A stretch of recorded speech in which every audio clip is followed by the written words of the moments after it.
Why don't we get into our characters, because I know that a couple of our players are actually going to be showcasing some of the brand new, character content that the Exalted Vales has to offer.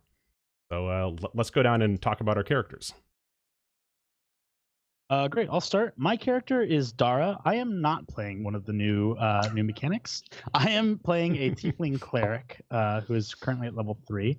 Darruh is a Tiefling who has, at a young age, decided that he wanted to break the norm of Tieflings and sort of the image that Tieflings are held to by the rest of the greater populace.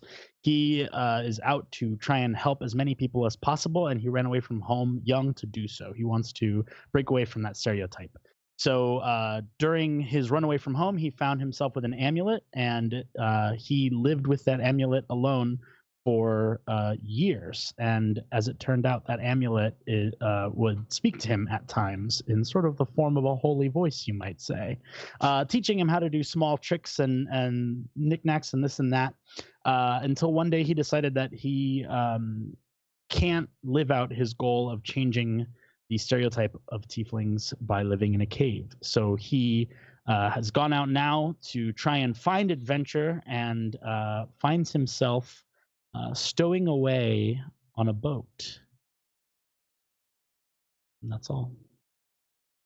Excellent. Today I'm going to be playing Ernest Boreweaver. I'm super excited about this guy because he is a normal, boring human who has already had a long life and a full career. This man is 53, has a lovely wife who is an ex-adventurer and has pushed him out the door in his retirement, and has 6 kids who've taken over the business of a kitchen and a trading post, which is where a lot of the adventures that you may or may not see on the boat today traveled through. That's where I was. That's where I got picked up by my contact for this crazy adventure. But I get to play one of the new classes that is being featured in this content. I'm super excited about it.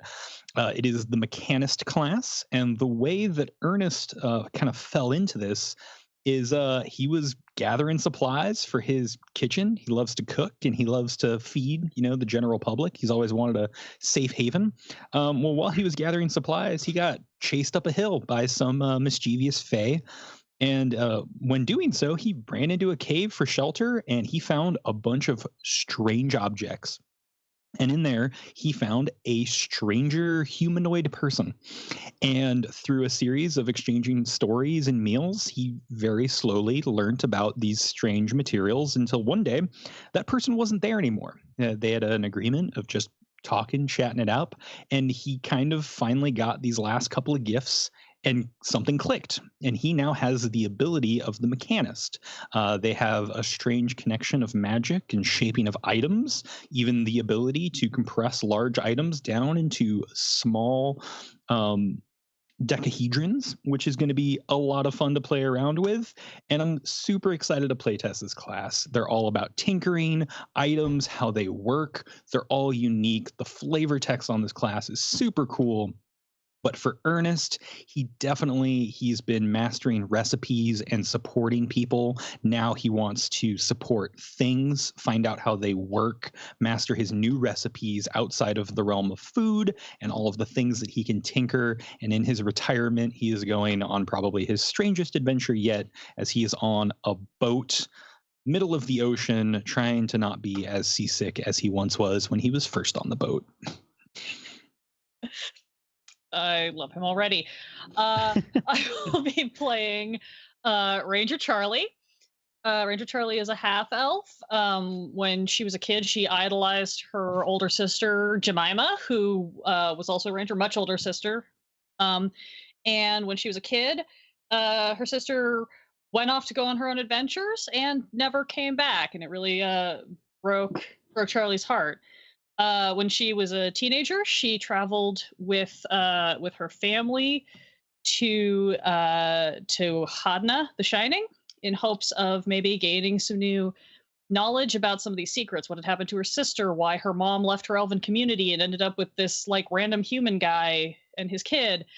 And while they were there and participating in this ritual knowledge exchange, a very curious event occurred where the spirit of an ancient warrior was awakened inside of Charlie.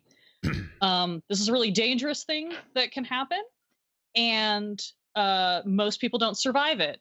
But Charlie did, and it permanently changed her. Now she has this dark spirit lurking in the back of her mind, ready to tap into all of her pent up angst and rage and take it out on anyone around her at any moment. And this is a cool feature that I am playtesting. I am playing a barbarian under a new path for this setting called the Path of the Possessed.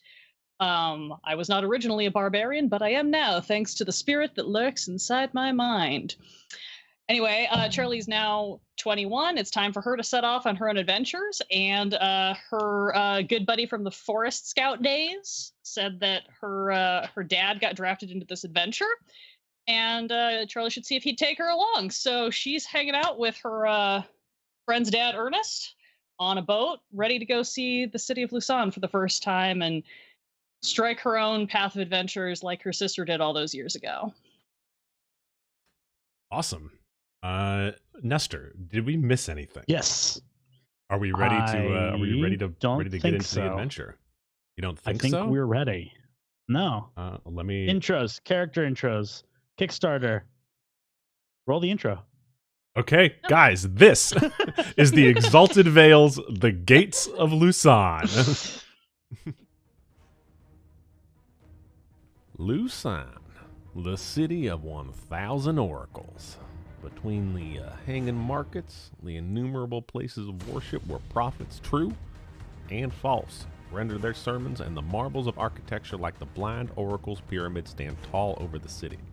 Here is a place where everything gets a say, and I do mean everything. Be it man, elf, orc, beast, hell, even abstract concepts are out there blabbering away at anyone who'll listen.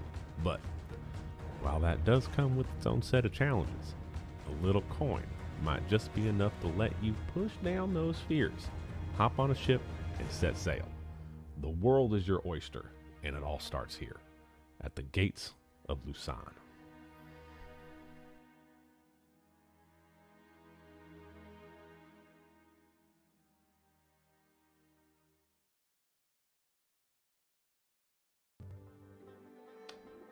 All right.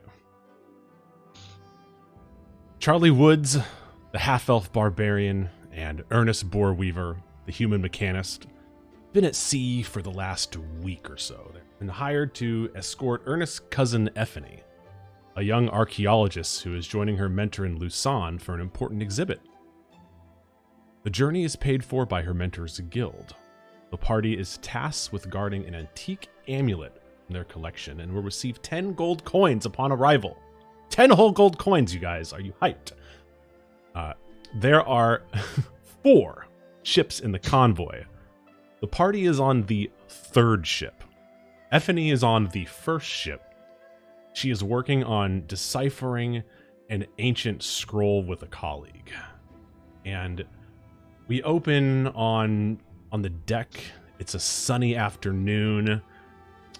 Ernest, what are you up to on this sunny afternoon? Ernest has his head kind of just over the rail up on the top deck. It's been about 20 hours since he last puked. He's starting to build that confidence of maybe he's got his sea legs. It's been about 40 years since he was on a boat, and he's never been on a boat at open sea. So it's been a rocky start for him. To actually help him out, he's actually been tinkering on the inside of his apron. And so this morning when I woke up, I used my daily tinkering ability, and I have decided to add a bonus D4 to all of my con rolls for the day. As I'm using it, there's a little bit of a magical connection Ernest has had, and it's just trying to help settle his stomach, make sure I have my bearings, and maybe I can actually keep down one of the meals I've been cooking for the crew. So, yeah, they're clearing my head, taking in the view, but also trying to look at the horizon and then not look at the horizon. I've totally forgot what my wife said to do when I'm at sea, either to keep my eye on the horizon or to not. So yeah, take it in the view. It's a strange sight, but happy to strike up a conversation with anyone who might be up top deck. Yeah, and Ranger Charlie, what are you up to? I think Charlie kind of has her like weird routine where she kind of just does laps around the boat doing different stuff. She, talks with a couple of crew members she's gotten friendly with, asks some questions about how things work. She's got like a sack of something innocuous that she can use for target practice out of the way of everybody when she wants to shoot her arrows or throw her javelins, and just kind of like trying to like stay in shape. She adapted way faster to the boat than Ernest did, so she's feeling pretty good about it.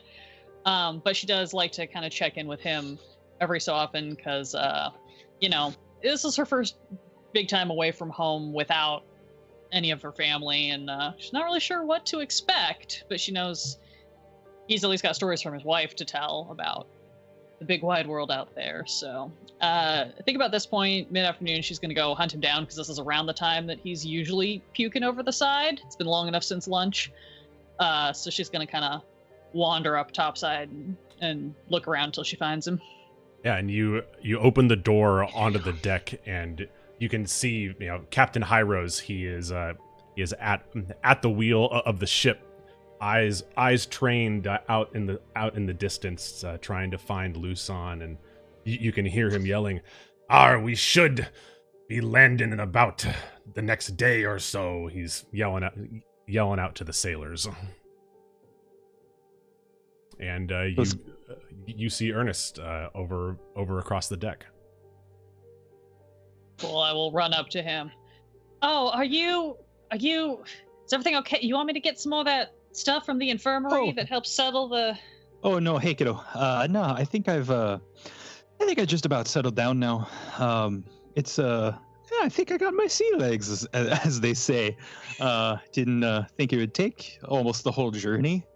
Can't believe we're only about another days away. I mean, I kind of thought this boat ride would take forever, but Yeah, it sure feels like it's been a long time, but I'm not gonna lie, I'm excited to get off. I don't mind boats, but they're so confined. yeah, I'm just... Can I just butt in here because I just failed my roll? That did not go well. I was kind of hoping to let this happen longer, but No, anyway, you do you. Darruh, like I said at the beginning, has been stowing away on the boat and sort of watching the only person that he knows, which is Ernest, who owns the kitchen that he kind of overheard this conversation about the adventure on. And he has been sitting like behind barrels, casually like holding his amulet, which is what he wears for his holy, for his holy symbol, and like just kind of, come on, and like kind of pointing and like trying to do things because he's still trying to learn to heal people, but trying to heal Ernest. And finally, he has the idea that maybe if he can just like touch him, he can actually provide some help. So he like kind of sneaks around the barrels.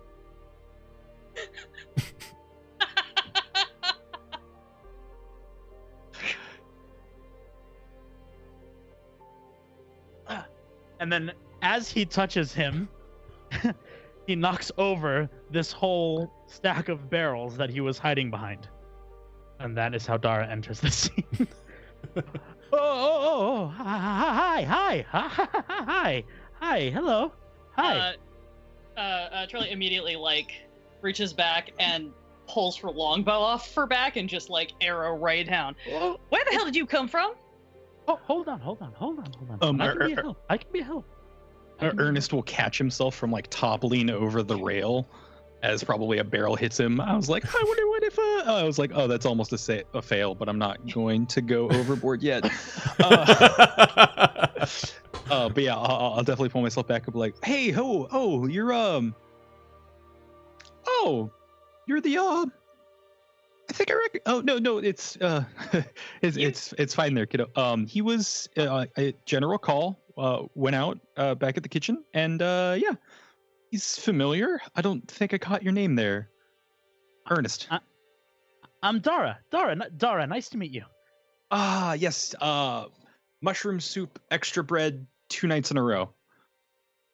It's the only thing I could afford, but that's not what matters. What matters is it was very good. Did you make it? Did your wife make it? It doesn't matter. It was really good. Thank you. Yeah, no, I did make it. Mr. Bullweaver, should I go get somebody? Don't no that's not needed. He's just shy. You sat in the corner. You had your cloak up a lot. I think we're fine here. You see, people tend to get the wrong idea about me. It's sad to say that they take one look at me and think that I'm something that I'm not. But really, I eavesdropped. I'll just call it what it is. I overheard your conversation, and stuck onto the ship to come and join you. Ah. Oh, right. That's it's good to know. Listen. I could get arrested when we land to wherever we're going, or I can help you. I don't do much, but I have a couple of tricks up my sleeve, and I'll do the first job for free. Question: are you hungry? God, yes. And I can help you with your seasickness. Oh, that would be great. I think I've maybe got a handle on it, but so have you eaten in the last few days? Sure. Of course, have I eaten? Of course I've eaten. Vegetables? Doesn't matter what I've eaten, but I've eaten. Got it. Okay. So what we're gonna do is, it sounds like you've kept to yourself mostly, and maybe, see, that's the thing about stowaways is you typically stock for an entire trip, and then you make that trip usually pretty close. But if you haven't been taking supplies or anything like that, we should still be fair. We're at day 6. I haven't noticed anything in the galley, so I think we're in good shape. And honestly, I think between the 3 of us, I'm happy to give you the shot. I don't get me wrong. I mean, my wife's had definitely a lot of judgments for her being half orc, and the tusks and the skin, and people get the wrong impression. But she's honestly the nicest person, the fiercest person I know, but also the nicest person. So, well, as far as I'm concerned, you got a shot. Mr. Boarweaver, I appreciate you. Mr. B, I'm going to call you Mr. B. Mr. B, that feels right. Yeah, Mr. B, I appreciate you.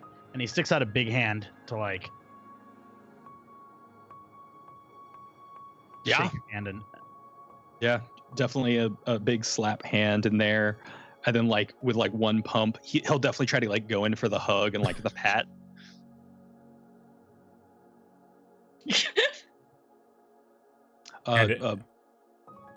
As you guys are doing that, let me make okay.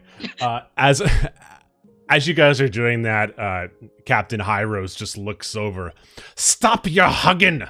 You just have to tie the barrels back down. It's okay that you knocked them off, but son, just tie it back up. Oh, yep. Help me with this. Grab the other end. Yep. I just shove 2 of them back into place. Yeah, I definitely need help picking up a barrel. Charlie, you're good with knots. Do you mind? Hang on just a sec. Let me make sure the rope didn't break or anything. Just a minute. Great. And as soon as those are done, I'll Darruh, Charlie, Darruh is worth a shot. Charlie, friend of mine, Charlie. Real skilled scout. Knows her way around a bow, a forest, plenty of knots. Yeah. If you're not sure what to do, I lived in a forest. Yeah, probably. For years, alone. Oh, me? Not alone, but I also lived in the forest. So. Yeah, me neither. I wasn't alone either. Right. Well, if Mr. Bullweaver thinks you're worth giving a shot, you don't seem like a bad guy. Sorry about the arrow thing earlier. It's just sort of a reflex. You know, you live out in No problem. the woods and gotta. Yeah, good reflex. Yeah. Maybe not as in the open sea. Maybe you have a bird here or there. I mean, but have you seen some of them things that come swimming up alongside the boat? I don't know what they are, but I want to be. Anyway, that's neither here nor there. If Mr. Bullweaver thinks you're worth giving a shot, then I am, I guess, more than happy to have you along. You are both considered my coworkers here. You're more than welcome to call me Ernest. Mr. Bullweaver, I don't think that's gonna happen. You've been telling me that since I was like 15, but like I don't. That doesn't feel very comfortable. It's all right. Let's get you a meal, and I think I'm ready for seconds. Come on down below, and I'll lead them both to the kitchen. I'll try to whip up a hearty meal for Darruh, and I'll try to get some sort of sweet snack for Charlie for being so accommodating. And the party breaks bread together with a new co-worker on their journey to Lusan to escort Ernest's cousin Efanny into the city. And night falls, and the convoy arrives at the harbor of Lusan, the city of 1,000 oracles. The lookout sighted the lighthouse an hour ago with the help of a good westerly wind. You guys are well on your way in. The city shines. Its heart never stops beating. A sea of dots and lights surrounded by makeshift camps and of wattle and daub dwellings of pilgrims and the slums on the outskirts of the less fortunate. The city rises up the sides of two large hills. Temple and tall buildings create narrow, twisting streets. Day and night, prophets and oracles, a harangue and sermon the ever-present crowds with prophecies. We join you guys as you guys are finishing up your meal. It's been a long one. You guys have been exchanging stories. Maybe a little ale's been exchanged. You know, it's the end of a long week at sea. You guys are just getting your sea legs. It's time to tap all the barrels. If we still have it on boat, we gotta consume it before we land. You know, make the offboarding process a little easier. Yeah, so it's, you know, you guys are having yourselves a right little party, and you can hear Captain Hyros from the deck above just barking orders at the sailors. Lower the sails. Tie. How did those barrels get untied again? Somebody get a leash on that goat. This is madness. And you see kind of a few passengers kind of like look around, excited at the fact that maybe they can get a glimpse of land and start to head to deck. What do you guys do? I think it's about almost time. I think grab your gear and get your bedrolls and suit, and I think we're heading up top. Grab my gear. Okay, grab my gear. And I think Darruh's kind of like looking around, like, grab my gear. Okay, all my gear.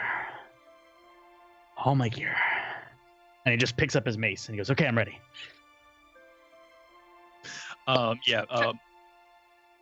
but prepared. I appreciate that. Charlie has been packed this entire time. She just takes out the like one article of clothing she needs to change a day, but she keeps everything like tightly packed and ready to go.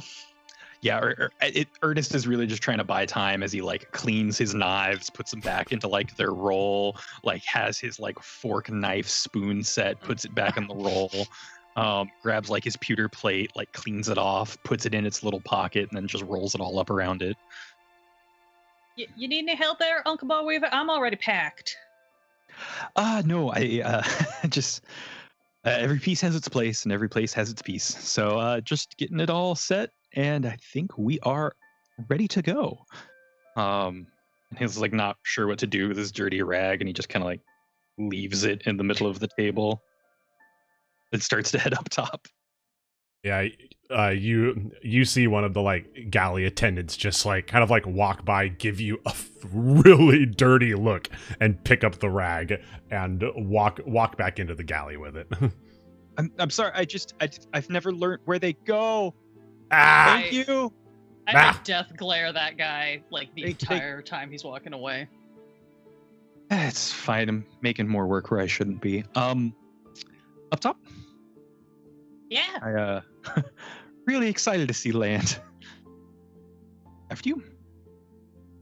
And on up. You guys walk out on the deck. It is a beautiful starry night, and you can see off in the distance, the Bay of Lusan, and the two large hills just slope upwards, and they're just dotted with sparkling lights. And maybe it's the lack of seeing land for a week, or maybe Lusan is just this beautiful, but it's striking how much these lights glitter, and it really just like captivates all of your eyes.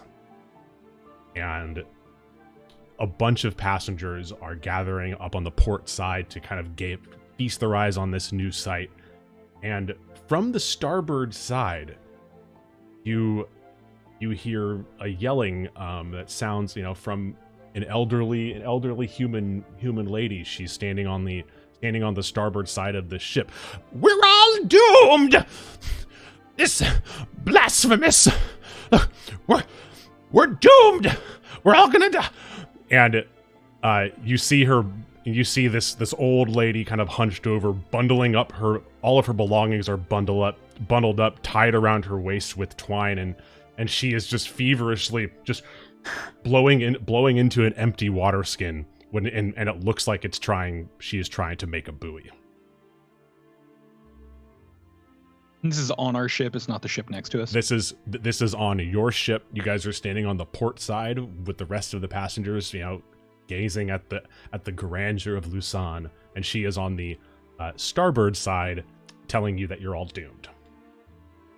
Miss, and I'll try to get to her and start easing her a bit. But Miss, is there anything we can help with?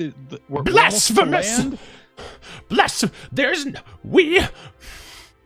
We will not make it to Lusan. It's there. It's beautiful. It's with Jost the Burnt is on the ship.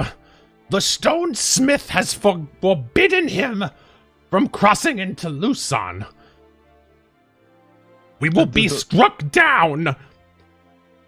The what's on the ship? Jost the Burnt, the scoundrel, the heresy, the blasphemous Jost the Burnt. He is here. That's good to know. Thank you for the intel, and I think we can look into that and try to make this a remedy. And when we get to port, we'll contact the. There's not enough time. The field of swords. We have to jump now. Like it's your life. Your life is at stake. And give us just a little bit of time. Let's get you closer to shore. If you want to swim, I'm not gonna stop you. But I know my age. I'm not making that full trek on my own. So give us some time, and we might even be able to find you. But if it all there's no time, we need to jump now. We're all going to die. And as she's saying this, a man dressed in really like colorful large monk robes, like blues and purples and like bright greens, and also wearing a blindfold, silently just walks up to the edge of the boat right next to the lady and jumps. Should we go in after him? Man overboard! Can we get some help down here? And Captain Hyros just kind of from the wheel, he just looks over. Look, some folks can't handle crossing close to Lusan. It is a very magical city. This is something that just happens. Look, they'll send out a boat to get that man. I'm sure he's fine. This happens all the time. Captain, how many times have you set sail to Lusan? Hundreds. This is a standard trade route. And as you're talking to Captain Hyros, the woman starts climbing the banister. I want to try to grab a hold of the back of her like shirt or something, and as I do, just be like, "What is going to happen if we don't jump overboard? Because I don't think that's a good idea." You will die with the rest of them. Yeah, but why are we gonna die? Because Joas the Burnt, blasphemous Joas the Burnt, has decided to come back to Lusan against. Right, yeah, so what is he gonna do to us? Is what I am asking. It's not to us. It's to Joas, and he is on the ship. I feel his presence on the ship, and she makes to jump. Great, I want to try to pull her back. Okay, why don't you roll in athletics? Character, new modifiers. That's a 16. Yeah, so as she's jumping over the edge, you manage to grab her leg and are kind of like holding her like, you know, over as she's like 3/4 of the way off the railing, and you're holding her leg basically. Let go! You're gonna kill us all! Ma'am, could you just explain to me? I don't understand. This does not seem like a good idea. We are about to be in port, and we can surely deal with this there. There's no time. And she is just flailing. And I need everybody. And it is safe to say that nobody is jumping right now. Is that correct? None of us. I have not been convinced to go overboard at this time. Wonderful. I'm gonna need everybody to make a dex saving throw. Mm-hmm. Mine is a 7, which, since I'm in the middle of flailing lady, makes sense. Yep. 12. 6. And then we are going fucking weird rolling dice again. Okay. Everyone who rolled a 12 or higher takes 1 damage. Everybody who rolled a 11 or lower is going to take 2 points of bludgeoning, or 2 points of bludgeoning damage. I rolled a 2. Great job, D6. And as you're holding this woman over the edge, you just hear this kind of creaking noise, just, and you hear it right above you, and you just look up, and you can just see what looks like the business end of a massive stone sword, about 400 feet long and 80 feet wide, just appear above the top of your ship. And with no warning at all, it just comes crashing down on you guys. And the ship is split in half. Everybody is thrown from the ship and is caught up in a swirling whirlpool. Is anybody's con below 14? Oh, yes. Not I. Fine. Ranger Charlie and Darruh, you now have -2 ongoing on all your dice rolls going forward until I tell you that you do not have this, as you are about to be, yikes. as you guys get swept away under the current, and you guys think it's the end as you guys are swirling down. You see just parts of the boat whizzing by your face. You see the woman with her water skin bob back up to the surface, and then you're whipped down below again.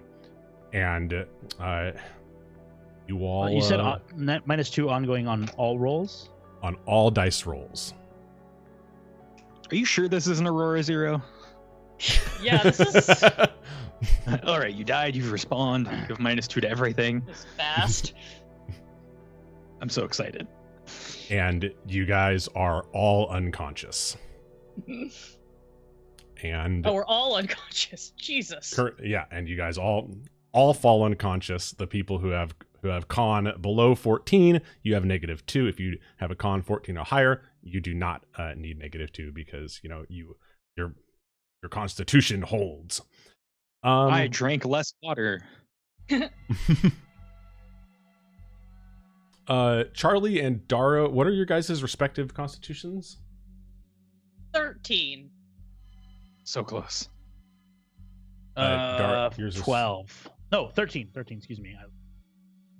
Okay, can you guys both roll me a con saving throw?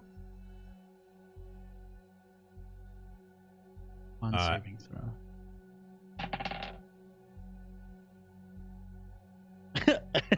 Okay, stupid question, but I just want to make sure I have my O correct here. Do you want me to add my +1 and then subtract 2, or do you want me to subtract 2 and then add 1, or do you want me to just add 1? Or I'm sorry, subtract 1. So basically is that the order of operations here is you would go roll modifier and then you'd subtract the -2 from the end result of that. Okay, because I wanted it clear that there was a variety of potential answers here. So it's always do all of the normal math and then take 2 off of it. Correct. Until you tell us otherwise. Great. Yes. Thank you.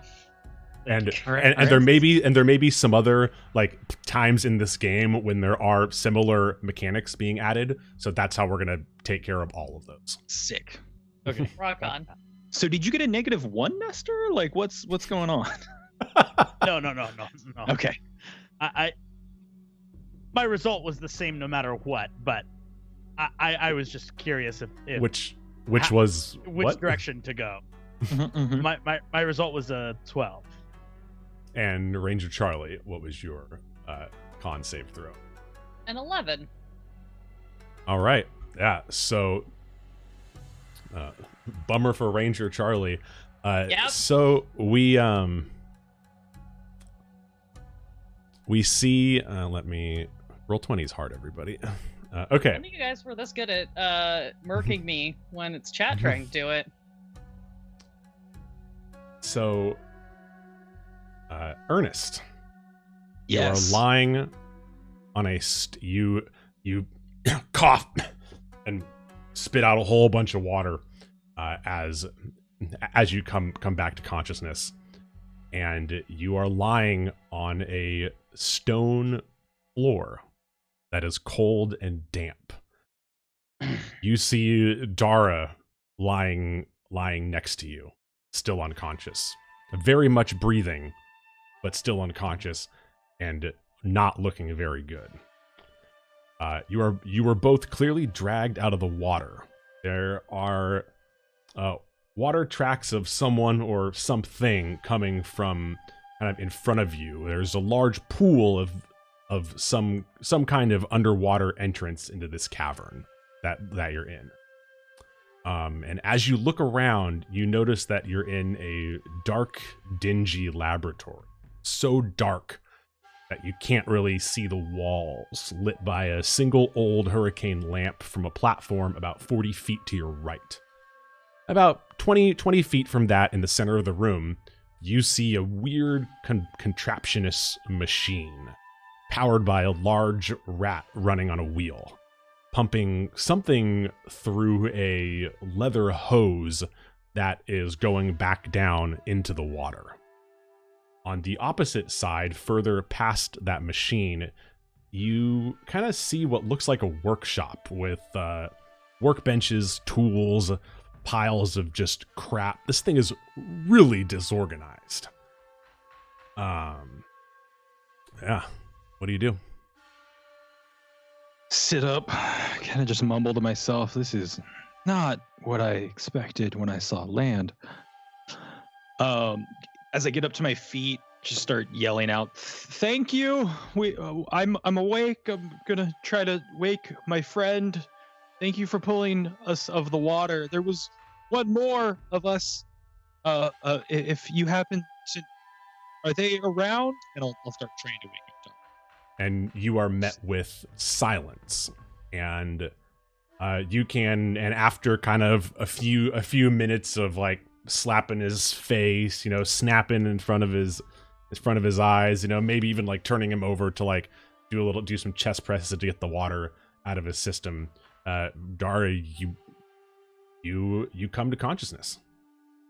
Hey, you're fine. You're fine. We're safe for now. We're in a strange little cave. Maybe it's an under cave. I'm not entirely sure. Okay. Are you okay? Are you okay? Do you need CPR? Do you need? I'm good. What's a hug? Maybe. I could use a hug. No, now's not the time. Okay. Let's get our bearings. There's some drag marks and some footprints that they've tried a little bit, but it looks like someone pulled us out. I'm hoping it's Charlie. Maybe one of the other crew, but this is a bit of a strange place. I wanna check out that thing, and I'll kind of nudge over towards the contraption in the middle. Okay. Oh, maybe if we can understand what it does, we might understand where we are. And okay. I'm gonna start trying to discern what this machine is doing. Yeah, why don't you roll me an investigation check? I have that, for I am curious. That is going to be a 15 for me. Yeah, and you kind of like are poking around this machine, and you follow the belts that is being that's, you know, attached to this giant this giant hamster wheel basically, and it looks like it's coming onto some type of pump, and the end of the leather hose is going into this pump, and the other end of the pump is just has what looks like a little kind of mesh grate over it, and it's sucking in air and pumping it through the leather hose.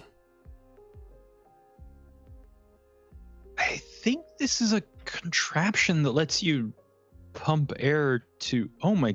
This is fascinating. This, Darruh, come look at this. So you see how this is capturing air, and this seems to be siphoning it towards. I think this might be keeping someone alive underwater right now.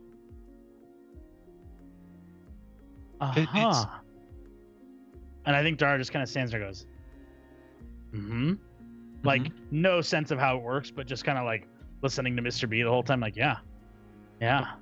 I mean, just think about it. I mean, you could find some. You could just go handpick your own crabs or lobsters and find all sorts of shrimp. The view got to be amazing. This is. Oh, that's how they pulled us out. Got it. Okay, so I think we might be in an underwater cavern, and someone in here has been building contraptions, and while doing probably underwater research of some kind, may have found our shipwreckage and or us. Also, did you see a 400-foot long sword seemingly fall out of the air, crushing our ship? Because that's the last thing I remember. I did see that. Great. Did see that. Yeah. I kind of thought it was a dream. I kind of thought the old lady was just hadn't had enough vitamins. I warned them that we needed more citrus on board, but at this point I'd like to like kind of walk around towards this, like, this is the workshop area, right? Is that? No, so the workshop is over on the other side. That area that you just pointed at, like their housing area. Yeah, so this is where the where the lamp is. That is the only source of illumination for this place. It's like a small hurricane lamp. Okay, at this stage, I'd like to like look over here and investigate this, like, you know, this area. Yeah, absolutely. Why don't you roll me an investigation? Ooh, 14. Yeah, Damn so it, this dude. is the like dire feeling of rolling a good roll and then having to subtract 2 from that. And the gas and the light goes out. You're in total darkness. Right. Fuck you. No, I'm kidding. Yeah, so this is so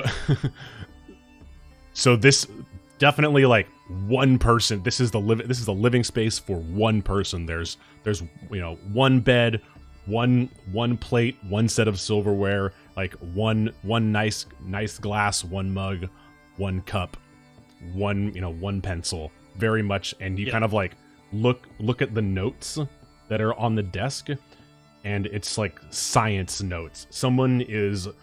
This person is really interested in the sediment and like the rock that is below, underneath Lusan, like underneath the harbor of Lusan. Okay. And they are like super, super into that. They're into geology. Right. Okay. Rocks. With that said, I want to pick up the lamp and just kind of like take it back over to Totally. Ernest. Yep. And go ahead. I say, and as you do that, it illuminates the whole workshop area. And Ernest, can you give me a perception check? Yes, I can. There are some things here that you might recognize, actually. That's a whopping 12 for me. Yikes. Y'all need to roll better. I want to give you guys so much more. I am rolling average. Thank you very much. So Sorry, we can't all have a giant Torpid Gaming Network colored D20 to give us the power of awesome. he also hasn't rolled a die in like Don't 2 blow months. him up like that. So and yeah, so you kind of walk over back towards the giant pump, and your light illuminates kind of the workshop. Yo, Crusader, thank you for the 6 months. Welcome to the gold star, dude. Let's go. You earned it. And you kind of see just these like piles of tools and contraptions, microscope type deals. And Ernest, you see a couple like small isometric objects on a couple of the workbenches. ooh. Darruh, can you bring the light over here, and I'll go approach the bench with those figures. Yeah, and you get to about here. We'll say both of you are kind of get to about here, and you guys just hear just kind of a gloop, gloop, gloop, gloop, gloop, splash, splash, splash, splash, Foley sound insert as we'll fix it in post. Yeah. And as you just see these bubbles start to kind of bloop, bloop, bloop, bloop, bloop out of the underground entrance, and you see two figures emerge. One is a large figure in a super steampunky diving suit that other end of the leather hose is attached to, and a small girl dragging Ranger Charlie out of the water. Let me oh my goodness. Oh no, okay, 1 second. I can do this. Believe Boom. in you. What? There they are. Did it. Yeah, and Ranger Charlie, I'm gonna need you to make me another con saving throw. Yeah, we're gonna try the Barbarian die one more time. If it doesn't work, I'm switching to the Ranger die. In honor of my sister, who always rolled high. Oh, fuck. Shit, no. That's that was a saving throw? Yes? Yep. Jesus, yeah, that's gonna be a 3, homie, and we're switching to the Ranger die. Dice in dice jail. So much I dice jail. am gonna need you. Can you roll me a 1d4, please? Yeah. That's also a 2. Great. Yeah, take 2 more damage as you were underwater for A long probably like 30 minutes, and Nice. immediately, and Darruh and Ernest, you see this big lumbering massive diving suit and this kind of small girl. She probably looks like she's about 14, 15, drag Charlie out, and the girl just immediately starts like administering CPR. And Charlie, you are all good. You went up to the pearly gates, and you could have sworn that you passed through.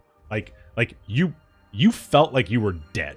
Like you were ready. You thought that down at the bottom of the ocean that you were dying. And oh yeah, everything and burns. Everything's full of salt.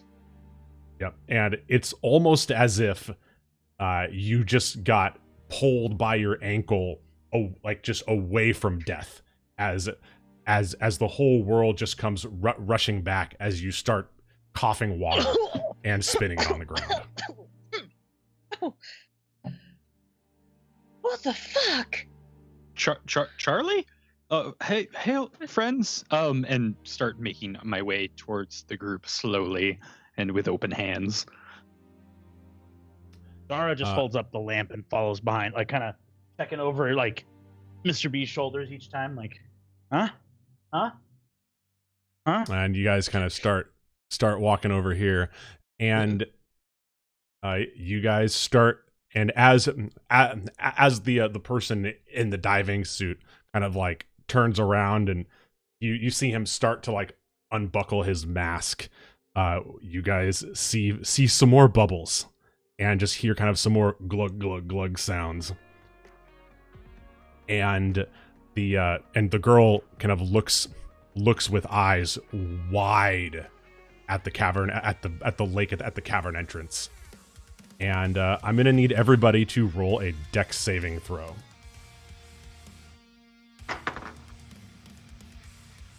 Oh, that's a better roll. 19. Oh, fuck yes. You guys. Music, man. So that's Darruh gonna be a 19, 21 for Charlie, Ernest, 19.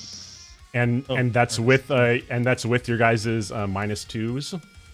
Sorry, that'll be a 19 with my -2. I forgot. That is a 19 without their -2. And it's a Wait, so you 6 guys- for me. It's a 6, like 6, and that's it. Like the single digit number. Like the single digit number 6. Like 60% of 10. Yeah. Okay. Got it. And we're just gonna move you here, Darruh, as you guys for no reason at all, and you guys just hear just this like glurgling noise as the pool in front of you starts to whirlpool up, and just this giant, dark gray kind of like octopus tentacle just whips out of the water and latches on to Darruh. Boom.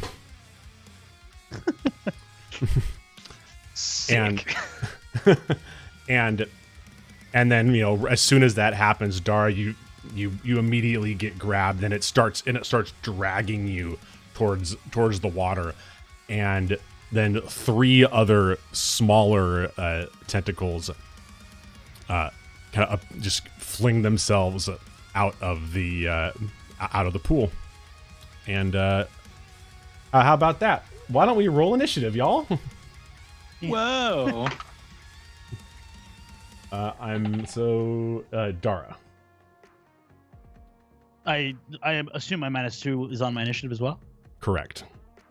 Okay, 11. Charlie 12. and Ernest. 14.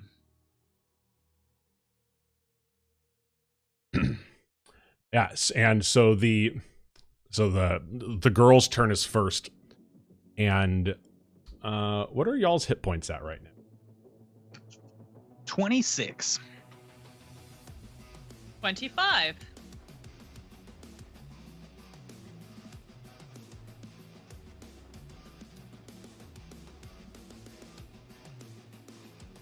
And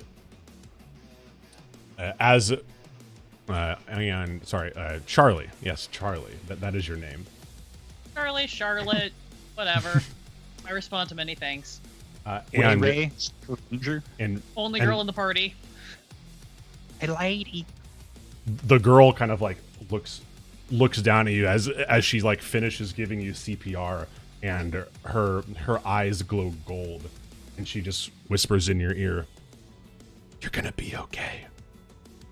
And you feel a warmth coming through her hands as you heal for 7 hit points. Cool. Dope. I'd take more damage if she wants to remove that debuff, but you know. Unfortunately, she does not do that. And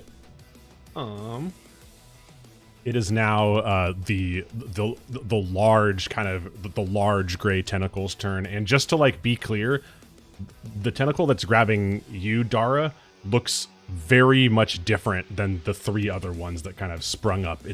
It looks like it's, you know, got more armor, it's got tougher skin, and the other ones are kind of smaller and have kind of spikes on them.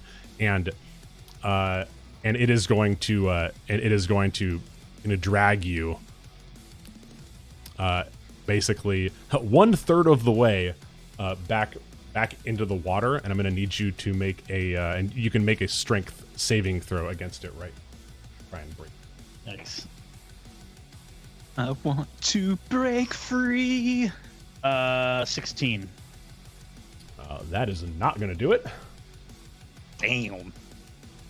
And the guy in the diving suit kind of whips off his helmet, and it is a man with a, you know, balding head and a bushy gray beard, who under like other circumstances would have been like a great mall Santa. All right. And he looks around, you know, fear in his eyes, and he kind of locks eyes with the 3 of you. And at the back of the lab, there's a lever. It'll close the bulkhead. It'll cut these guys off you. Somebody needs to go get it. I would go, but the suit weighs too much. Listen. And Just says, give me a minute and I'd be happy to help. Yep. And you guys kind of look, and you can see this thing, which is like right here. This is what he's talking about. The lever. Got it. Yes. Brilliant. And he starts like whipping off the diving suit, and you can see that he has this like blue glow coming out from under it, and then you can see kind of the glowing hilt of a mace that kind of sparks with electricity. And he is just, and his action is just going to be to like just keep whipping off his diving suit. Ernest, there are 2 tentacles right next to you. There is a hardened tentacle that is dragging your newfound friend into the water, and then another tentacle by the man in the diving suit. Great. So I'm flanked by tentacles right now, it looks like. Yes. That's exactly where I want to be. Okay. I'll shout out, I see the lever.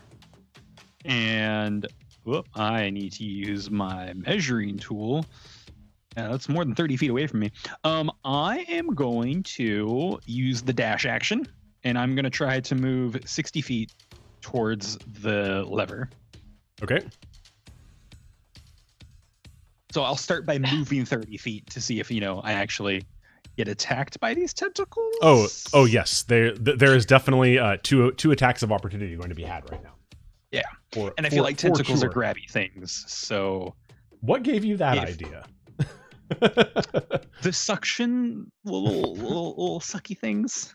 The part of tentacle, or the uckle part of tentacle. Also the spikes. I don't like the spike part that you described. Yeah, that's not a normal tentacle thing. That makes me like them even less. Yep. Yeah. So there is going to be one is going to try and just smash you with its. You know, it goes up into like a tentacle fist and just brings down a spiky smash on you. That's going to be a 13 to hit. 13 will hit me. All right. That's 4. I haven't rolled dice. Yeah, we know. So that's going to be 5 bludgeoning damage. Oh, damn. Look. And then the second one is going to make an attack against you. Well, that is a 7 to hit. That will miss. Yeah, and so you manage to kind of just like dip, dive, duck, dive, and dodge away from the second one, and you manage to come away only being hit once, and you are here right now. Yes, and I will use my action for dash to move my movement again of another 30 feet to get onto that lever. Yep, and you reach the lever, and you are winded from being attacked and running all the way. Charlie, hello. Hello. I'm gonna look at this whole situation and just let me double check some range real quick, just so that I have a vague understanding. Great. Sit up, look the situation, and I'm just gonna fuck this. I'm gonna start with my bonus action to enter my rage. Okay. And we raging, y'all. You're raging, y'all. And as I go into my rage, you will see that I throw my hand out, and basically starting in the palm of my hand starts to form this sword hilt, and it just materializes out of the ether into this massive elven forged long sword. It's very She-Ra vibes. As this thing just kind of fizzles into existence into a full longsword. I'm gonna grip it with both hands, and I am just gonna swing down onto the tentacle that has Darruh. Cool. Why don't you roll me an attack? I shall do that. Oh, good. My rage is gonna help just negate all of my dumb shit. Ah, fuck. Oh, sorry. I grabbed the Barbarian die, and I shouldn't have rolled with that one. It's in dice jail. That one's now. in dice jail. What was that? What was that? Throw it on the floor. I'm checking my modifier. Hold, please. Oh, okay. Standing by. Shit, it's only an 11. Yeah, and as you kind of come down, your weapon just you feel like you kind of whiff this attack anyway, and kind of two, your weapon just comes into contact with this kind of tough skin of this hardened armored tentacle, and it just kind of bounces off, and you hear from behind you the girl kind of her eyes go wide. We have to stop it somehow. I don't think that we can. I don't think that we can hurt it. We need to keep him above the water. We need to stop it. And she runs. You see her start running to your pack and starts fumbling, and she pulls out the grappling hook, but she kind of trips, and the grappling hook just falls in front of you. Awesome. Darruh, you see all this happening. I'm gonna need you to. Okay. I'm gonna need you Make another to. strength check. So you can make a strength check. Or is there an or are you? No. There's an and then. Oh, okay. At the start of your turn. Yeah. Oh, natural 20. Oh, fuck. -3. 17. No, not so. That's a nat. Would be nat 20 still? A Okay, nat cool. 20 is a nat 20. I'm not going to take that away from you. And as you kind of wiggle around, you don't manage to break free altogether, but you do manage to get the whole upper half of your body out, and you can take an action. Excellent. So yeah, I will do that. Oh wait, actually, I'm just gonna cast a cantrip. So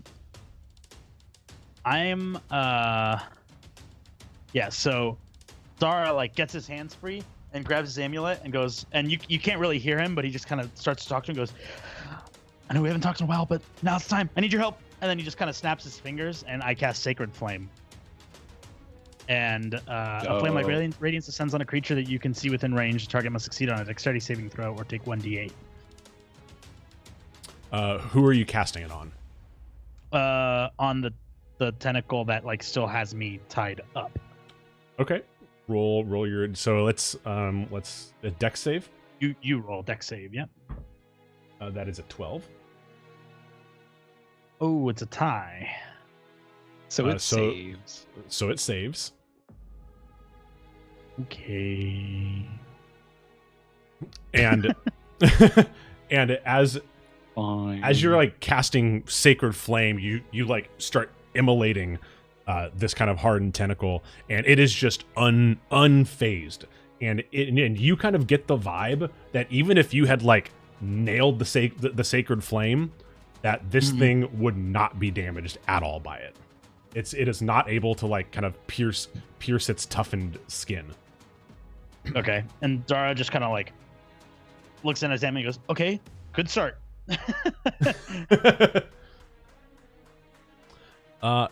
Great. And this tentacle is gonna move. It's gonna start reaching 30 feet towards you, Ernest, and that is gonna be its action. And then this one does this tentacle like stretch out of the water, or is it like coming through the ground? It's like a this like, okay, but cool. but I don't like how that looks. Terrifying. Yes. Fair. Dope. Yes, Ranger Charlie. Is it my turn? So no, sorry, I thought you had something to say. And then this one moves over and goes to smash Ranger Charlie. Yeah, I'll bet it does. Ooh, that's a nat 20, baby. Let's go. No, take it away. You know, y'all would have seen me play a Barbarian earlier if you guys had done this to me on Aurora 0, but no, you had to take it out of me now. The playtest. Let's go. It's Let's fine. get some It's crits. fine.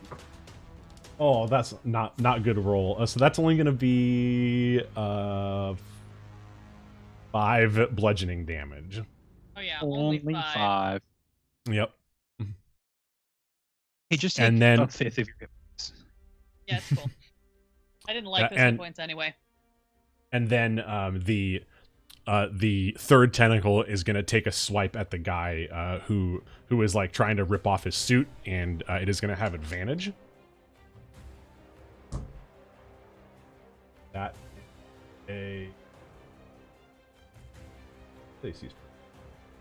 that is still not. Yeah, he's still going to get hit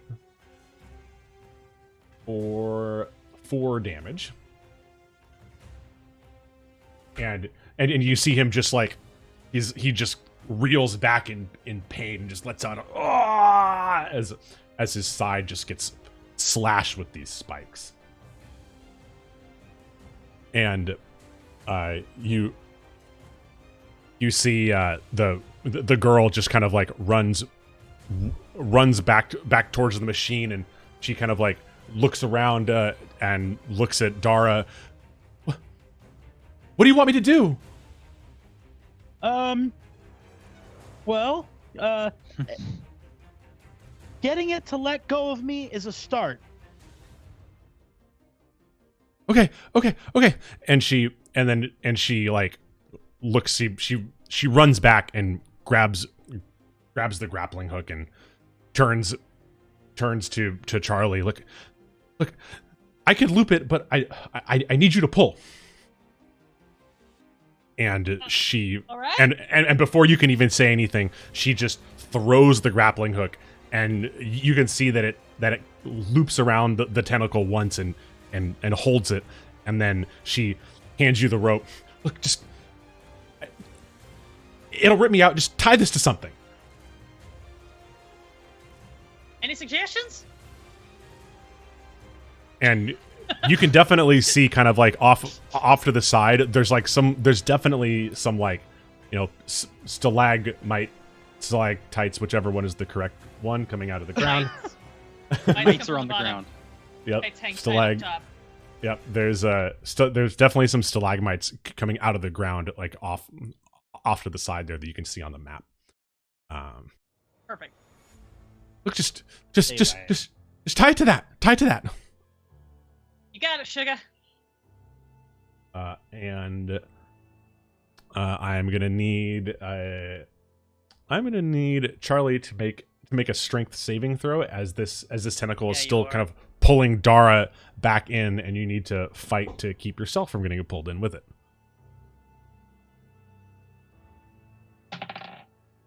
Yeah, we're using this deck for the rest of the night. Oh yeah? Yeah, we are. Hashtag blessed. What do we got? Cool. That'll be an on a saving throw. That'll be an unnatural 20. Yeah, let's go. Yeah, and so I think that even that something as high as an unnatural 20, I think that you can even pull it. You end up actually pulling it over to a stalagmite, and so you won't actually need to move over there on your turn. You are just there now. And so the man finishes whipping off his diving suit and kind of looks around wildly and yells something. Something. Yeah, something. Get something dark side. Get pull the lever. Pull the lever. It's not gonna. You're taking too long. And then as soon as he he gets cut off by just another a bubbling and whirling sound as this just like the rest of this like octopus thing just comes up. It's just this massive beak just coming straight through the water. And he's like, okay, okay, pull the lever and go in the workshop. Grab the little ball thing that says shop on it. Press a button and throw it at the beak. Just do it. Just do it. And with his like still heavy kind of like weighted shoes on, he just turns with his mace and just takes a swipe at the tentacle right next to you, Charlie. And in just a flash of electricity, it just gets eviscerated. The tentacle does? This one. Yeah, I know. Tentacle? Yes. Darruh sees this and goes, how about this one? How about this one? We are trying! Could you hold yourself together? Ernest.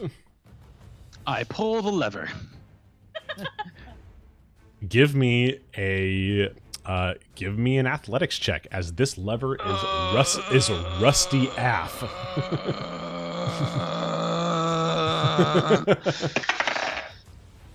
14. Yeah, so you manage to start pulling this lever, and it gets about kind of halfway and then just kind of stops. And you see the man just like look at you through the machine, just keep going.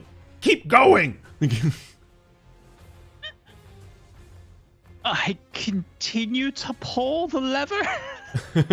and as you're like keeping it, you get about halfway, and that is your action. Yeah, I'm definitely like huffing and heaving at this point too. I am not a strong fellow with my -1 to my athletics. Yo, dog burn. Dog Thanks burn. for gifting that sub to Murph. Thank you, dude. And Charlie, you're up. Cool. We've determined that I have tied off the rope, or I have just successfully gotten to the point where I can. You have successfully gotten to the point where you can tie off the rope. Great, I'm gonna tie off the fucking rope. Yeah, and you. I don't know what check that is, but I do it. That's probably going to be a dex. Fucker, if only I was still a ranger. Hadn't been possessed by this goddamn spirit. My dex would have been so good. This is fast knot tying. Like, it's fine. My sister taught me everything I need to know about tying knots. Yeah, you'll tie it just like you tied those barrels. Yeah, you know what? Fuck you, Uncle Boarweaver. Apparently I call you that now. That's the thing that happened. Okay, this isn't terrible. That's a 16 on a dex check. oh yeah, easy. You managed to, with a palm, you managed to loop the rope around and tie it off. And Darruh, this tentacle dragging you back into sea stops, and you are no longer being dragged underneath the water. Am I still, like, wrapped up? Are my legs down? For now, yes, you are. But it is your turn. Okay. Charlie and oh no! I didn't get to attack a hostile creature. What does that look like? You kind of like losing your rage. What it looks like is that I probably took my sword that had appeared in my hand and I like slid it into a sheath that is like conveniently behind my arrow quiver. And you guys notice as I'm like wrapping this thing around, the sword again just kind of like fizzles out in like a puff of smoke and just disappears.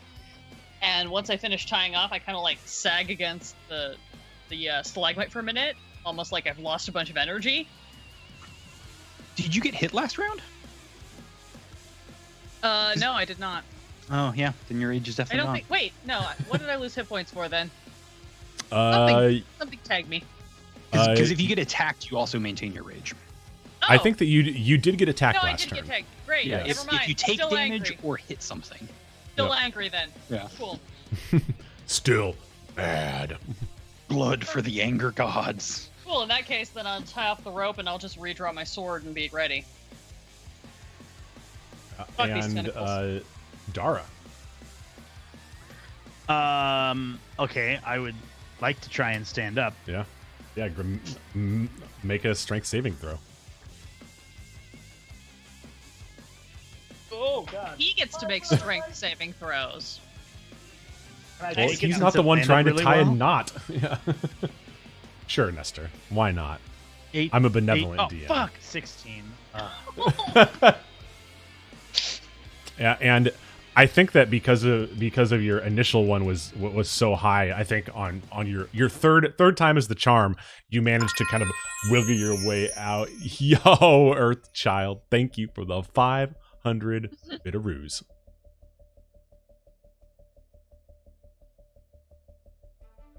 So I do manage to wiggle out? Yes. Okay, I think Darruh like stands up and just goes, "Woo, let's go!" And then uses the rest of my movement, I guess, to get back to the machine. And as you're running, the guy who looks like Mall Santa shouts behind you, "The workshop! The ball that says shop!" Okay, and Darruh says, "Got it," and then grabs onto his hand and goes, "Okay, one more time, something else," and then snaps his fingers again, and I will cast Bless. Bless. Ooh. Nice. Which 3 creatures your choice within range. Whenever a target makes an attack or roll or saving throw before the spell ends, the target can roll a d4 and add the number rolled to the attack roll or saving throw. Who you That's blessing? pretty rad. There are 4 friendlies. How far are you? Oh, you're 35 feet. Well, shit. Take a step over towards me. Hurry up and get over here. I will bless our 3 allies here then. Charlie, Malsanta, and Scuba Girl. Aqua Girl? I don't think she. So I will make the Oh, point is that Aqua she did not have any gear on at all when she dragged you out of the water. Yeah. By the Actual way, girl. like, We're She's- gonna text on this in a minute once we deal with the octopus thing. Yeah, you haven't really like seen like been able to look at her enough to kind of discern her race. He also like Fair. CPR'd me back from death, so I have questions. naturally glowing golden eyes. That's human. Yep. 100%. 100% super normal. Is that? Do you Right, have so anything else? So yeah. Darruh like casts the spell, goes, okay, something else, snaps his fingers, and then looks up, like sees the effects of his bless, even if no one else does, and goes, right, the workshop, and then starts moving towards the workshop. Not like only figuratively, not because I have any movement left, but Got it. turns to. Yeah. Do you have movement? I mean, this wasn't very much movement to get from. Well, how much movement did I waste to get up? Oh, you're. Or is I was. You not just prone. managed to. Yeah, correct. Oh, then I will use my remaining 15 feet to move. Great. Yeah. So you managed to get to the bottom of the stairs. Oh shit! I should have used it before. Can I adjust my bless and bless Mark and Sure. Ranger Yes. and Mall Santa instead? Yes, 100%. That's what I want. Aha, I'm blessed. I'm gonna find a special blessed die. I stole one of I yours. shall dice. return. Okay. And Next as one's 4, right, Mark? I Yeah. believe so, yes. Attack Uh, and saving throws. And this Yes, thank you. and Ernest skills? this Skill? yeah, I think it's anything. Yeah, I'm just gonna double check since our cleric left the room. Ernest, this tentacle kind of sidles up to you and And is gives gonna me a get- gift. and gives you the gift of a spiky fist. That is going to be a unnatural 20. That Nice. misses. No, it doesn't. I know. I want it to. For 3 damage. I Okay. am not rolling well. I just want to kill you guys, and my dice are not letting me do that. You hit with a 20. You're doing fine. But I rolled minimum damage. Minimum. Yeah, on a- we're on on a level D4? 3. We're so crunchy. And You'll be fine. And Charlie, this other tentacle sidles up to you and is going to give you a smashing. That is a 16 against AC. Against my AC? Yeah. That's gonna hit. Haha, you're still gonna rage. Don't worry about it. That's a good thing. That is So angry, though. max damage. Okay, so that means I'm perfectly average. Yeah, That's see? going to be 6 damage. Thanks for cursing me, Mark. But well, you are raging. That gives you resistance, I think, as a barbarian. Resistance to bludgeoning, piercing, and slashing damage while you are raging. Oh yeah. So I am resistant. Ha! Minimum damage 3. Baller.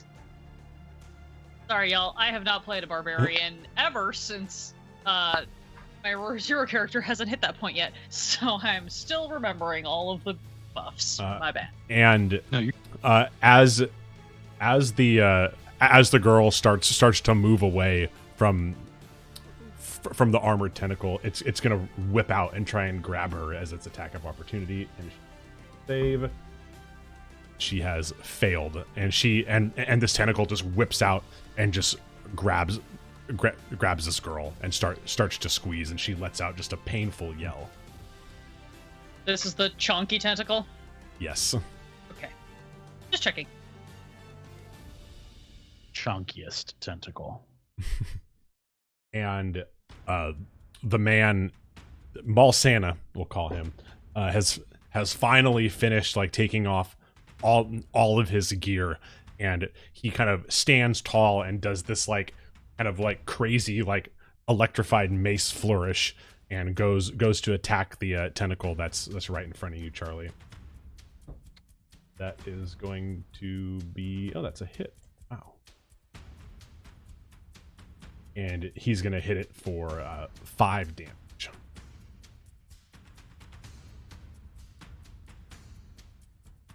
Ernest. I will continue to pull thy lever. Yeah, and so you manage to chonk this lever, just chonk, and you hear kind of cogs turning, and kind of the machine in the middle of the room, starts up again and starts groaning, and you just kind of hear this kind of whooshing noise from below the pool as you can see this like bulkhead start to shut, like all the way down at the very entrance to the pool underwater. Would you like to move? I think so. I'm gonna try to move over to. Oh, that's not the right window to click on a thing. Yeah, I would like to. Oh God, this damn tentacle. Yeah, I'm gonna try to move past the tentacle, and if I can, try to get towards the ramp where my compatriot. Oh shit! I missed my dice tray. That's a really bad roll. That is gonna be a 10 against your AC. That is a miss. Let's go. Thank you, non-existent dice tray. The worst part about it is that, like, the open space on my desk, there is more dice tray than open space on my desk right now. I managed to miss it. Talent. But yeah, get on over there. If I can squeeze past him, and I'll try to get towards the top of the ramp. Yep. Yeah, so you can definitely get by, and you get up to the top, and you kind of like go for it. I think these shapes are familiar enough to me to where I might even be able to discern the contents without reading, and I'll try to like point out which one looks like it has the shop to Darruh. Yeah, and you manage to definitely like see the one that's like labeled shop, and it's like it's wood colored. You see it's made with a little bit of canvas, and you point it right out to Darruh, and Darruh, you know that the proper one that you're going for is this one right here, the one on top. I can't quite get it with the snap to grid arrows. But of these two kind of decahedron-y kind of shapes right here, these two things. Yep. The northernly one is the one that you want. Oh, I see. You can't like.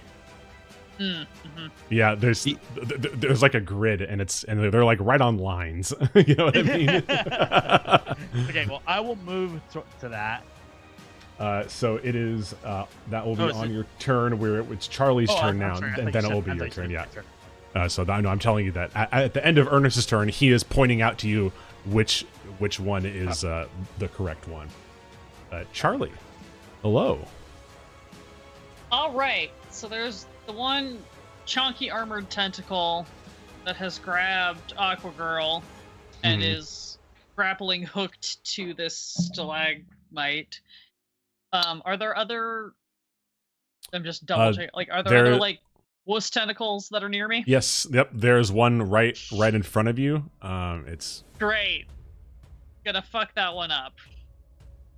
Or at least gonna try. Yep. Because that seems to be the game plan here. All right. That is. Gotta check these freaking modifiers with my goddamn disadvantage debuff whatever bullshit. That's gonna be a 17 to hit. That is a hit. And your plus. Cool. I'm gonna double hand it so that I can get my versatile property and get a little more damage out of this sucker.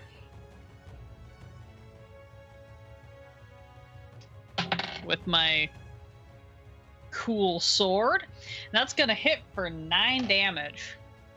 Yeah, and how does this tentacle get killed? Oh, I fucking just cleave it right in half and then kick the part I cut off back into the water and scream, "Y'all like this now?" And indeed, it does like this. No, you're making it happy. Stop. I'm fucking mad right now. And do you have any other things that you can do, or is that going to be your turn? Would you like to move? I feel like I should. But that seems counterintuitive to my desire to just stand here and slash it to death. Sure, I'm gonna like run around to kind of over here so that Mall Santa and I can at least be flanking our new friend who we need to help. Perfect. Yeah, Darruh, that's all I'm gonna do for now. talk to me, Darruh. Sure. Oh yeah. Okay, great. I'm gonna move towards the decahedron and pick it up and look at it and not know what to do and just start like. Do I see? Is there an obvious button? Yeah, so you're kind of like fumbling with, you're like, what the fuck is this? What do I do with this? And then you kind of turn it to the side. You see the word shop just kind of like scrawled out on it, and then you're like fumbling around with it, and you don't like see the button, but you like feel yourself push the button, and you're like, and you're overcome with this like with this panic, just like and I look at the octopus and I go, here. And I throw it at the octopus. And as you throw it, the sides of this decahedron, it just kind of like unfolds, and you can see this like little horse-drawn shop setup about the size of a toy, like a die-cast model almost of this like, you know, merchant cart. And as it's flying through the air, it kind of like it flattens out for a second, and then you just hear this. Ooh. Nestor, can you give me a pop? I don't. Hold on. There it is. No. Yep. Yeah, no, Yeah, you got it. You got it. You got it. I never hear it. You need those open back headsets, man. Oh, it sounds so Another good. one. Believe in Yeah. yourself. And with that pop, there is just this like 20-foot merchant cart, just like full of these like quartz rocks and gemstones, just flying through the air over your guys' heads, and the beak of the octopus just reaches up and just chops it, and you know pulls it kind of like back down underwater, and just these like gemstones are just now like littering the floor of this place, reflecting the light of the little hurricane lamp. It's almost like a little disco ball has started up in the middle of this fight. But the octopus, you can see it just grab the cart and just retract out from under the bulkhead, as the bulkhead just kind of slams shut, and you guys are just left with this kind of hardened armored tentacle that is grabbing the girl, and just the tentacle that is stretched all the way across by the lever.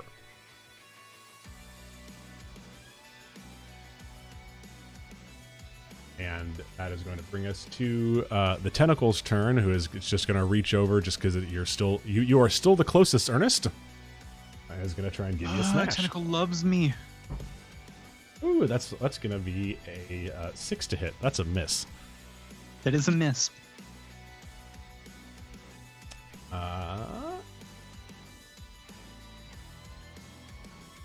And so the girl, you kind of like, you see her being grabbed by the tentacle, and the tentacle just like, for some reason, just like starts getting these red kind of sores on it, like around where it's touching her, and it is going to take damage. It's going to take 6 points of damage as you can just like hear this like noise, and its grip kind of like starts to loosen. And at this point, Mall Santa is just going to run up and just drive his mace, just take a slam right down where the grappling hook is, and try to like reveal some like actual fleshy area of this tentacle for you guys to hit. Gonna be a hit, and let's see if you can do it. Believe in you, Santa. Dude, it's always good to believe in fantasy Mall Santa. And he is also blessed still, so he has a D4. Oh yeah. And with that D4, that's going to push him over the edge, and he is gonna be able to. He kind of slams down this electrified mace and just kind of reveals just this like gooey blue like flesh of this tentacle. And Ernest. That's me. I see that the bulkhead is closed. The shop has been thrown. Ernest is going to reach in between his apron and his armor and go ahead and pop out his other knife, not a chef's knife, but his mechanist dagger. And I'll go ahead and give a little twist of the handle so it starts like popping and clicking a little bit. And I'll go ahead and swipe at the tentacle that is still trying to attack me. All right. That will be a non-natural 20 to hit. That's a miss. I'm joking. JK. Oh, plus my blessed die. And damage is going to be 11 points of damage, 6 of it being electric. Shit. Yeah. That's gonna kill this thing in a one hitter. How do you do it? I think it's just gonna plunge straight in, and then it's gonna connect the circuit, and there's just gonna be. Yo, dude, let's go. 20 months. Thank you for the sub, man. That's dude, look at this. Yeah, I think for Ernest, the dagger's just gonna plunge in, and then the clicking is just gonna be a nice zap, and there's just gonna be a bit of fried calamari smell in the air as it like shrivels up and like snaps off, and is now just like the tip of the tentacle is on the dagger as the rest of it like curls back into the water. Does it smell good? It smells delicious. And like, Ernest definitely has like an eyebrow raise of, might eat this later. Yeah, it smells. Yeah, definitely. If you say it smells good, it smells great. Yeah. Okay. So the sub of having the electric dagger is to be able to slice things really thinly and cook them at the same time. So, yeah. Oh, you got the thing that you plug in and it makes toast while you slice the bread? Yeah. Oh, dude, that's I so toast cool. as I slice the bread. I fry potato chips as I slice the potato. It's great. Haven't tried it on fish yet, so real excited. This is why we had all the sleepovers at your house when we were kids. Oh yeah, made weird snacks. All right, Charlie. You are in front of this this massive armored tentacle that now has an opening in its armor. That opening's like right within reach of me? I would say so. Excellent. I am gonna just double hand my sword and drive it right in, because I am angry and ready to see this thing leave. Because I am, as you would say, enraged. I am, in fact, enraged by all of these circumstances. Cool. I'm going to take that. I'm going to take my blessing just to really make sure that this is not a problem because of that fucking debuff bullshit.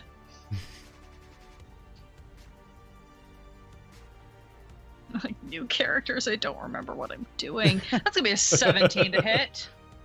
That is a hit. Love it.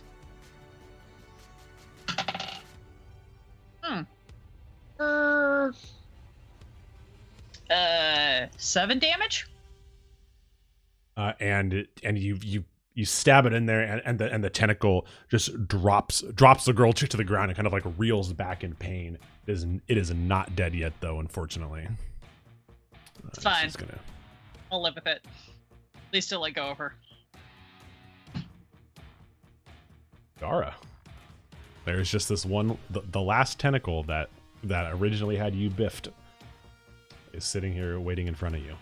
You got the epic music. Do it. About 30 feet away. Okay, hold on 1 second.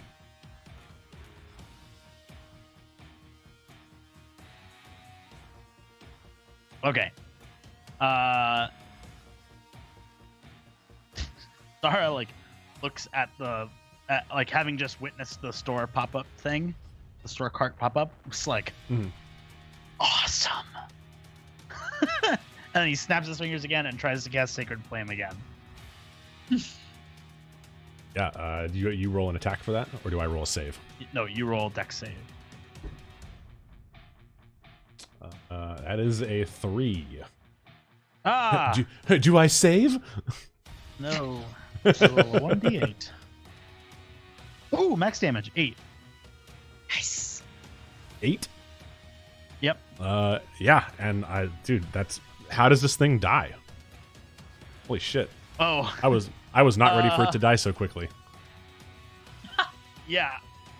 Darruh sees a sword, whispers awesome to himself, and like whispers again down to his amulet and snaps his fingers. Snapping his fingers is the only way he's like gotten spells to work in the past, so he thinks that's like the link to casting the spells, even though it's like not tied to it at all.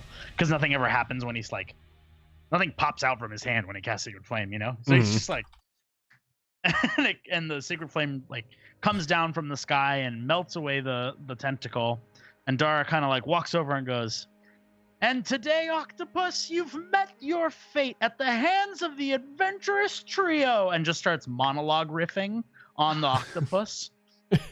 Well, on this day, you have fallen to the hands of Mr. B and Charles. Charlie. Sorry. I forgot. Sorry. And you know defeat. and just keeps free riffing on this monologue while trying to say epic shit, and like also mentioning Mall Santa. And our friend Mall Santa and Aqua Girl were there too. And as you're kind of just like all walking back, the man kind of like finishes like taking the rest of his gear off, and he just says, I've never heard of Mall Santa, but my name's Iskor. I'm a mechanist, like your friend here. Hey, you got some tricks up your sleeve. Yeah, I was admiring the shop. Sorry about that. I know that's probably a lot of work. How did you fit so much mass? I mean, I can only fit, half that size into my devices. Here, I actually have one if you'd like to take a look at it, and I'll hand him one that has my like 10-foot long by 5-foot long, like solid wood dining table encaptured in it. And he kind of like looks at it. Look, well, this is good work. How long have you been at this? Not very long, actually. Oh God, 4 or 5 months. Look, I had a bit of a mentor though, but I didn't really start tinkering until actually the new year. So, and he puts it back into your hand. Look, it's all about the grind, man. You just got to put in the hours. You'll get there, man. Look, but until then, I'm really glad that you guys are alive, but I got to I'll leave you guys, chill you guys out. Just hang out for a little bit. I got to clean up the shop. I got to go put all this stuff into the spare. Yeah, I cannot believe that I just was going out for a swim to go down and collect some gems, and he's just like muttering to himself as he starts to go about like picking up the shop, and the girl just thank you, Iskor, help, and I'll try to like nudge the other two, like help, and start picking up things and at least putting them into like piles. And he just kind of like Darruh sort of. Oh, go ahead. No, you. I say Darruh sort of whispers over to Mr. B and goes, "Mr. B, are all mechanists old men?" No, but I can't confirm that. This is actually the only second mechanist that I've met. Oh, me too. Yeah, that adds up. All right, and he walks away and just starts and points at the girl and goes, "How can I help?"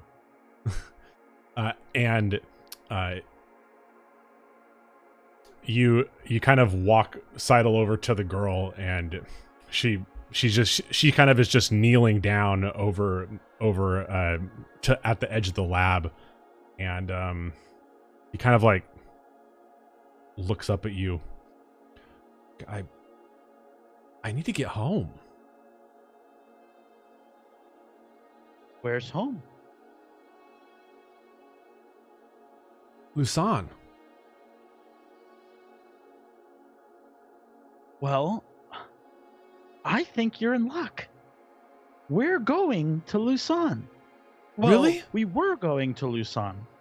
Well, we were on the way to Lusan, but that plan may We're have still changed. going. No, though we still need to We're go on our there. way to Lusan. You should come with us. Yeah, no, yeah. Okay, yeah. When can we leave? When can we leave? Oh, that's not up to me. Oh, And then he kind of turns to look at Mr. B and he goes, "See that guy over there? mm-hmm. That's the guy that hired me. So I'm kind of just following his lead." And she just kind of like looks down dejectedly. But I'm sure he'd be happy to help you as well. Hire you. I don't know. Do something. Can you ask him if he can get me to Lusan?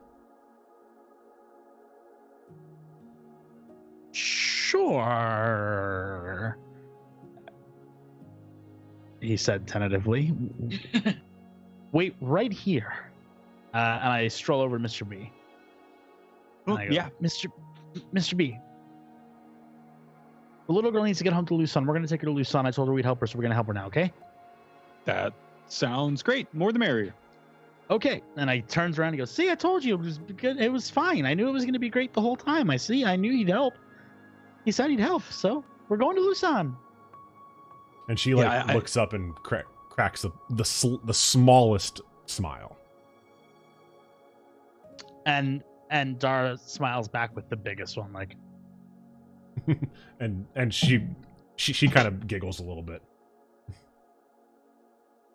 Ernest at this point will go ahead and stop like cleaning up and like dust off his hands from like the dirt and things on his apron and come over and get down on her level. Be like, I'm sorry, I don't think I introduced myself. It's nice to meet you. Thank you for helping my friend, for pulling her out of the water. She doesn't do quite that good in water. My name's Ernest Boreweaver.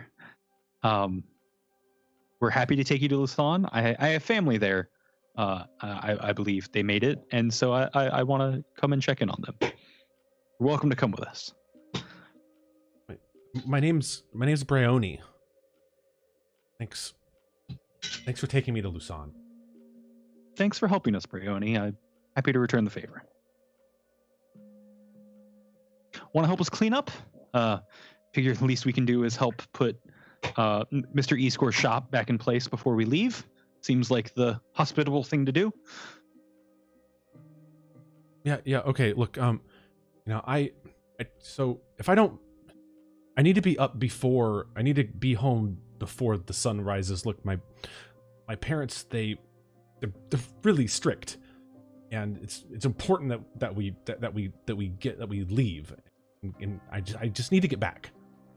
Great. We will get you home, and if we are running late, we'll talk to them and assure them that you are safe and well taken care of. It's better we get you there safe than we get you there fast and not safe.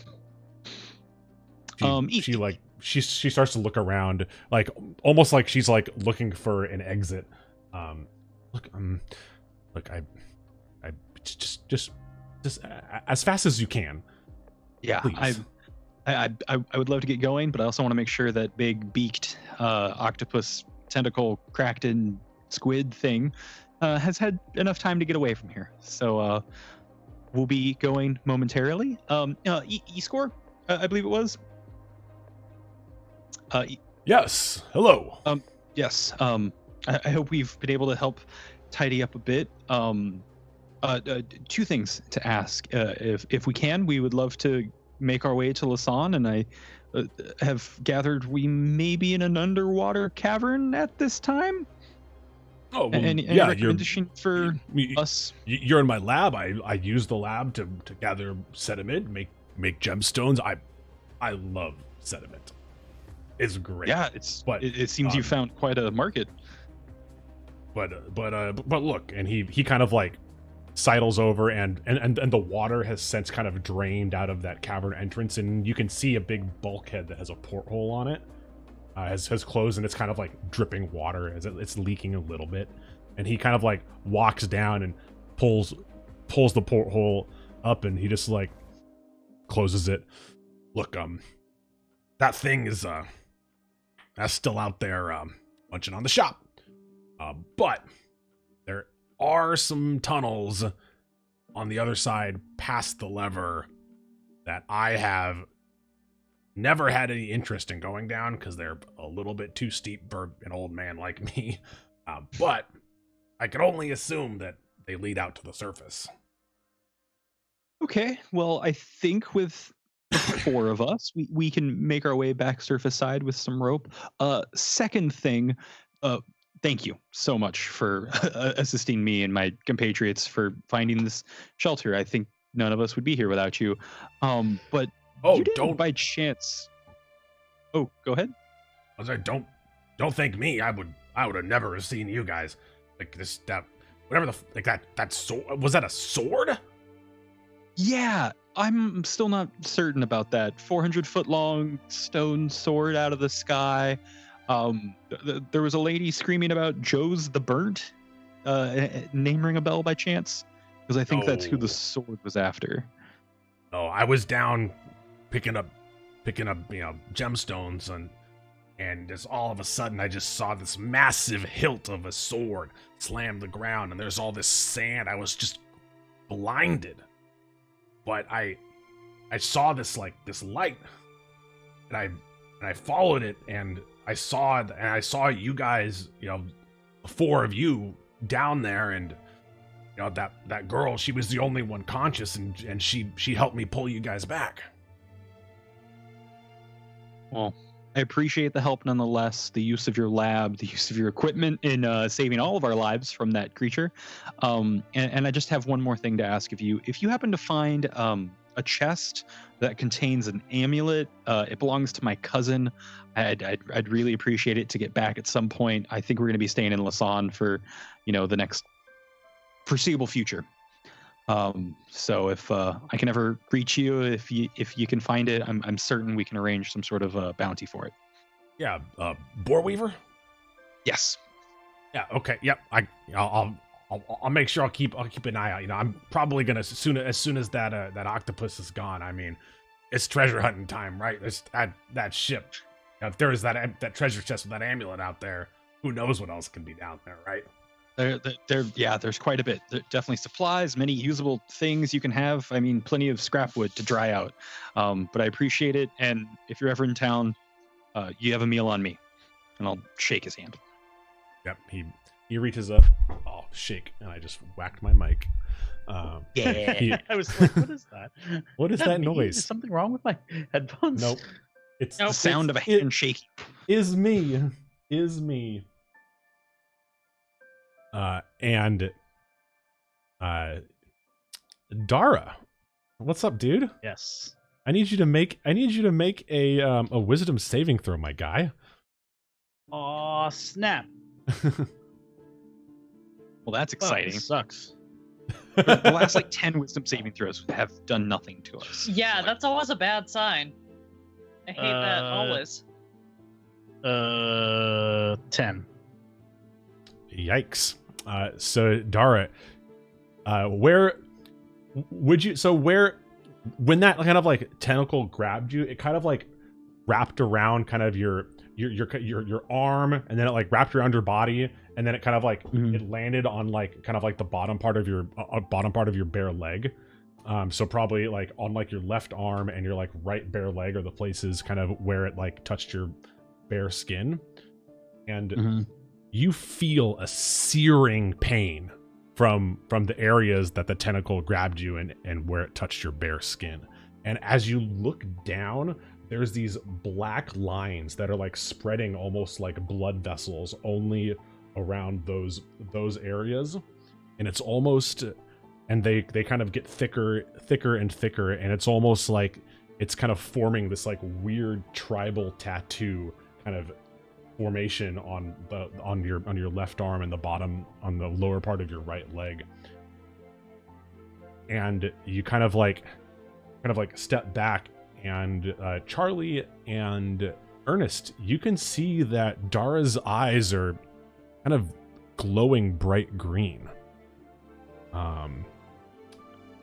And I'm gonna need you to take to roll a 1d6.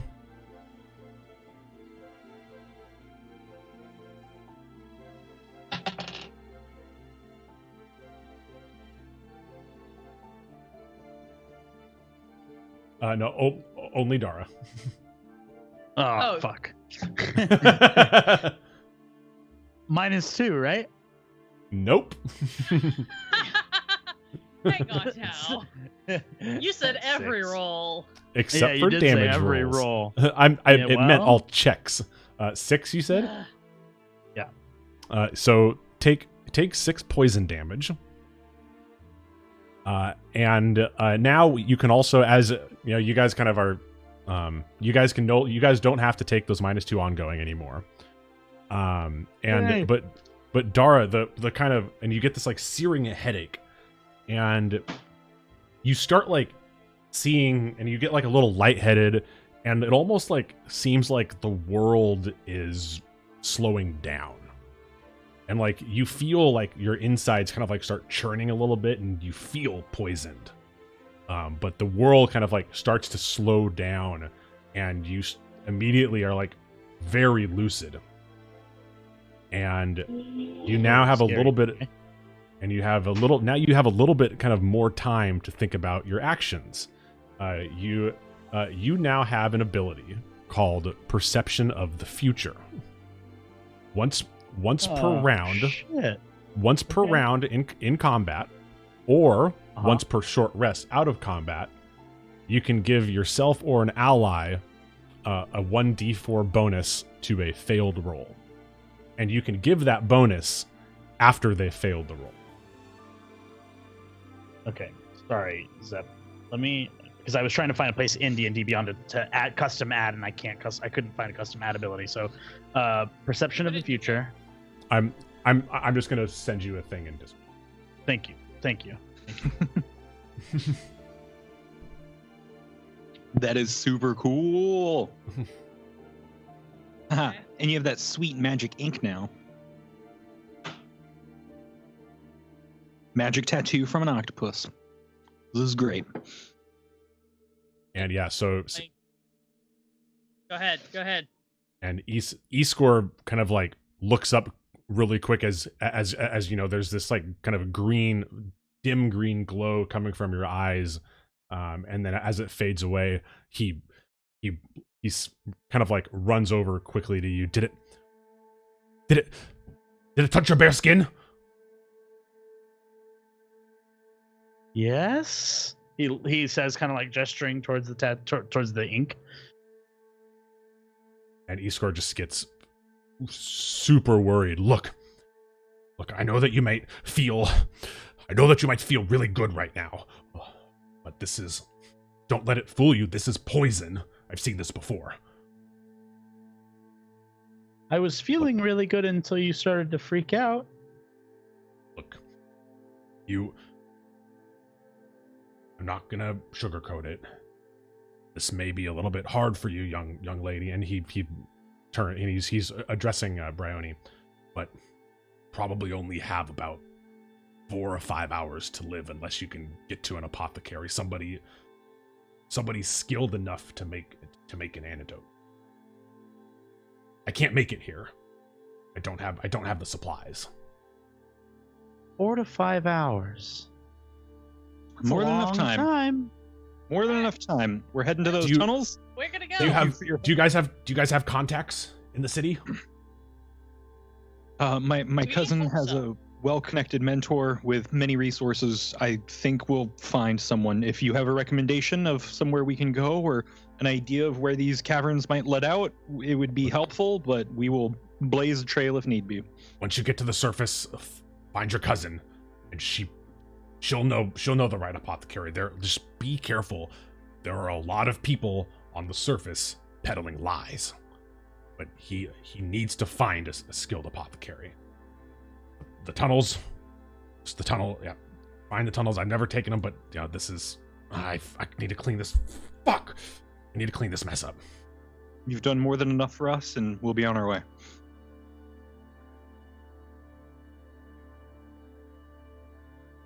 Okay. 4 to 5 hours. I think at this point, Charlie's gonna just like run for the head book it towards those tunnels, and as she does, she's gonna like reach for her sword to like pull it out and just like take the front. And as she reaches for it, she kind of like remembers that it's not there anymore, and just kind of like, never mind. Keeps going.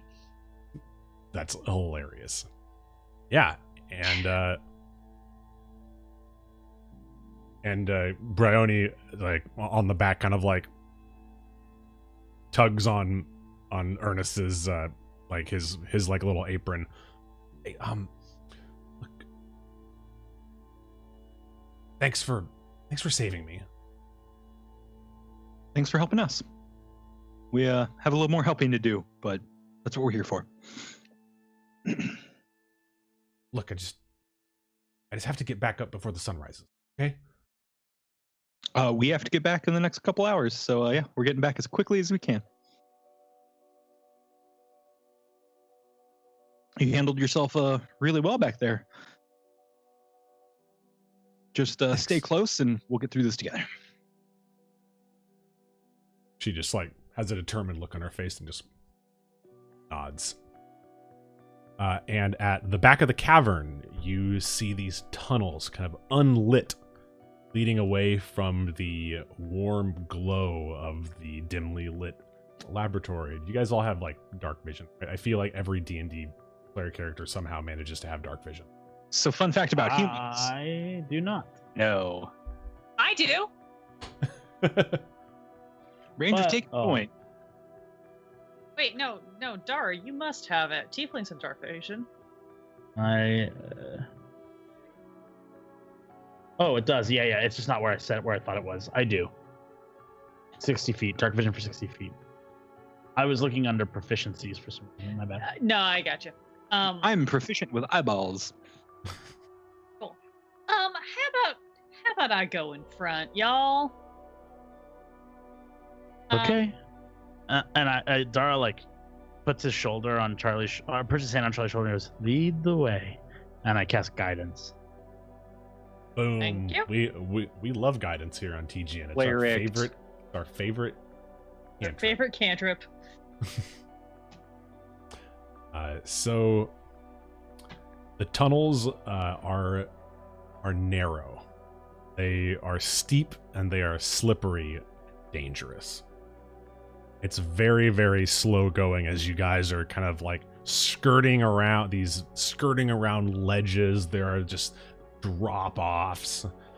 And I'm gonna need how do you guys like, and you guys kind of like come to this like, how would you guys deal with rock climbing? Do you guys have anything that can help you? I have an adventurer's kit which has some rope. So I would definitely want to be tied off to someone who can see right now, as well as I will have our little one, Brianna, on a like tied to me and like pretty close. I'm not sure if she can see in the dark, so if she can be my eyes, even better. We'll just form a weird pact. I don't know. I'm gonna do a weird thing because I've got a pack of javelins with me, so I'm gonna use them like rock climbers, like mount points. Mm-hmm. I'm gonna scout first and free climb, and I'm gonna like chunk them in where I find good secure places and like tie people's ropes off to them, and then move to the next point, tie it off, and then like scoot the ropes up as everybody gets to point 1, move them to point 2, that sort of thing. So I'm gonna. I don't have any rope. Yeah, no, I'm gonna keep everybody close together. I'm gonna try to keep the party within like 20 feet of each other, and move real slow and careful. But I'm gonna move points so that I take the brunt of any fuck ups, and everybody else is tied off behind me. Nice. Yeah, and I'll you go guys ahead and- don't. Sorry. I was gonna say I'll just be in the back and I'll use my crowbar to try and like pry them back out. So as we go, I can like pass them up the chain and reuse them. Totally.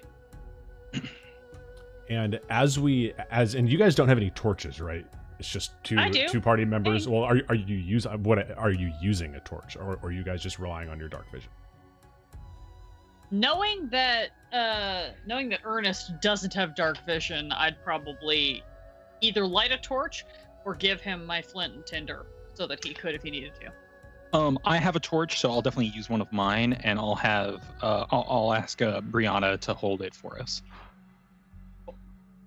And Bryony, Bryony.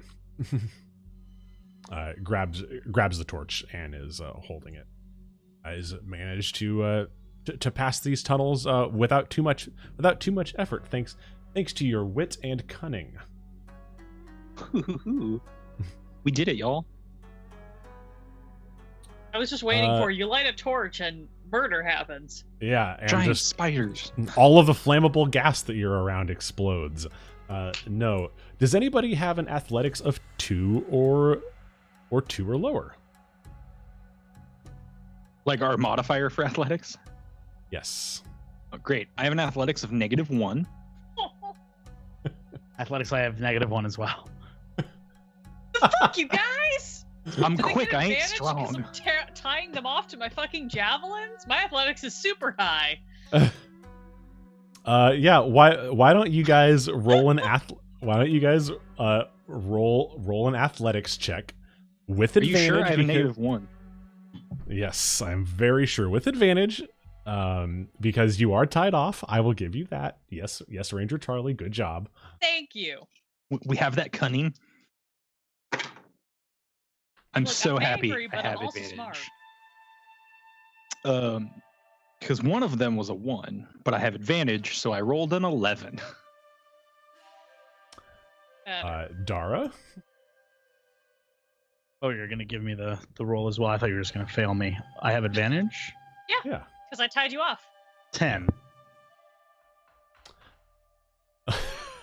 Probably super easy, right? Going. Darruh? Yes. During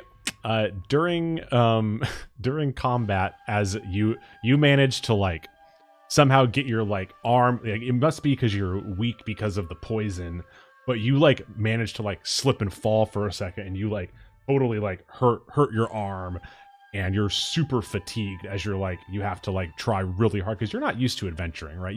You're kind of more into the idea of adventuring and helping people. Exactly. Yeah. Yep. 100%. And you're gonna, and as you kind of make your way through this, you take some brunt. You don't take any damage, but you are very fatigued, and for the next 3 rounds of combat, you're going to be suffering a -3 on your checks. God, no, just on my checks. Yeah. So like your attack rolls, saving throws, checks, not a -3 not a -3 on your damage. That's something. Thank you for clarifying, Zep.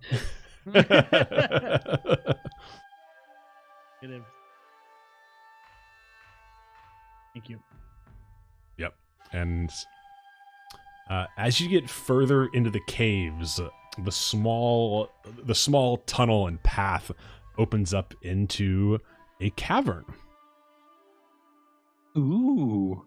And water covers the entire cavern floor, about 6 inches deep, and it's full of stalactites on the ceiling and stalagmites on the ground.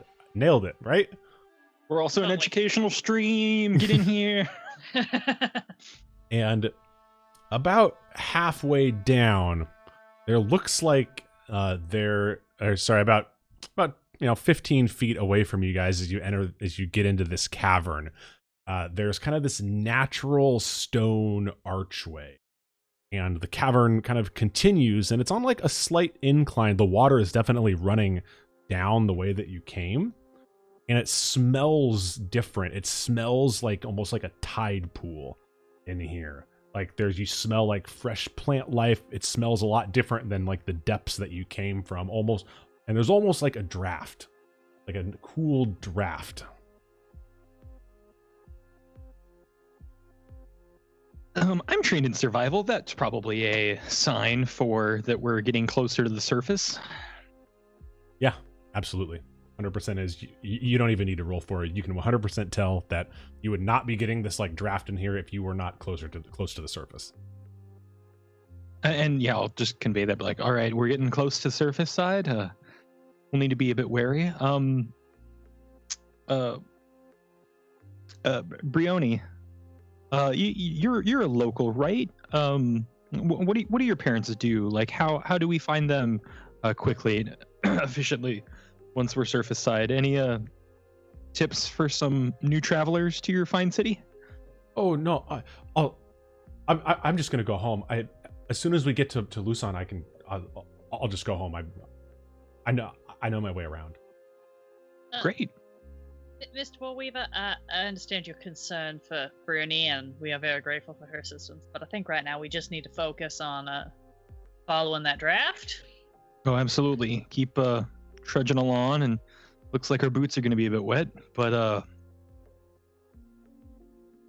I mean, all of me's been wet for quite some time now, so I think we just keep moving forward, yes?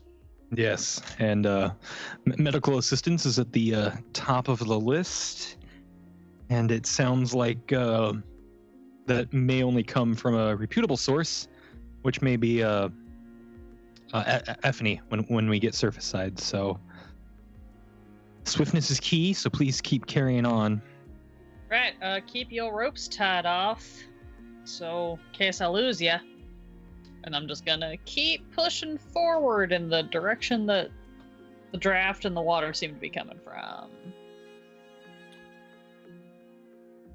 Darruh, do you want to do anything as you're kind of staggering along behind, hurt, tired? You can't. It's hard, kind of hard for you to keep up.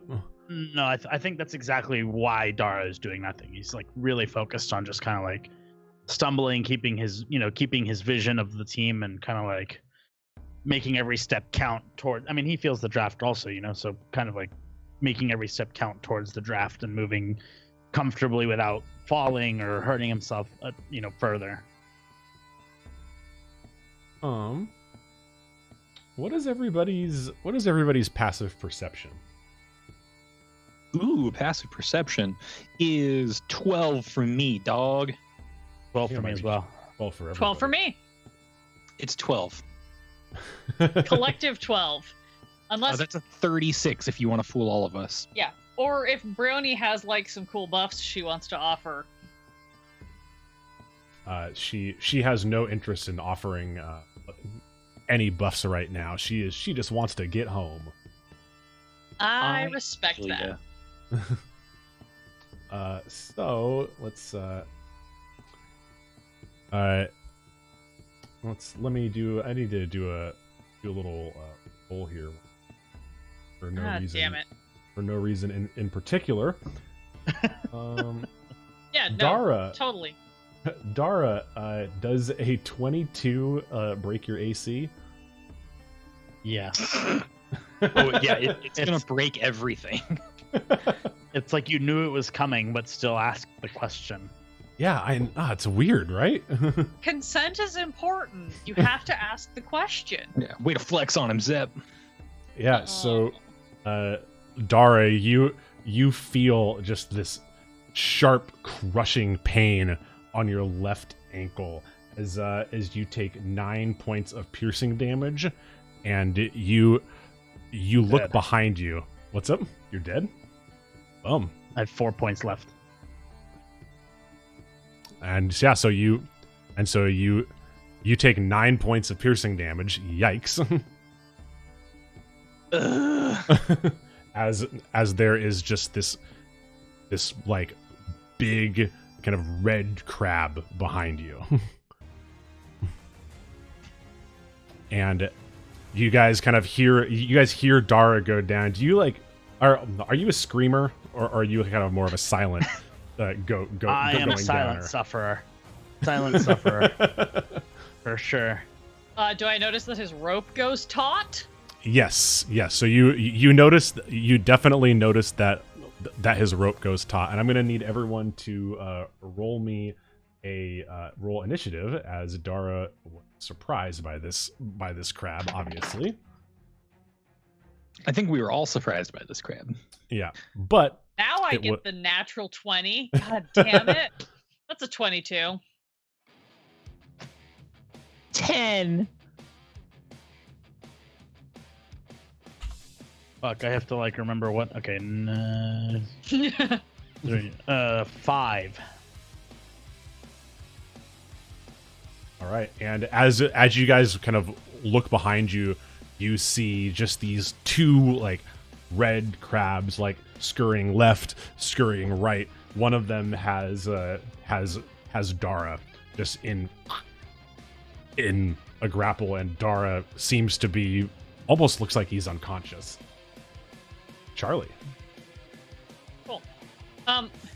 Sorry, like, size ratio, are these like standard size red crabs, or are these like gigantic, terrifying Pokemon red crabs? These are probably like half the size of a Darruh. Great, just double checking so that I understood what I was dealing with. Yes. Since I'm up at the front and I've got a little bit of ways, I'm gonna do the weird thing, and my default is gonna be that I'm gonna pull my longbow and I'm gonna fire an arrow at the one that is grabbing Darruh. All right.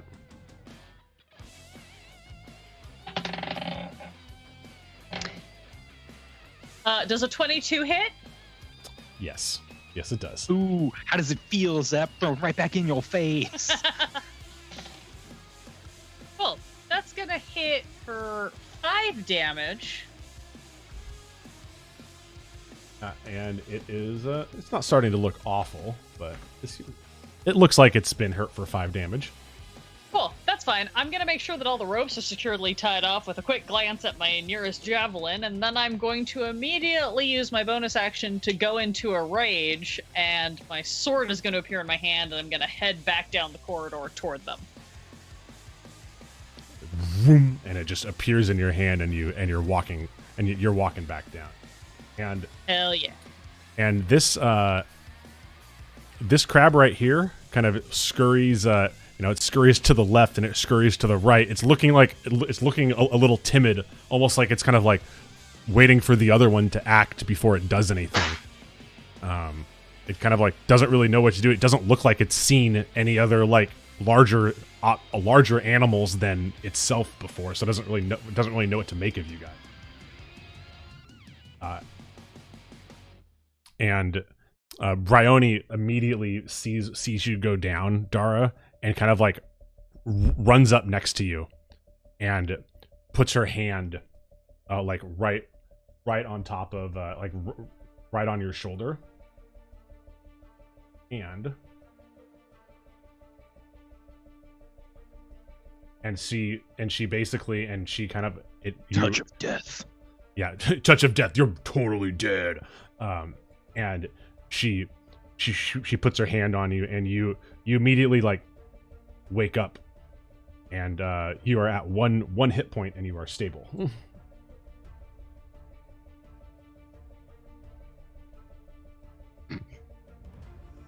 What? Oh, you went down to -4, not +4. Sweet, didn't hear that part. I'm so excited. No, I was on a 4. Oh, 4? Oh, you. Oh, I thought that you died. No. I said I'm. Never mind then. I said I'm dead, and then I said, well, I'm basically dead. I have 4 points left. Okay. Never mind then. So instead of her bringing you back up to 1, you instead heal 5 hit points. Neato, burrito. I love a child. I was 100% certain that you said I'm dead and didn't follow that up with anything else.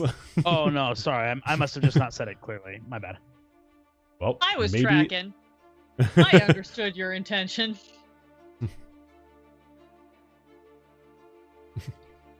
I'm not dead yet.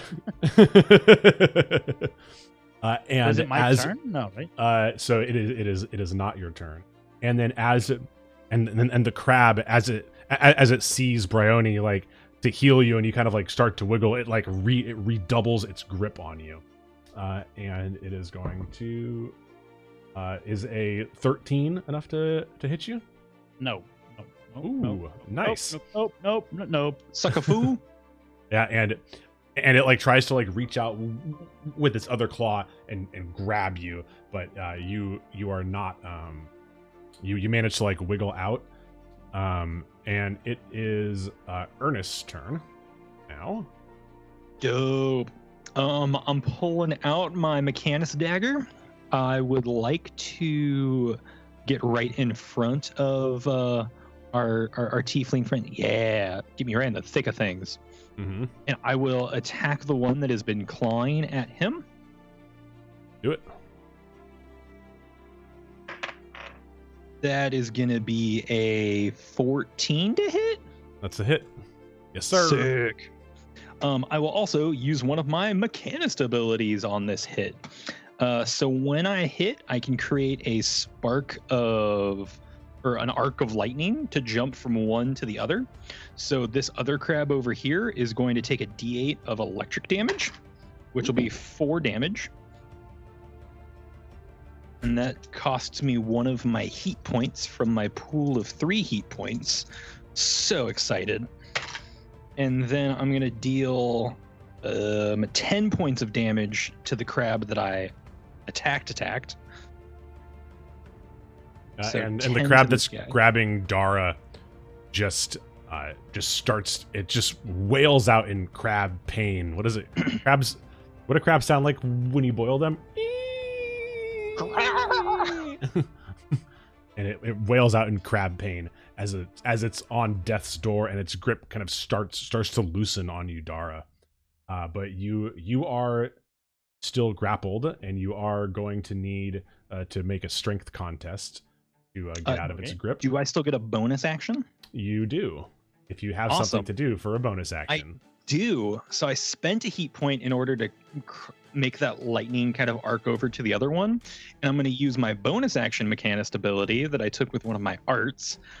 It feels super cool to then vent out that heat. So for everyone around me, you can feel me just kind of like getting very hot and like warm as like my weird magical energy happens. And then I'm going to suddenly vent that heat, and 5 points of fire damage is going to hit the one that is still grappling. Oh shit! Really? Wow. Okay. Yep. Yeah, and how do you turn it into roast crab? That was wow, okay.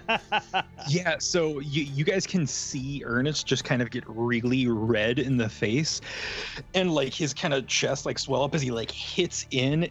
It sparks behind him and hits the other one, and then he like lets out a big sigh, but from that sigh, like this just magical like energy burst kind of comes out from underneath his leather apron that he has on, and just roasts this crab that like flips over and just starts writhing. Yeah.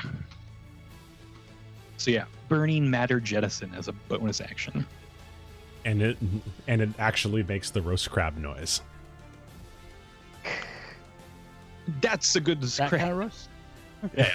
That's a good crab. And Charlie, it is your turn, Magic and you fart. and Sorry. no, it's true though. Heat burst Not wrong. dispersion. Not wrong. And Charlie, it is your turn. But as you kind of hear, as you're like looking around, seeing what's happened, you see the first crab just turn into a roast crab.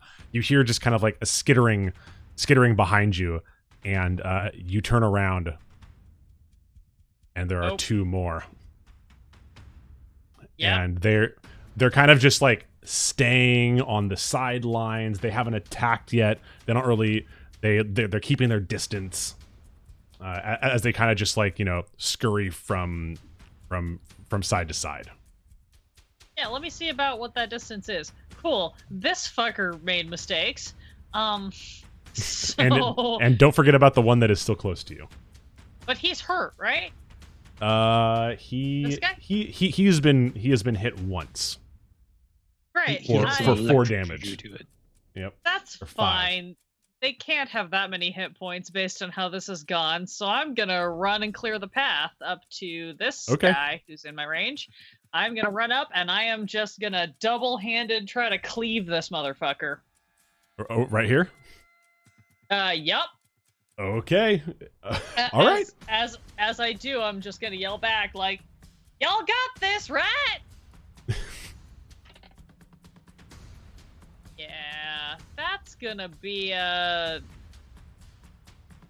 unnatural 20 to hit. Yeah, That is a hit. unnatural 20 Yes. to hit.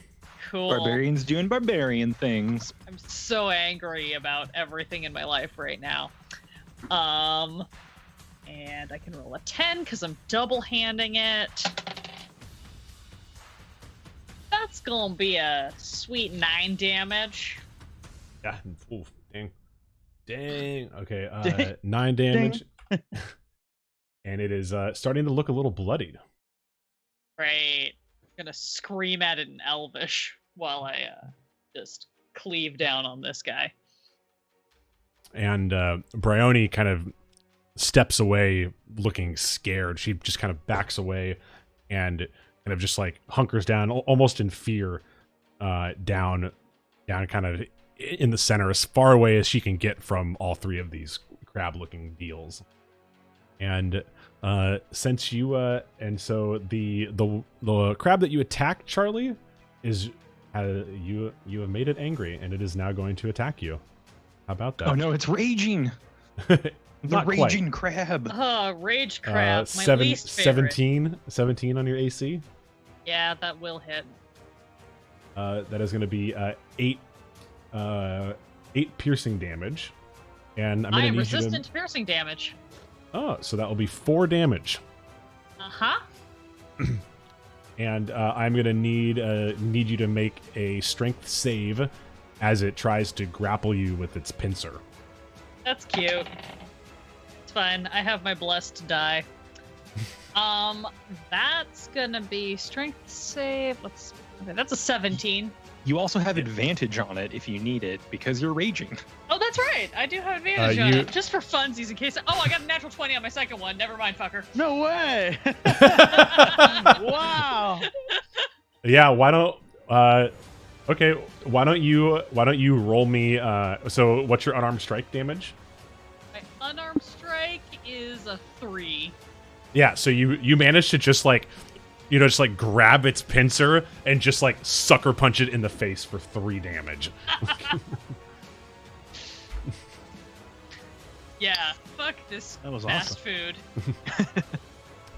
And the crab that was looking a little timid before down by you, Ernest, is going to turn around and just claw you.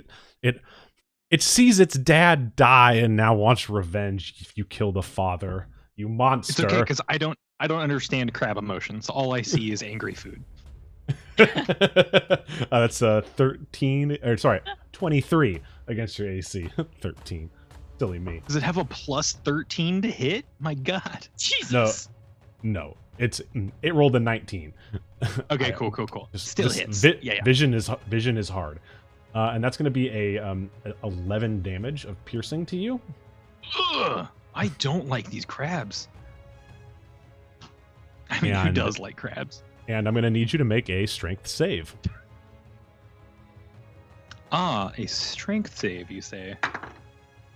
Easy, 17. Yeah, no problem. And it tries to grapple you, and you manage to like as it like hits you with the pincer, and then it tries to grab on you, manage to like twist your way out of it. No problem, easy clap. Boom.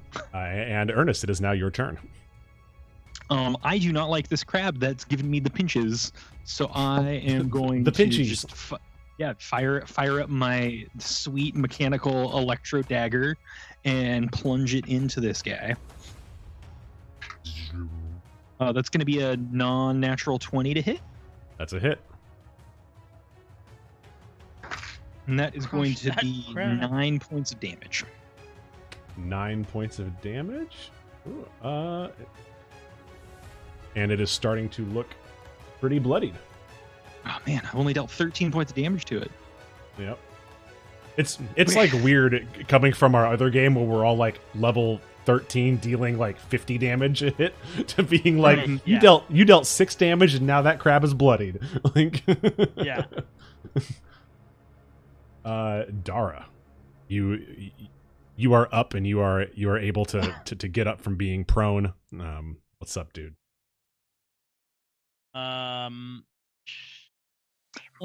Can we just do a quick hit point check? Because I'm definitely down at 7 now. Yeah. I feel fine. I mean, I'm not ideal, but I'm fine. Barbarian things with resistance.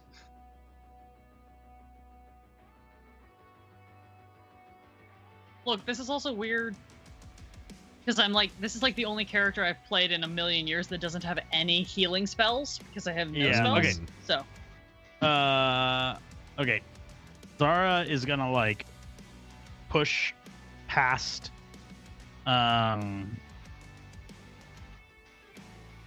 Ernest to like kind of hide in here, and while he pushes past him, he's going to cast Cure Wounds. Is this the first time that Nestor's ever cast a healing spell on somebody else? Well, I wanted to wait, but I feel like I can't because I need to wait out these three rounds of -3. Got it. Yeah. I mean, it's tough shit because I can't now. I'm committed. 3, so you get back 3 healing points. Oh, does that have a -3 on the heal too? Or do you just roll low? It does not have a -3 on the heal. Oh, it doesn't. Yeah, think of it. Yeah, so it only affects it only affects your whatever checks. negative lift. Yeah, okay. The 6. You get Dope. And then as a bonus action, I will sort of like land up against the wall and grab my amulet and just be like, okay, a little bit more help, please, and cast Healing Word to myself. Is that a Nice. D4 or something? Yeah. And as you're over there healing Ernest and casting a word, dropping bars to heal yourself. Charlie, you see the other crab that you did not attack scurry kind of backwards, away from the kind of away from you and off into the shadows. It doesn't seem to have any interest in fighting. Cool. I'm just gonna give it a little like sword in one hand, just be like, Intimidate the crab. And it is your turn, Charlie. Is it now? There's still one jerk crab in front of me that I didn't quite irk. Yep, one jerk down crab on that him. is it's not looking too hot, but it is still alive. Well, it's gonna look less hot after this move because I'm just gonna swing at it again. That'll be a 19 to hit. That is a hit. And again, I'm still two-handing my sword so that I get a little bit more crunchy damage.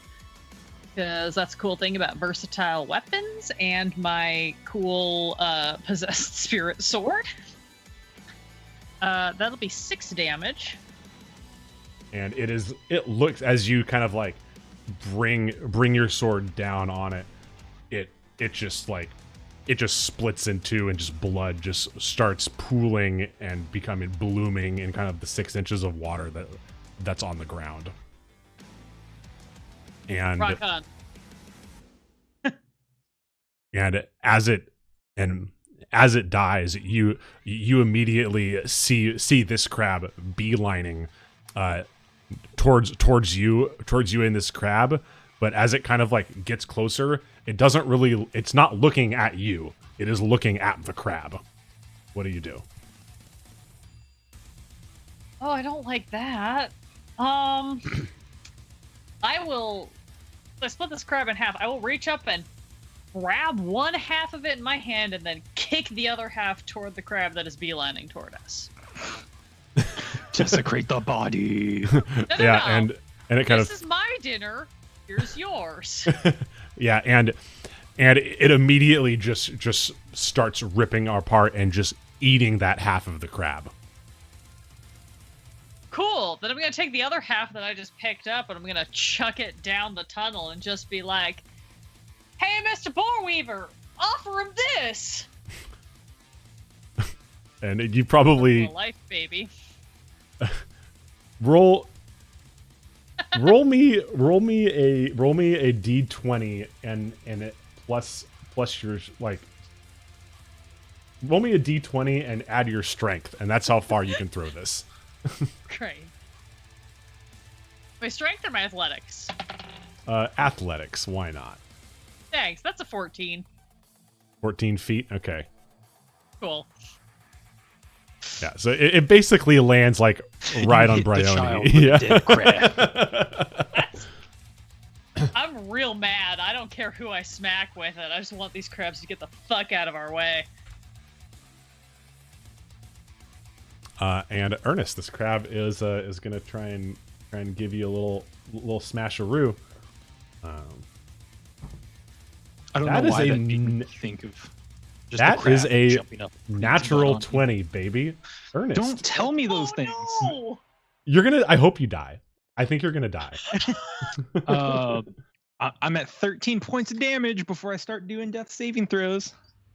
It's a good thing. This is I'm rolling 2d10 of damage here. Sick. I got it. That's his 8 and a 5 plus 2. It's 15 points of damage. That's 15 points of damage on Ernest. Sorry, what happened to Ernest? What did he get attacked with? The fuck? He just got attacked by a crab who managed to get a crit. crab. Let's go, crit crab.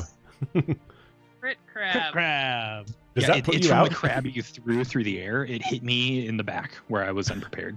You Yeah. did this. Are you It's out? all Is your fault. is that gone? He's- I am unconscious.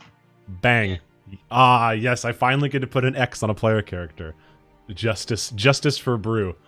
Is it I have to possible remember how to do double death saving rage? Because I'm throw. about to. Let's get crits in the chat for Bonk, please. Yep. Bonk, I'm gonna need you to make a death save, my friend. Death saving throw. Let's go. That is a 13, so that is one success. So that is a success. Success. Darruh, you That's you my are turn, up. guys. This feels like a nice bathroom break for me. Zara, Yeah. Okay. Have fun. We'll cover you.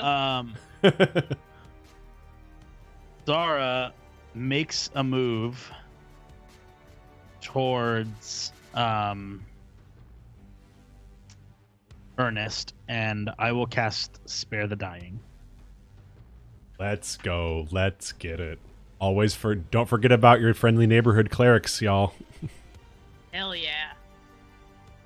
And then I'll You're- move towards Bree. Bryony. Thanks, sorry, And so Bryony. so there will be an attack of opportunity if you move past this crab, FYI.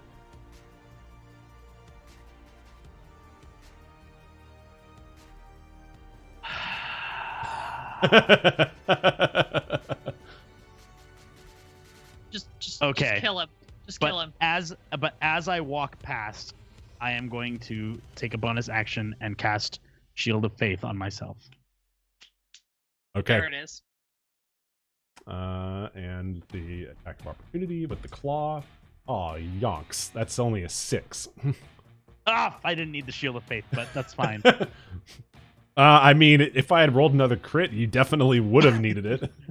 Yeah, Because yeah. dude, these things can deal a nice amount of damage if you roll well. Yeah, it's a clearly. it's a Totally. D10. It's a D10 of damage. Like, finish those crabs. And the crab back here is just gonna kind of waddle away back in the corner with its dinner and just quietly start munching on it. And Darruh will just like turn to Charlie and kind of like give Charlie the like, oh my god, please help eyes, as he like collapses onto the wall next to Bryony. I'm so Bonk, mad. you spared the dying has been cast on you. Guys, this is the easiest I've ever survived. Everything's fine. You are, and Charlie, you're up. Cool. Let me double check what I still have on the ground because I am so mad right now. Almost dead. Weird friend's dad who always made us good snacks at the campfire events. God, I can't get my mouse is like losing its shit. Okay, cool. Well, I'm not gonna be able to run up to this mofo, so I'm just gonna sheath my sword and I'm gonna pull out my longbow and I'm gonna fire a fucking arrow at him. Do you want to stay back at range? Yeah, might as well. Okay. I just wanna annihilate it. I'm not worried about it. I don't care how I do it. I just want it dead. No, I just want it dead at this point, and I'm well within longbow range. And since I got attacked, I'm still raging, so I'm not worried about keeping that at the moment. Of course.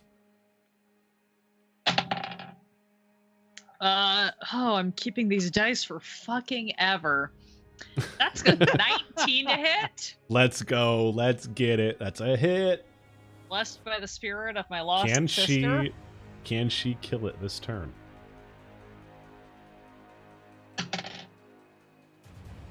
Uh, 7 damage. That is gonna do it. Awesome. I just scream, "Nobody fucking hurts my friends!" and fire off straight into this crab's face. Pop, pop. Yeah, and it goes down, and there is an eerie silence that falls over, broken only by the trickling sound of the water running through the cavern, and by the last remaining crab chomping on its dinner.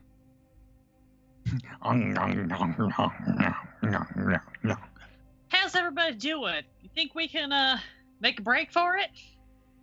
I make an unconscious noise. I think that like Darruh just like sits down against the wall he's leaning and says like, just give me 10 minutes, and he holds onto his amulet and starts to like just grab both of his hands, and I will cast Prayer of Healing. Yeah, I'm just literally standing there like sword in one hand and longbow in the other, like panting like, can we go now? Fuck. And the party will heal for 11 points. Ooh. Blessings upon you, sir. Brings me Guys, back to I have 11 hit points. I'm almost back to full. Playing a barbarian every time now. This is sweet. Dude, not only are you the tank, you also do the most damage. I don't understand how it's balanced. It just is. I don't know how that happened, but it works. You can even read in this edition. It's amazing. Deep cut to the barbarians of old. Look, my half-elf mom or my elven mom made sure I got an education before I fucked off to the forest. It's fine. Damn kids teaching how to read. Back in my day. And do you guys continue? You want to bother this other crab while it's eaten? Bryony is just like looking like really kind of uneasy, and she just turns to you, Darruh. Can we go? Look, we wasted a lot of time here. Darruh stands up for like the first time, still feeling basically like shit, and trying to put on the best like, yeah, everything's good face, you know, for Brownie, and it's like, And yeah, let's keep moving. Come on.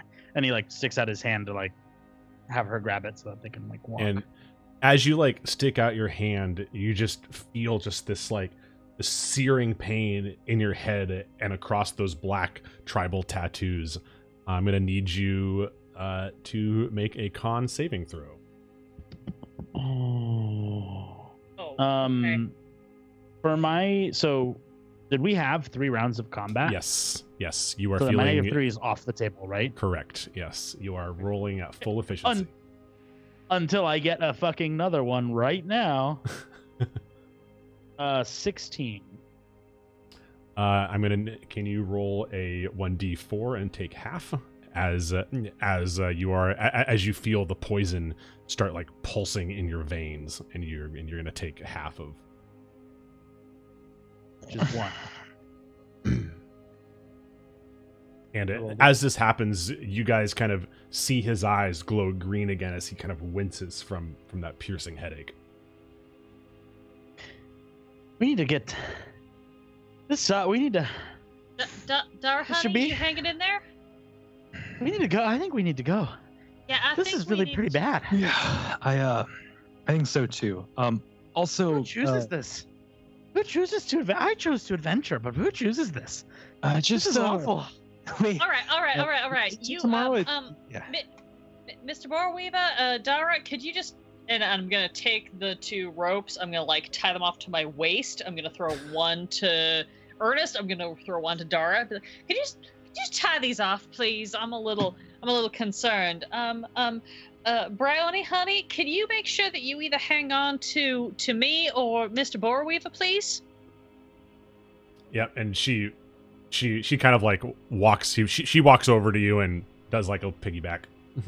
Cool. Yeah. No, I will absolutely just like put her up on my shoulders and just be like, "All right, exactly. gang, we are just gonna keep going." I'm actually gonna turn because I have 5 javelins. I'm gonna hand 1 to each of my buds because this shit's weird. Be like, sticks. Yeah. If you start to falter, just kind of like drive that. The rock here is kind of soft. You should be able to get a decent like hold or just whatever you need to do.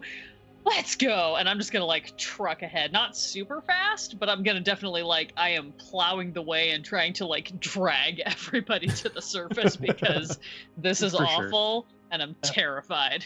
While the ropes are being tied and javelins are being handed out, I'm gonna take off my apron and put it on Darruh. The apron is my magic item for the 24 hours that gave me the Constitution saving throw bonus. So Nestor, for all con rolls, you have a plus 1d4. So that will be any con saves, concentration checks. I don't think there's a skill with con. Very good use of that new particular ability. Yeah, you actually may have just saved his life. This is the most amazing teamwork we've ever had on Torpid Network. I was going to say, for the most part, we all play characters who are kind of selfish. Yeah, I was like, that's a very not selfish and very out of character for our stream. I'm a little disappointed in you. I wanted to kill Nestor this stream. Hey, I'm the one who went unconscious. I should keep it for myself, but he is clearly not doing well in the Constitution realm via poison. Also, if DMs, if you're out there and you want to see your players collaborate, session zeros. We did one. It helps out a ton. Yeah. It's we so love it. Good. Cool. So yeah, I'm gonna tie them off. I'm gonna hand off the javelins. I'm gonna do the same thing again, where I'm gonna reach to like draw my sword and then kind of like remember it's not there anymore. At which point, I will just take a 3rd javelin for myself and kind of like keep it at the ready as I truck my way up this corridor. I'm so not comfortable being the person in front. This is a new experience for me, but my possessed barbarian soul will hopefully keep me safe. I'm sure it will. So on the other side of the cavern, through the stone archway, there is a massive elevation change as just the ground just whoop, starts going up. The cavern gets narrow and winds until it's almost too tight for you guys to proceed. But right when you're starting to think you won't be able to like squeeze down any further, you're basically like crawling and you're getting claustrophobic and it's just like real freaking uncomfortable. The passage opens up into this large underground fissure. It's narrow but steep and undeniably leads towards the surface. You guys can feel a breeze coming through, and it's just there's these ledges that are just leading up along this very, very steep fissure. And climbing up is long and painful, especially for our friend Darruh, who is not athletic to begin with, and 2 has like failed everything almost. Almost. And Charlie, as the person leading the charge, I'm gonna need you to make a dex saving throw. As actually, it can be athletics. As you're kind of like grabbing on, and you feel this handhold, and as soon as you grab it and pull it, it just dislodges this huge boulder. Thank you for letting me use athletics. That's a 17. Yeah, so you manage to dislodge the boulder and probably like use your back or your shoulder or something to make it so it doesn't hit any of the rest of the party, and it just falls down the fissure. I mean, not harmlessly, but it does not deal any damage to the party. What it does do though is it causes this almost like weird rock slide of just smaller boulders to start falling down, and it very much just blocks the entrance that you came through. Shite. All right, folks. Looks like we're gonna have to just keep pressing forward, yes? I mean, that was always going to be our route. Maybe it'll be a little bit longer before we see E-score.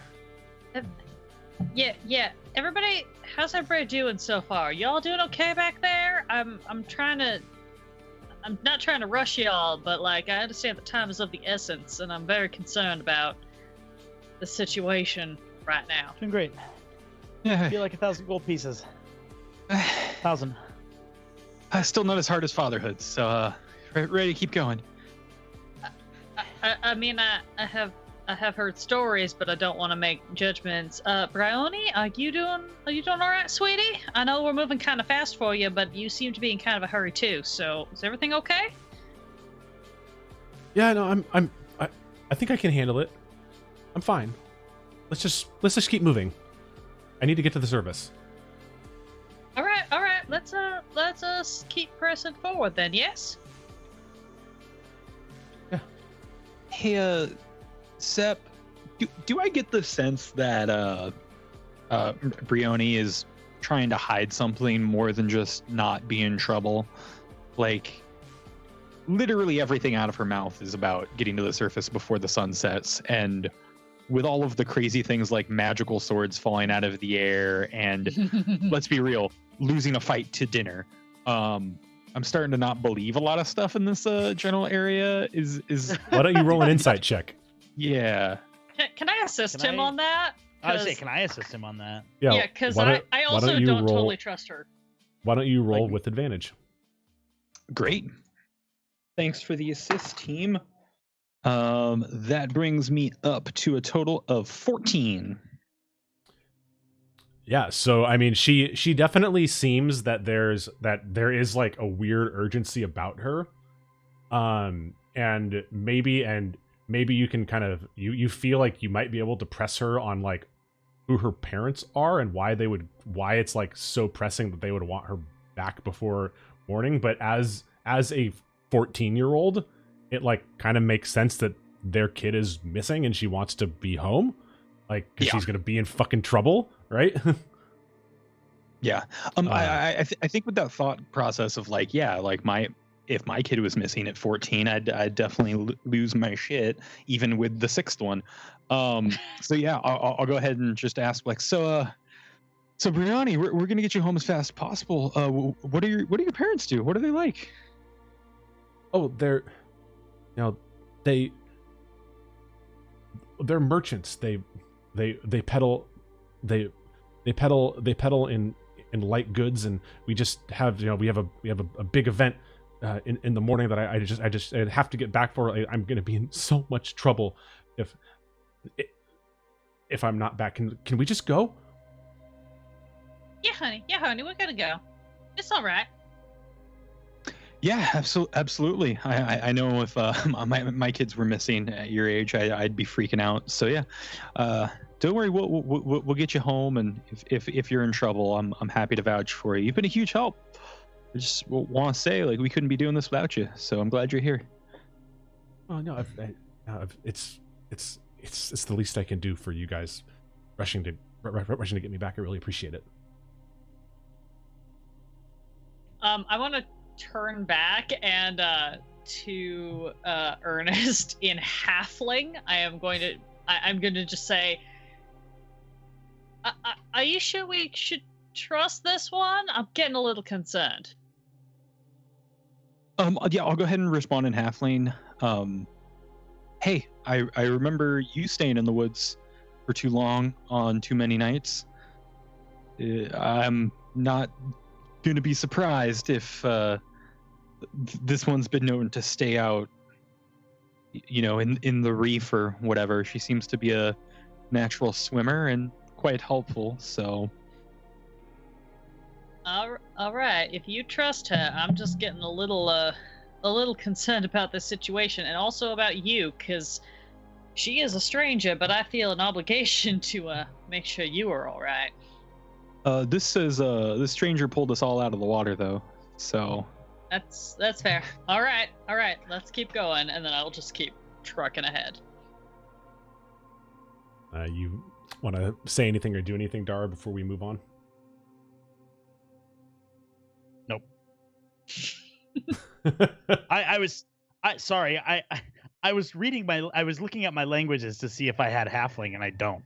So that was intentional. I love you, Nestor, but no, that's okay. I was like, but in my head, I was like, oh yeah, Alandra, well, fuck you. Watch this. And then I was like, fuck, I don't have it. I have Dwarvish and Infernal. And I thought I couldn't remember if I took Dwarvish or Halfling. And so context for viewers, just because now that we've done it, it's already fun. Part of the backstory on these characters is that I know one of Ernest's adopted kids, so I learned Halfling from her, and he knows Halfling to talk to her, so we can talk to each other in coded languages.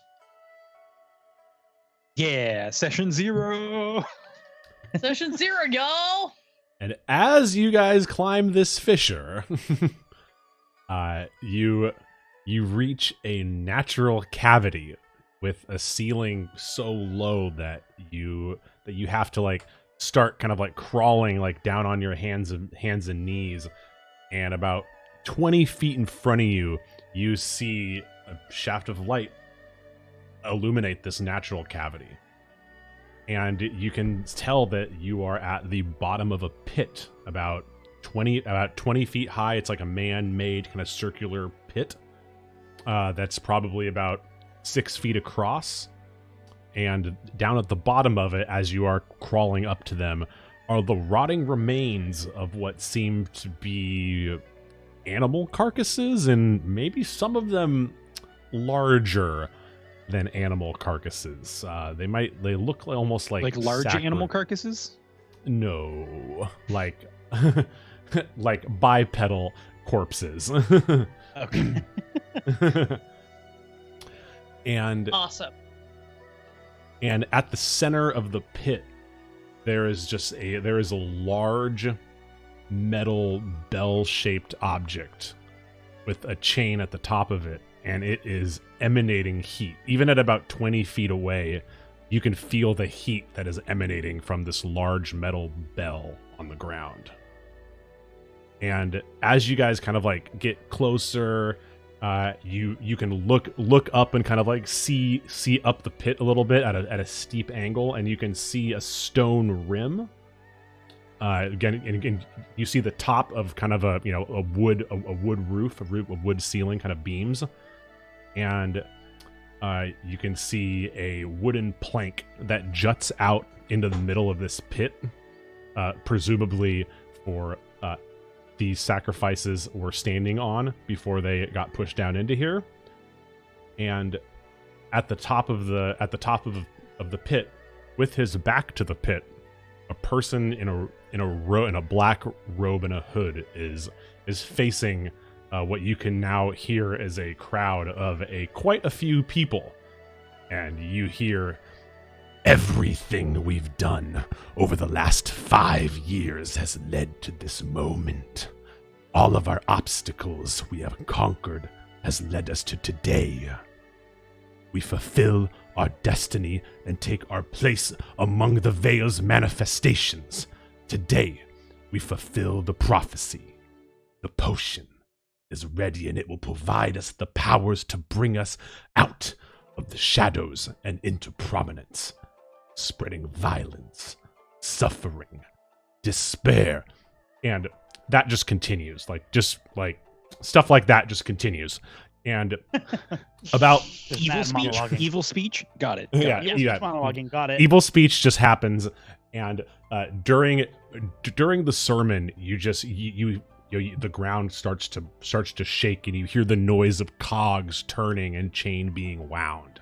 The bell lifts up off the ground to reveal a bed of dimming red embers, upon which a glass decanter with a golden liquid that slowly pulses with a yellow light lays.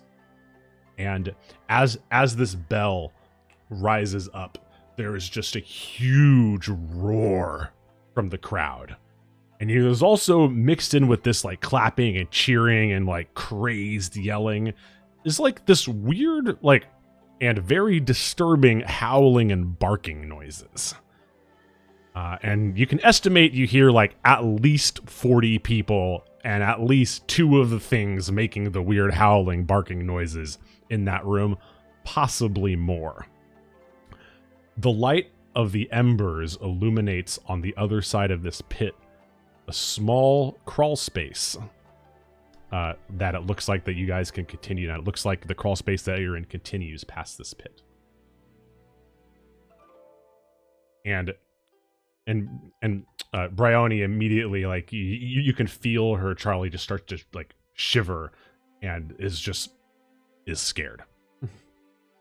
I'm gonna assume that by this point everybody's caught up to me because I've kind of stopped at the edge of this. So I'm gonna put my arm around and put my arm around Bryony and be like, "All right, everybody, I think we are gonna have to do something I hate particularly, and it needs to be done. Yeah, we're gonna have to just kind of sneak our way around the edge of this to that spot over there, and try to maybe just get out of this. Yeah. Question. Dimensions one more time. How long is it from where we are to that small crawl space that looks like our exit? So it's probably about 15 feet in a straight line. If you skirt it, it's probably total distance would probably be 25 feet. Because basically, it's kind of like an open small cavern, probably about 2.5 feet tall, and the pit kind of just it takes up 6 feet across, and there's definitely an area to skim around the outsides without being in the light. That's the real key. And so how far away is that golden vessel from us? It is right in the middle of the pit. You guys are probably right at the edge, so it's probably 3 feet away. You could probably even just reach out and grab it. Okay. All of you get into the tunnel across the way. Before we go, I am not letting tons of violence be spread and empowered by whatever that is. So I'm gonna grab it, and I'll be the last one through the tunnel. Darruh, you need to get moving because you're not well, and I think you're the only one who can carry our companions. Sound good? Yeah.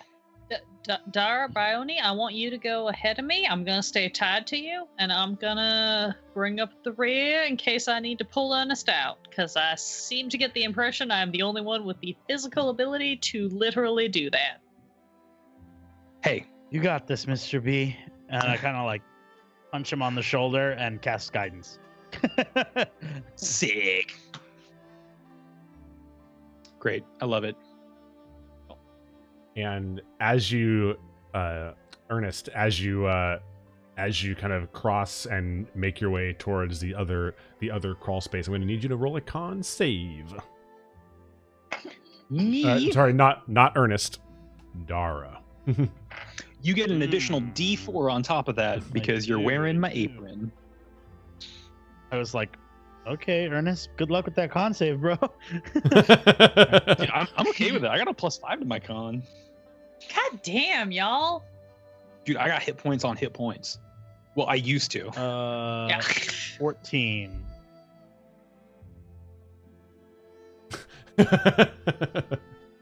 Wow. Subtle. Four... 14. Why don't you roll a d4 for me No. and take half? Is that how this game works? Can I do that? Can I just say no? I mean, No. you can say whatever you want as long as you take half of that d4. Fuck. Half of that. You succeeded. You're fine. Everything's fine. It's a slow and steady burn. Took 2 damage. Quit rolling so well. Yeah, honestly, I'm trying to I'm kill you trying. out here. I mean, that was a 4. I had a 4, but I succeeded. There you You know go. what I'm saying? There you go. That success came in play. So you and Brownie managed to make it to the other end, and you can see probably about 10 feet down. It opens up, and let's go back to Ernest as he's going to try and Indiana Jones this this potion off a bed of hot red embers. What do you how do you want to do this? I am going to quickly look at my equipment real quick to see if I have anything that I can cover my hand with. Because, yeah, it's going to be hot. Oh, you know what? I have chef's tools. What I'm going to try to do is I'm going to pull out my tongs, like out of my cooking kit. And I'm going to use the tongs to just, like, grab it out of the fire like a piece of meat. And I'm going to try to just throw it into my bag. Okay. Yeah. And you, why don't you roll me a cold check? No, roll me dex just to see if it hurts, see if you get burned. Since I'm using my chef's tools, which I am proficient in, do I get to add my proficiency? Absolutely. Sick. Chef skills coming in handy. I got a big whopping 10. Yonks, dude. That's exactly what I needed. I take no damage, right? Roll me a regretting tying myself d4 to and everyone. take the whole amount of it. 1 point of damage, easy. God damn it. As you grab it with these tongs, and you just immediately realize that this thing has been sitting on these embers for a lot longer than you thought, as the heat just immediately transfers through the tongs and burns your hands. And the potion, it kind of like gets knocked off. The lid stays on, but as soon as it gets knocked off of the embers and is no longer, a heat is being directly applied to it, it starts to bubble, and you can see it just like get red hot. Dope. Yeah, I'd like to get it covered and in my bag, which is leather and hopefully won't burst into flames. Cool. Yeah, and as you like start wrapping it up in leather, it just like you can see it, the bubbling kind of start to slow down a little bit, and it starts cooling down, and you can see the gold start to fade into clear. Great. All good signs. Do I hear anything when I snatch it out of the pit? Like, it's people are just people. No one has like went and got it yet. They're just still cheering. They're still just this sermon of death and destruction and glory and greatness being spouted from this false prophet. Dope. So as I head into the tunnel now, I'm gonna take out my kitchen table that I had in my little decahedron that is stored in my fancy space. And because when the item comes out of its stored capacity, it is meant to like fill up space and like lodge in somewhere that it can fit, I'll go ahead and push the button and like roll it back down beneath me to just fill the pit in with like a 10-foot long table. And we're going to keep crawling out.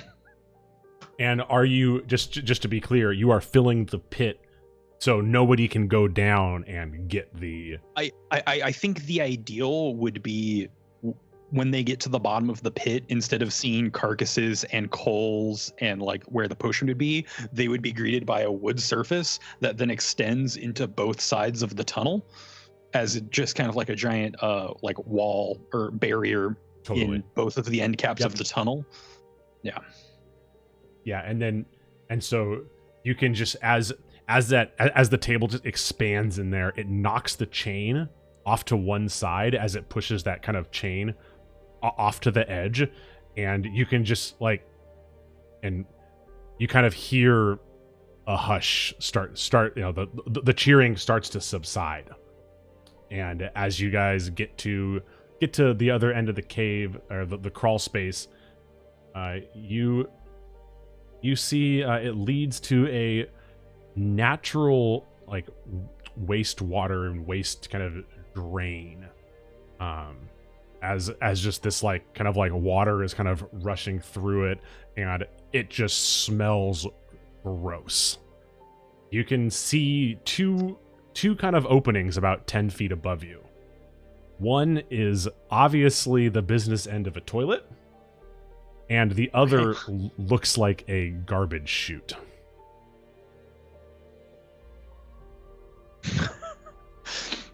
So we're officially in the sewers. Could be worse. Do either of them have like activity? No. Nah, there is no activity on the toilet, but you can like see up and like see a ceiling through it. You know, it's like it's, you know, it doesn't have a lid. Oh, okay. So I'm really looking up a hole. Yeah, it is a hole in the floor. Yeah, it's And like a then pit what about toilet. the what about the garbage? I'm trying to measure which one of these is going to be worse to crawl through. Is like the Yeah, so garbage chute longer, but I can't see the end? No, Or so like- so garbage chute is probably it's still it looks like you see there's a bunch of like food waste coming down, like it's more like a compost chute. And less like a poop chute. Don't say the phrase poop chute. Okay. It's accurate. Pick up Bryony, and I look at her and I say, look, this isn't going to be glamorous, but we have to get out of here. And I'm going to like kind of put her onto my shoulders and tell her to climb up the poop chute. Why? Really? You're gonna send the child first? Get on her shoulders. Wait. Clarification. How far above our heads are these, and then how tall do they appear to be? Yeah, can I see the ending of both? Oh yeah, totally. Yeah, it is not a huge climb. Oh my god, okay. Oh, yeah, I was like, then, okay. Okay. Then I will 100% send her through the garbage chute. I thought that the garbage chute was like I could not see the other end of it, and food was coming through. So I was like, okay, in my head I was like, there are enemies at the top of the garbage chute, and you're gonna be a terrible dad one day. No. Still, how tall are these? Do I need to shoot an arrow with the rope up through those so that we have an easier way to climb? Okay. No, you guys definitely can like get. I don't think that it's a tough climb. Just spider crawl it. Great. Yeah, pretty much. Okay. Oh man. Yeah, please go up through the compost chute. Yeah, compost chute leads to a kitchen. Let's go there. You can have more people in a kitchen than a bathroom. Also, how far from the pit did we go to get to this garbage chute? It was about 50 feet. Yeah, as we come up through the garbage chute, I'm just going to be like, all right, everyone, I think we're going to need to keep it quiet. So those evil cultists, screaming, angry people chanting about violence may be connected to this building. Yeah, and you guys manage to climb your way out, and you find yourselves in a kitchen. And there you're looking at kind of a pair of closed double doors, and faintly you can hear the sermon of hate still continuing. Kind of it's pretty faint. It's definitely not coming from right behind these doors. But yeah, you are in this kitchen, and Brioni is just looking scared shitless. Okay. Look for any sort of aprons, cooking attire, anything that might be like a uniform, and just kind of let's see what's in the room and what resources we have. And I'd like to investigate the kitchen. Yeah, why don't you roll investigation? Anyone else want to investigate or help me with this endeavor? For no reason. What? Yeah, for no reason whatsoever. It's a team effort, guys. Come on. I would also be investigating. Just. I actually think that Darruh would be trying to like console Brioni's fear. I'm okay. with that. Yeah, great. And yeah, and So she that's- and I would not be investigating. yeah, and that actually like, let me quick roll here. Yeah, it actually helps, and she starts to ease up. And why don't you roll an advantage on that investigation check? Both of us? No, just one. Just one check with advantage. Bonk. Well, I saw Lady Bedivere rolling as well, so I wasn't sure if you wanted us both to roll or if you wanted one of us to roll with advantage. I just want you to roll with advantage. Sick, 19. Very nice. Yeah, so you definitely manage to like, you are like rooting through, and you see just this hamper, and there is like a well-worn, dirty like chef apron that was obviously like used during prep of the last meal. Probably like, there's probably some kind of small catering for this here sermon party, this death and destruction party that they're having. And great, so great. it's it looks like a freshly used dirty uniform. Okay. I'm gonna put that uniform on. And then we have Darruh keep that apron on, like as I'm putting on this like dirty jacket. And then I'm trying to look at our art and get a sense of, your Charlie, your cloak. Take it off, fold it in half, and then tie it on your front side. Alright. Do you remember when the kids were sick and you had to help out in the kitchen? Unfortunately, yes. Same stuff, and I'll just kind of hand everyone like a plate or like any sort of serving utensil that's in the kitchen, even just a pot with a lid on it that we can carry. And we're like, all right, if anyone asks, we're making preparations. And we're in a hurry. And yeah. I think we try to find a way out now. All right. Stating for the record that by this point I have pulled all the ropes off that everybody had tied, and I've coiled them up and stuffed them in my bag again. You don't want to be a kitchen crew that's tied together?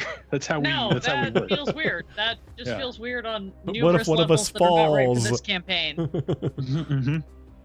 Falls are the most dangerous thing in a kitchen, so... It's true. You can slip if you don't have the appropriate footwear. And belaying equipment. Yeah. If you're not using pythons in the kitchen, like, what are you doing there? All right, so you guys want to cruise through this closed door here? We don't want to, but we're going to. Stealthily. Yeah. Yes. So you guys open the door, kind of walk through, and you see off to your left, north side of the map, you see a small hallway with a pair of double doors, and through it you can clearly hear death and destruction being preached. And you hear the roar of the crowd, the barking of the dogs behind these two doors. There is a lot of fucking people behind these doors. And straight ahead of you, you kind of it opens up into what looks like kind of like a large, almost empty room. That from what you can see looks pretty empty. Oh, well, that's never a good sentence. I hate both these options. And you know, I'll even give you all the way down to the end. You don't see anything. It just looks Whoa. like a room. Dope. Are there like, what's providing light? Yeah, so there are torches kind of on the walls at regular intervals. It is a kind of a damp stone floor with kind of it's like the ceiling is like wood paneled, but if you had to guess, that wood is like nailed into stone. Like this still kind of feels dark and damp and underground.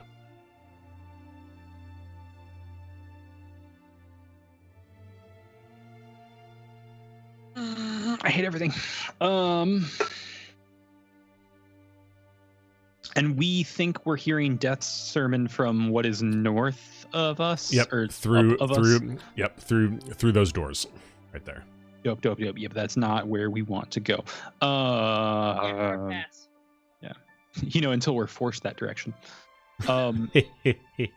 Yeah, I think I'd like to try and that's not me. Try and get up to at least this corner to maybe peek around the edge and then maybe get through these doors at the end. Yeah, so you guys kind of start walking up, and why don't you give me a perception check, Ernest, as you are leading this group of merry chefs. Everything's fine. Everything's dandy. I've been playing around my windows. Where is my thing? Perception check, which I'm totally trained in. 13. Yeah, and as you get to the corner, you kind of you are able to hear somebody like the slop of like wet clothes on the ground off to the right, and the grumbling of just I can't believe they put me on duty. I had to go back. I'm missing the festivities. And as you kind of get up to the edge, you see somebody, you see a cultist, changing clothes from these like dirty, wet robes into some like dry ones. It looks like he was like out. It smells like he was in a sewer, like stumbling through the water.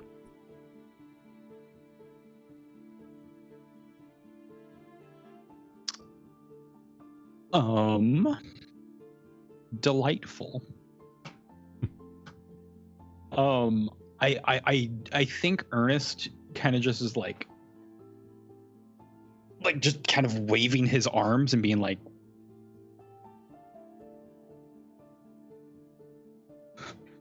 and like he's definitely at a gape for words. Like his kind-hearted nature doesn't want to just like bonk him upside the head, nor does he think he has the strength to knock him out. So he's like not sure what to do. Oh, it's fine. Charlie is just gonna pull her longbow and arrows and like get up to the front, saddle up to the door, and just like prep at the edge of the door and kind of peek through to see if she's got a clean shot. Why don't you roll me a stealth check? Yeah, okay.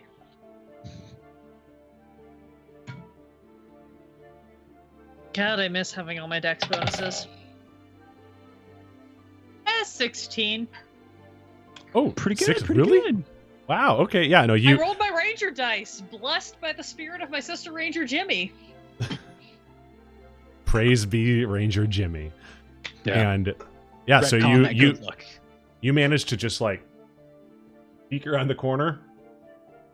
He's just got his heads down. He's like lacing up his shoes. He's just his other shoes are just like soaked through, just like sloppy and just. Awesome. I'm just gonna do a little like tap my nose, tap the arrow, and kind of like look at Ernest like, you want me to just do this? Yeah, definitely shaking hands like, no, like. And I'll signal with like the pan that I'm holding with like a pad underneath, and like hand it, like offer it to you, and then like maybe like the head. Like Ernest doesn't want to murder this person. Yeah, I think Darruh like grabs the pan and is like,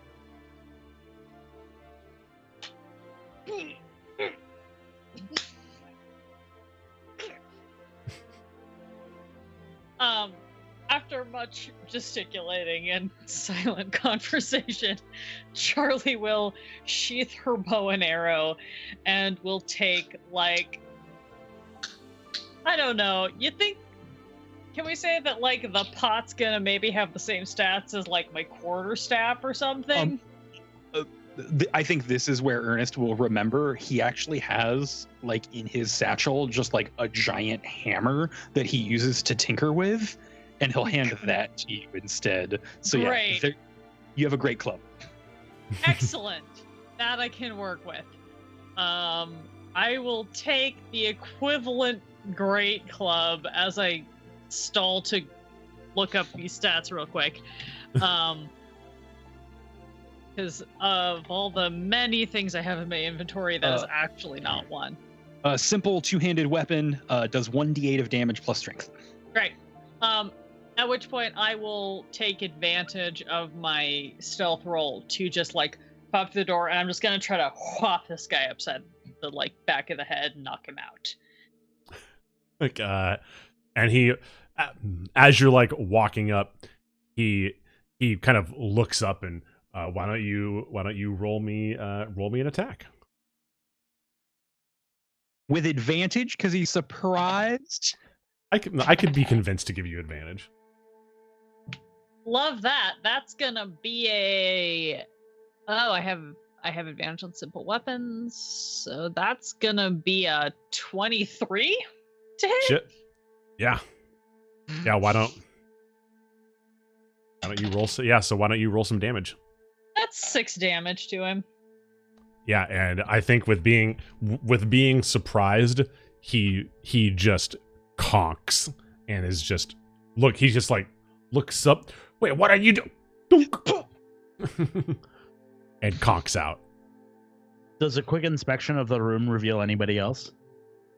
So you guys walk into the room, and let me tell you about the room. Oh God! So, with 3 archways there, you walk into kind of a large room. It's got some boxes in the corner. There are 3 archways in the middle of it on the south side of your map. 2 of those archways have bars indicated on the map, and the middle one is full of just these large 55-gallon wooden barrels and boxes, causing it to be impassable. There are no bars in the middle, but it's just full of these large, full, heavy-looking barrels and wood crates. Through the bars, you see a large door that looks like could be like a main entrance, which is if you I'll just give you the whole thing down here, which is this right here is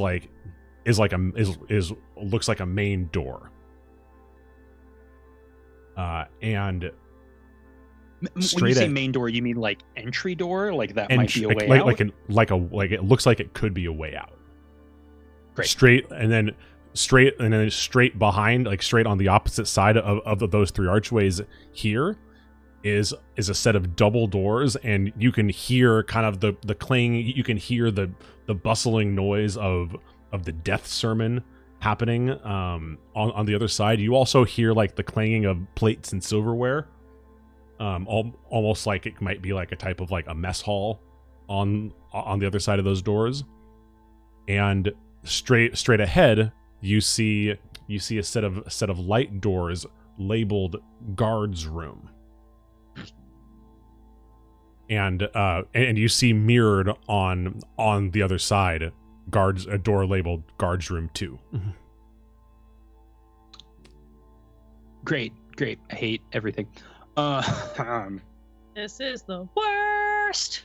Yeah, definitely talking in hushed whispers, since it doesn't look like there's anyone within like 20 feet of us. So, I think we can use these barrels to barricade those doors and then get ourselves out of here. As long as we can move a barrel quietly, it can be done, but... Why can't we just go through the doors? Couldn't we have tricked him into leading us out of here? No. I really can't imagine that you didn't understand what I was saying was that I was going to talk to him. I wanted to talk with the pan. Sorry, it's more so... It seems like he's a guarding a mob of people that are talking about spreading violence. So he's probably prone to violence. Kitchen staff. I have 2 modes. Hit something and hit something harder. Can we just not go through those doors? So while you guys are bickering, and I love this because this plays right into the fucking story. You guys are just like bickering silently, and you just hear this ear-piercing scream as you realize that Brioni is no longer at your side. She is over here, and you see this kind of dark wisping kind of smoky tendril snake its way through the bars right here and just wrap itself around her, and just her and the tendril just explode into smoke and immediately start retracting back through the bars and under the door labeled guard room 2. And her shriek, just, you hear just an eerie silence from the room next to you. What do you do? Rush into the guard room. We heard a scream. We're the kitchen staff. We're here to help. And just run into that guard room 1 door. I hate it, but I will follow Ernest because I'm very concerned about what the fuck he's doing. Protect the younglings. Okay, and so you guys run to this door, and about as you get to it, and you like, and it's and the door, you start to like wiggle the handle, and it's locked, and you can see and you can hear footsteps going from kind of the mess hall, and the door starts to open. From the mess hall, the door opens. So the mess hall door starts to open, and you can hear the door that you walked by earlier. You can hear that door just slam open. I prep an arrow to fire at whoever first comes into range or into visibility. You're the strongest one. Can you get us through that door? I can sure try. Okay, fine. I'm still gonna prep my arrow, but I also am gonna try to kick in the door. Oh, why don't you roll me athletics? This is like the shittiest looking karate move where I've got like an arrow prepped and then I'm like doing a like karate back kick to the weak point. Depending on how you roll, it might be the coolest looking karate move. Right. Yeah. It actually might be. That you said I could do athletics for that? Yes. Yeah, that was a 22. It might be pretty baller. That is fucking cool. Yeah, it's like I'm gonna let you describe how to make it look cool because I'm not sure that I could. Good luck. I Didn't you just hear her? Yeah, no, I pull and I'm like posted up, and then as I do, I move myself in front of the weak point of the door, which anybody who watches cop shows should know. There's like that hinge point that's weak. Oh yeah. And I just straight up like tilt forward like a fountain sculpture of Artemis with her bow and arrow, and I just, with my right leg, I just pop back into that weak point, and presumably the door pops open. Yeah, and the door just kind of like blasts open, and you can see down at the end of the hallway cultists start to pour down through, and you can see them start to wrong one. And you can see them start to line up down at this other door here. Great. But yes, your door slams open in front of you. Get going, And- y'all. Yeah, into that room. Fingers crossed it connects to the room that the girl was dragged into. It does not. Son of a bitch. So you manage to run in here as these cultists just storm into the room, and you can even see kind of down at the edge. There's this like weird, and you see through the cultists. There's this like weird canine, but it's made out of like rotting flesh, and it's flaming. It's this weird like flesh hellhound, and it's just like as it and they start flooding into the room, and to the north side you can see a cultist who has his feet just kicked up and is asleep on kind of a table and a chair. Both of those could be suitable things to make barricades out of. But this man is asleep. So I Still? have my, Yep. He's I have tired. my action prepared. Can I just use that to fire an arrow straight into his brain? Oh my god. Yeah. Yes, you may.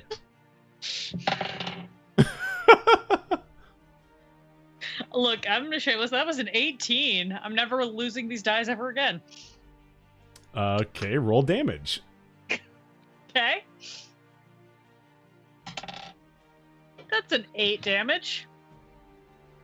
Yeah, so you like shoot you shoot him, and you just like you for some reason just like all the like adrenaline of the rage and everything is getting to you a little bit, and you miss his head, but it pierces his shoulder, and he just like wakes up in just silent agony and terror, and just like is just like looking around as he like looks to be pretty close to dying. Cool. I'm just who- gonna run up to him and like rip the chair out from underneath him, hoping that the arrow that's through his shoulder will like rip out in the process and like give him those last few hit points of Before death. before you take another action, does anyone else want to do something?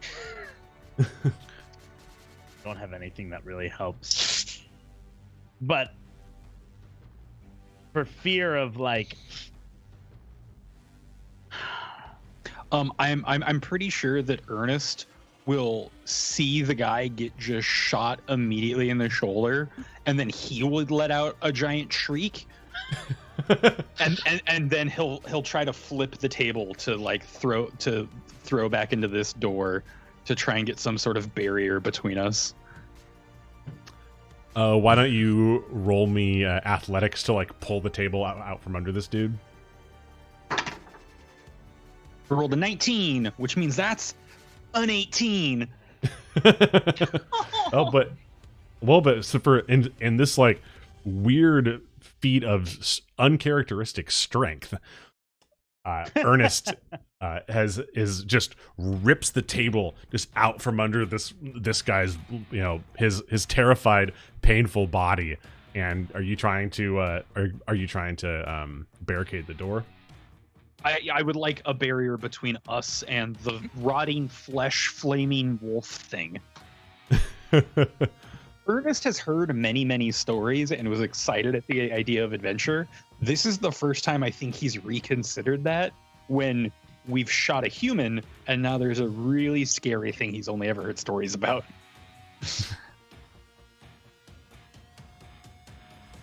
Yeah, so you managed to get up to get that barricade up just in time as the first cultist reaches it. What do you guys do? And and there is a and as you like catch your breath a little bit, You kind of look to the other side, and there is a large door, much different than the door that you just came through. This door is metal, and it has like a locking latch on it, and it has like a little spy hole peep cover. This is like obviously like meant to like, this door is meant to be like a barricade. But is the lock on this side? There is a latch on this side. Okay. And from your guys' feet, you just hear the cultist just as he just is like writhing around in pain. I want to run up to the injured cultist. I want to wrap my hand around his throat and just look him dead in the eyes and just be like, "You need to tell your friends that everything is fine." Why don't you roll an intimidation? Sure, why not? Sleeping during the job, sentence death. That was a 17.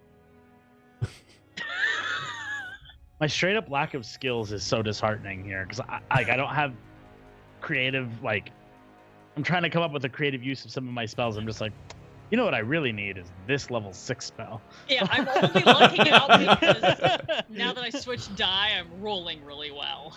That's fine. Let's keep feeding the hot hand, even if it's a murder hot hand.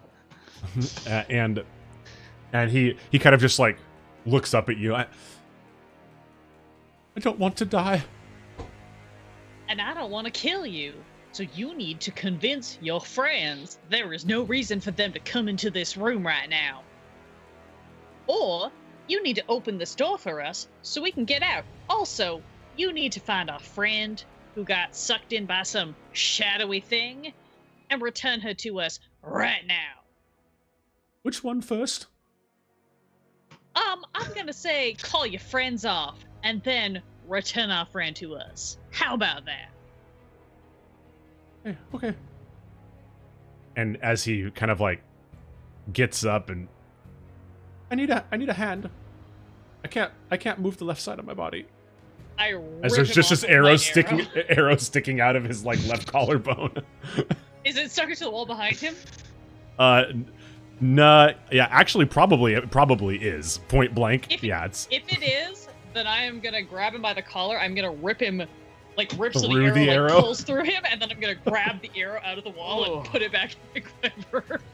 Oh my god, Alandra! Look, I learned from that moment that Aaron shot your favorite NPC, and I've never recovered. So this is a shout out to Nestor for teaching me the way. And you rip him through the arrow, and he just screams in pain as he just like and I just like clap gets my hand up over his mouth, like, remember, you are fine, and you are gonna tell your friends that everything is fine. And I shoved toward the... Yeah, and he just, look, everything is fine. I have everything under control. Everything is fine. And you just hear from behind, Leonard, you need to come out. Look, bring him out. If you're not out in 30 seconds, Leonard, we're gonna break down this door. And Leonard just looks back at you, like, what do I do? I think Ernest will have been fiddling with those more irony doors. Yeah, so to get those open. Yeah, you like do an investigation check for me. Sure thing. 13. So you can't really like discern like the mechanism enough to like pick it, but this definitely got like a latch on your side. But you can tell that this is a door like meant to like either keep people in or people out. So there's latches on both sides. Dope.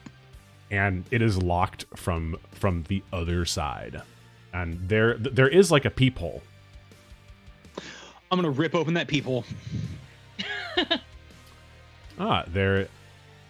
I'm glad that you did this. And you look through, and you see none other than Bryony. Is it? Never mind. Go ahead. It's like one of those, like, you know, one way, like, spy, you know, door, you know, front door looker thing glasses. Front door looker thing glasses?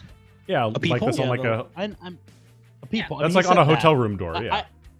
I was gonna ask something completely unrelated to the peephole. I mean, not unrelated, but never mind. Forget it. Okay.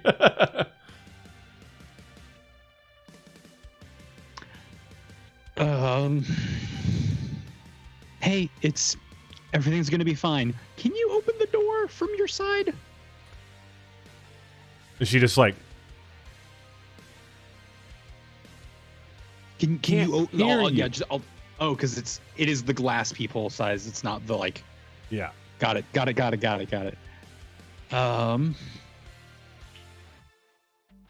I'll just knock on the door with like a little on the metal doors to see if she gets that to open. And she like hunkers back, kind of scared.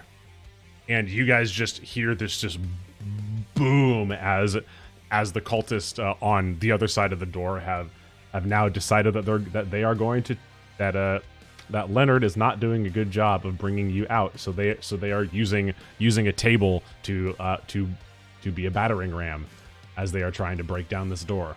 Just. I mean, while they are correct. This feels like a better time to do this. I'm going to cast Thaumaturgy to cause like harmless tremors to the ground that they're on, to kind of buy us time and give them a scare, if you will. Yeah, absolutely. And let me roll a check for them. See how scared they are. Oh, they are pretty fucking scared. These are low level cultists apparently.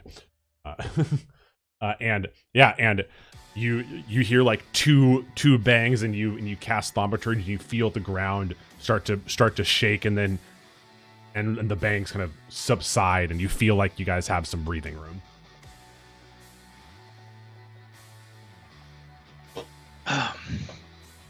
Wait, the way you just did that, can you project your voice to the other side of this door? Brioni's in here. I've never really tried. Well, now that was time new to shine. Okay, then I will cast Thaumaturgy to the peephole, and I will ask, "Can you open the door?" And she and Bryony just like first like looks taken aback, and then, oh, that's Darruh. Yeah, and then it's like she runs up and kerchunks the door open, and it swings open. "Hello, my small young friend," Darruh says, but with his voice still fully projected without thinking about it. And she's everyone like, in. Oh, right. Sorry. Yeah, and then and you guys kind of move into the darkness. I would like to, since I still have a grip on Leonard, the shit cultist, I would like to just like bounce his head off of the table to knock him unconscious before I go. Yep, done. He is unconscious. Baller. I'm gonna like bounce him, and then I'm gonna put him on the table that is being used as a barricade. Yeah. A little extra weight. Yep, and as you guys come through the door, Brownie closes it and latches it, and you can hear just as she hits the latch, the barricade falls, and the cultists just rush into the room. Are you all right, sugar? Yeah, no, I'm fine. Can we just get out of here? We would love to get out of here. You know the way, hon? Yeah, of course. And she she starts walking away.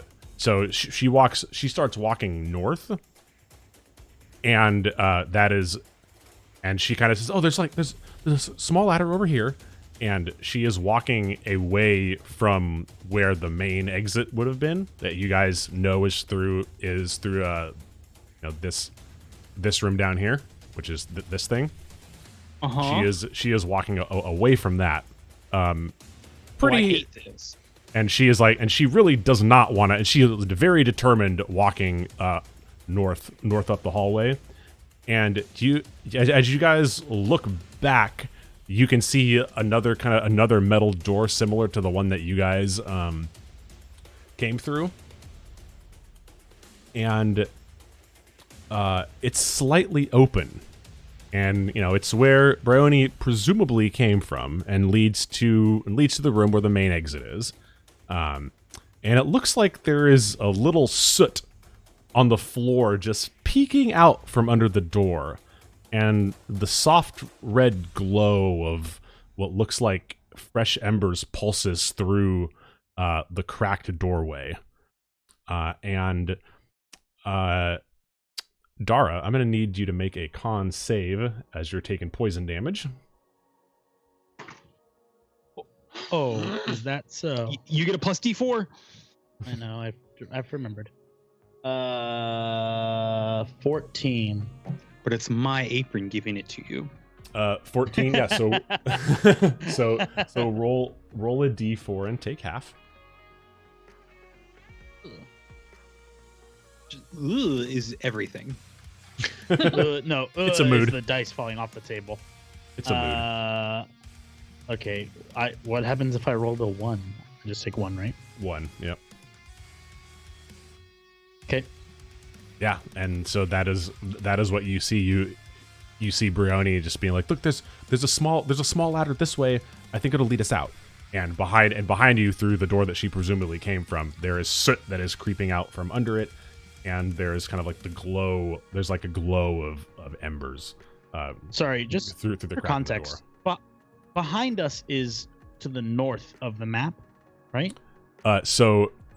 No. Or is so like so which you way is, like, we're facing Bryony? Bryony. Yes. Bryony. Yes. Like the plant. I know, yeah. Yeah. And yeah, so you guys came through here, and she is leading you up this way, and the like open door with soot underneath, and the pulsing red light is this door right here. Just making sure. Yep. Hey, one, I want to get a judge of if this is the real Bryony, because like she seems way too confident right now for how scared she was a moment ago, and then was just abducted and is now leading us away. Like, can I get an insight roll to judge absolutely. her demeanor? Like, absolutely, totally. I would like to assist that if you will allow. Roll it with advantage. Yeah. My dad's senses are tingling of this ain't my kid. Yeah, and my danger sense is a little bit wigged. 21. Yeah, this is 100%. This is 100% Bryony. She is looking like she is like almost like in kind of like fight or flight shock right now. But everything says that this is Bryony. This is Bryony. This is trustworthy. Yes. And that she is, and that like she is in shock, like. Yeah, I'll convey that. I'll be like, she's in shock, but I think she knows what she might be talking about. All right, you should take Bryony and Darruh and try to get out of here. I'm gonna check that other door. I'm gonna take the flank. I'm gonna check the door, and then I'm gonna follow you right behind. All right. All right. Be quick. And All yeah, right. that's exactly what I'll try to do. I'll head that way. Darruh? Or you want to just go along? I'll go along. Okay, and Charlie, as you kind of start. Oh my God! Yo, Marbles! Thanks for the gifted sub. Welcome to the Torpid Gaming Network. Let's spam some reaction vids. Let's get them. Hell yeah. A jolly welcome to the critters. Please feel free to use all the reaction vids you'd like. They're really fun. It's actually the only reason why I keep showing up. So It's true. It's a good reason to show up. Yeah, I'm gonna do the most like minimal baseline kind of scope. I'm gonna run down to this door. I'm gonna kind of like take a peek through the crack of it. And as you start moving towards the door, Brownie runs back and like tries to grab your hand. No, the exit's this way. I know, We don't need to go. No. We don't need to go through that. We don't need to go through that. We need to go this way. There's no time. Please. All right, honey. You gotta lead the way, and I'm gonna bring up the rear because if something comes after us, I want to make sure it doesn't get to you. All right, Look, sweetie? Yo, thanks for Jolly, the thank you for the 100 100 bits. Let's go. And she looks at you. Look, it's. I promise you, it's. And she like, there's like a tear in her eye. Like it's taking. Look, it's the monsters. It's gone. It's not gonna come. It's fine. Okay. No. I'm gonna put like both hands on her shoulders and like lean down and kind of kiss her forehead and be like, "It's all right, honey. It's all right. I just want to make sure you're gonna be safe. Okay? Okay? You guys show us the way out. You seem to know the way out, so I need you to take us. It's this way." Okay, And she like and she grabs your hand and starts pulling you. Great. I will kind of detach my hand so that I can. Yo, we are getting a raid. Oh!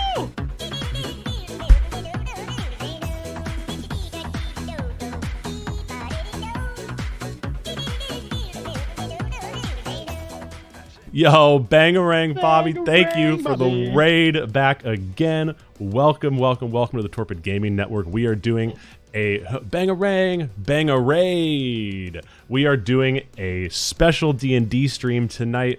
We are doing a one-shot of a brand new D&D universe. So someone could hit ! Kickstarter in the chat. We can give you that'll give you a little bit of info on what we're doing. It's called the Exalted Vales. We are previewing the first adventure in this Kickstarted D&D universe. And it is a banger right now. We are having a lot of fun. I'm so excited and scared and curious, and yeah, it's tickling all the things you want in a D&D game. So,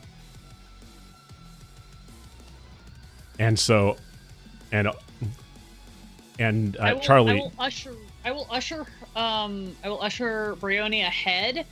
Like I'm clearly making it clear that I'm following, but I will also make sure that I am behind Ernest and Darruh because they're way more hurt than I am.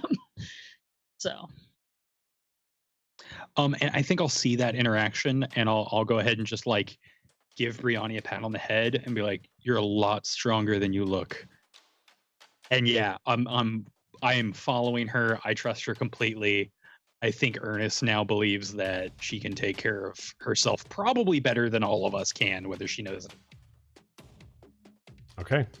And she really does not want you to go in that room, but she also wants to leave here more than she wants to stop you from going into the room.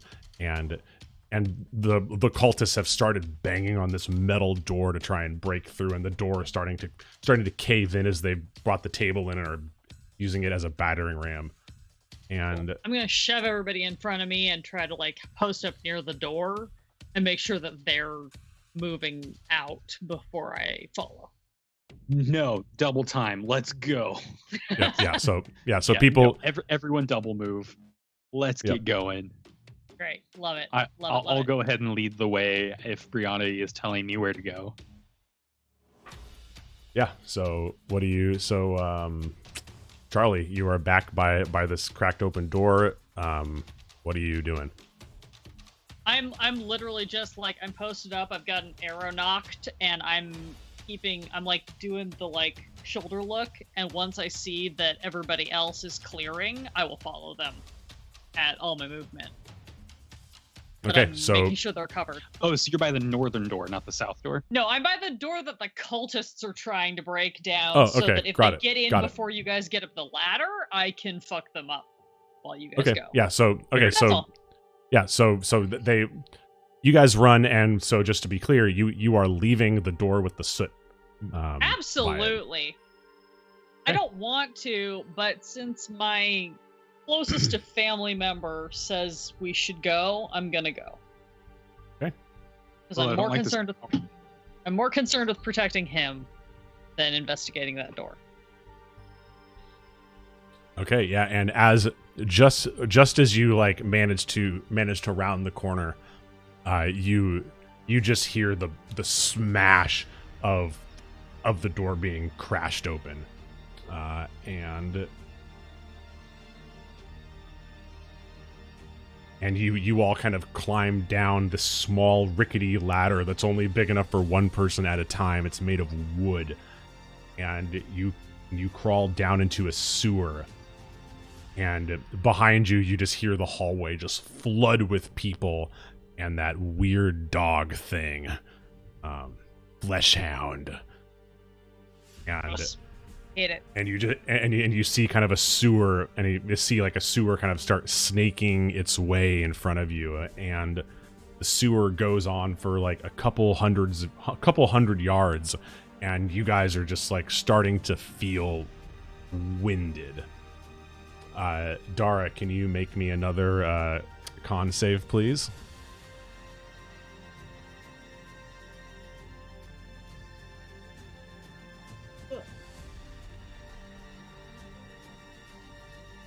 Uh, 10. Take a D4 and take the whole thing this time. Sucks. Okay. And you guys come to basically the sewer is just going along. It looks super promising. It's snaking, and then boom, dead end rock wall. And can somebody who would be first? Would it be Darruh or Ernest? Probably Ernest. Darruh's following. Yeah, Okay. I would say completely Ernest. reasonable. Now, why don't you make an investigation check as you get to this rock wall first, and Ernest, Bryony, and Charlie are all behind you. You get there, and there's you're the first one there, and there's just like, it looks at first glance, it just looks like a dead end. Sorry, one more time. I heard the order more than I heard the description. It's what looks like a damp rock wall dead end, and you are rolling an investigation check to see if there's anything there, or if you're just totally dead. At the end of a dead 16 end. to find some sort of out. Yeah, so as you're like putting your hands on the wall, you kind of like feel you feel this like kind of crack, and you like feel it up, and it's this doorway, and as you look down, and as the rest of the party kind of catches up panting, down at the bottom you kind of see what kind of looks like a foot lever. Yeah, stomp on it. And Darruh and Charlie, as you guys run up, and you can just hear the roar of the cultists in pursuit behind you. You see Ernest hit this foot switch, and just you hear this creaking, and just this stone door opens up, and this is presumably what that cultist who came in drenched came through. Rock on. Sweet. Bring on the water. Yeah, thanks. I hate it. Yeah, and you guys start going through this really dark tunnel, this wet, dripping water. It's just weird. It's like it's almost like there's like the body of water above you, and it's just like seeping through this like rock tunnel. And as you get kind of keep going, you hear the cultists start getting closer, and you get to this set of wooden doors that are open, and this tunnel opens up into what looks like a crypt. The center section with this door is surrounded by raised platforms, all with coffins and sarcophagi on them. ladders from those raised platforms lead up to various higher platforms above the main section that look like they may have shuttered windows. This is probably about 30, 40 foot ladders. It's possible to climb up, but it looks like it would take a lot of effort. And on top of that, you can clearly hear the hubbub of a city waking up beyond. You hear bells, you hear horses neighing, you hear shouts of the town people. You hear, merchant carts rumbling on the streets. And upon hearing these, Bryony just appears downright distraught and just immediately runs up to a ladder and just starts climbing. Trying to reach one of those platforms that has a shuttered window. Darruh chases after and is like yelling, like, Bryony, what has you in such a rush? And he's like grabbing. Oh, we are getting another raid.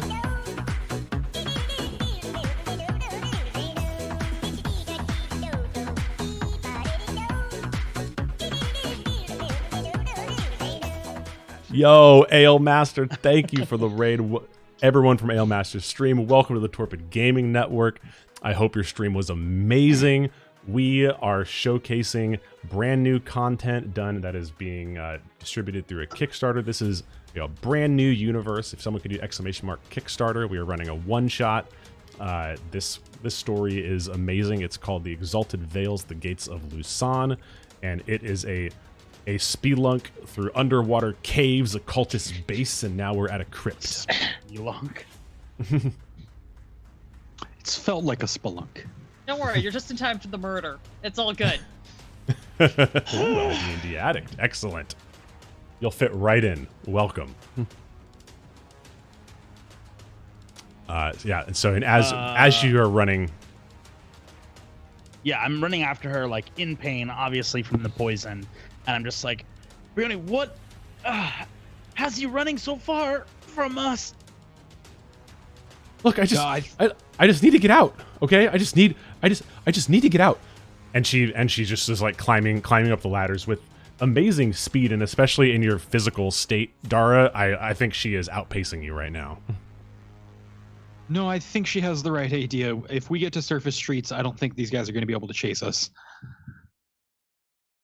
Y'all go. I'll cover your backs. I'm gonna stand at the. I'll continue up the ladders as fast as I can. I'm gonna try to shove. Is there toward the ladder and then stand at the base and. Yeah. Is there another ladder? Like, can we be going up multiple ladders at the same height? Yeah. So let's shout this. There's ladders probably at each one of these sarcophagi. And there's no like door. This seems like almost like a tower structure with no. Or I guess we might be below ground. JK. Yep. There is no door. Yeah. I will run to this ladder, which looks seemingly closer. That's behind that. Yo, the Game Pilgrim. Thank you for the Pilgrim. follow. Welcome to the Torpid Gaming Network. And yeah, I'm gonna start climbing up parallel to them. My hand slipped. Hail Master, thank you for the follow. Welcome to the Torpid Gaming Network. We hope you guys enjoy your stay here. So if they're splitting the distance between the two, I'm gonna post myself right. My snap to center. I'm gonna post myself kind of right here, aimed at the door, to keep an eye on their progress and make sure they're both at least a good chunk up the ladder before I run for one. Yeah, so you guys managed to get about a third of the way up the ladder, so about 15 or so feet before somebody bursts through the door. It is you saw the back of his robe up through the pit when you were crawling a little bit earlier. It is the cultist leader as he bursts through the door. The potion. Give me the potion. Cool, can I fire off an arrow at him since I have one prepped? We can roll initiative. Pew, pew, pew, pew. I tried. Darruh. 8. Charlie. 3. Ernest. Also 3. Oh, And- Jesus. That is it. That's all the people who need to tell me what their initiative rolls are. I have the rest on my screen. Aha. All 11 of them. Yep. All yeah. Oh, you're right. About 11. And so Bryony starts. She starts climbing up the ladder, and she makes it about 2/3 of the way up, and after she does it, the cultist leader just starts.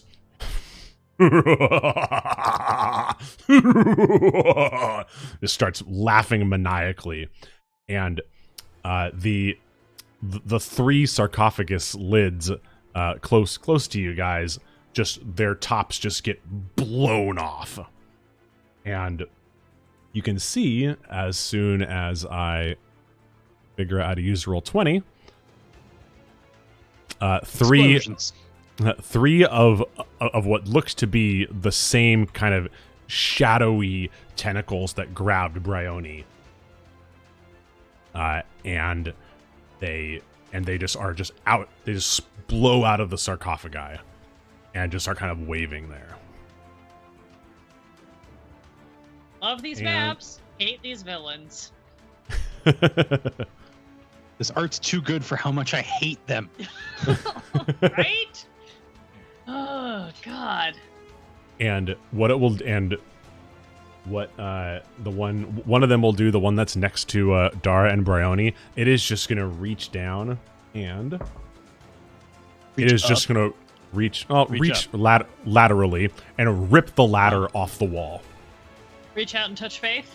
Yeah. I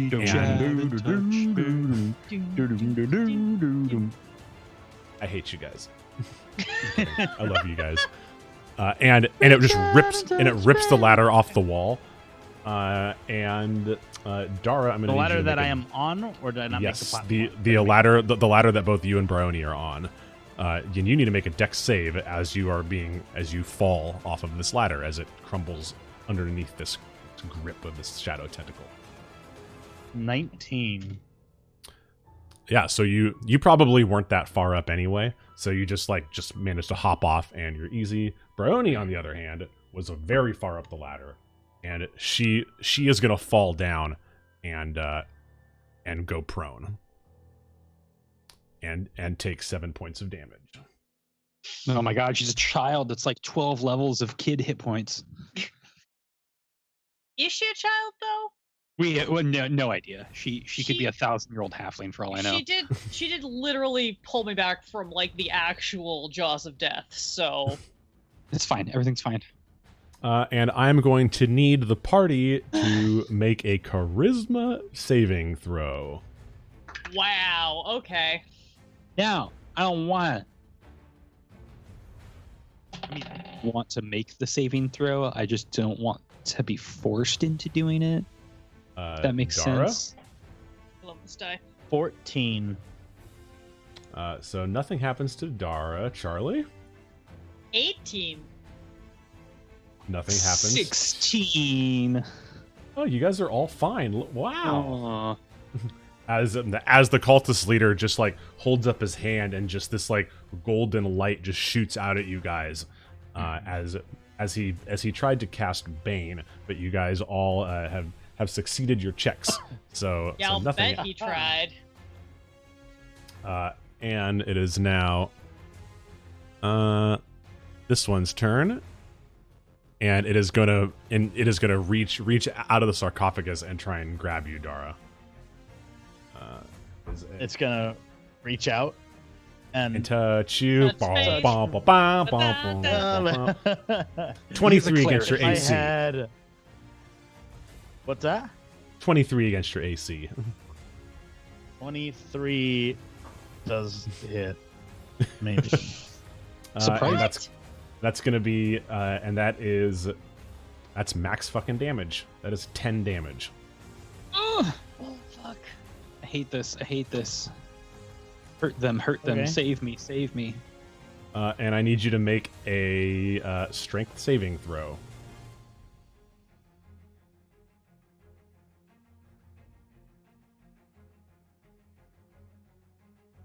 16. Oh yeah, you are not grappled.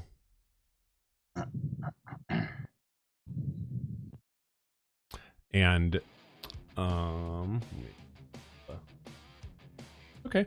And Charlie, this tentacle goes down and tries to grapple you. I'm rolling fire now. I like this thing. 22 against your AC. Say again? 22. Yeah, that just barely hits. So that is going to be at 7 bludgeoning damage. Jesus. And I need you to make a strength save.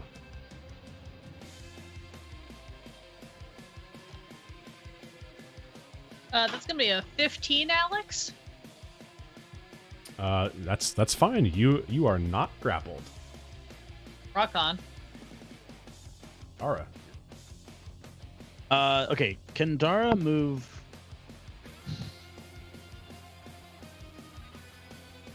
Actually, Darruh's gonna not move, and he's going to cast Aid. Nice. Very good. Killing my second level slot, but everyone. If there was a time to kill your second level slot, Now's it the would time. be now. Yeah, well, I mean, it was either that or spiritual weapon later, but okay. So everyone gets 5 heals plus 5 to their max. So we add 5 to we have Heal, 5 temp and then add plus 5 to temp. Okay. Yep. Very good. Dope. Oh my god, that just doubled my health pool. Oh god, that makes my life a little bit easier. That's it. Okay. And Charlie, you feel yourself get a little more vitality running through your veins after you just got smashed for 7 damage. You see the cultist leader and 3 of these shadow tentacles. Yeah, I'm gonna go into a fucking rage. Which Hey. shock no one. It's my last rage left, but it feels like the right time for it. So I go into my rage, I like reach out my hand, and once again my sword just sort of like assembles itself out of the shadows. For those of you who I didn't clarify to you, this is actually a function of this cool new playtest path that I'm running, the Path of the Possessed. I can summon my like weapon that's bonded to my like warrior spirit. So this weapon like appears in my hand, and I am going to, oh god, I don't know if I should take out tentacles or take out the cultist dude, because I'm not sure how this function works. Since there's a tentacle like right on top of me that tried to fuck me up, I think I'm just gonna slash into that because it's right there. And that's gonna be for... God, I love this die so much. 15 to hit? That is a hit, absolutely.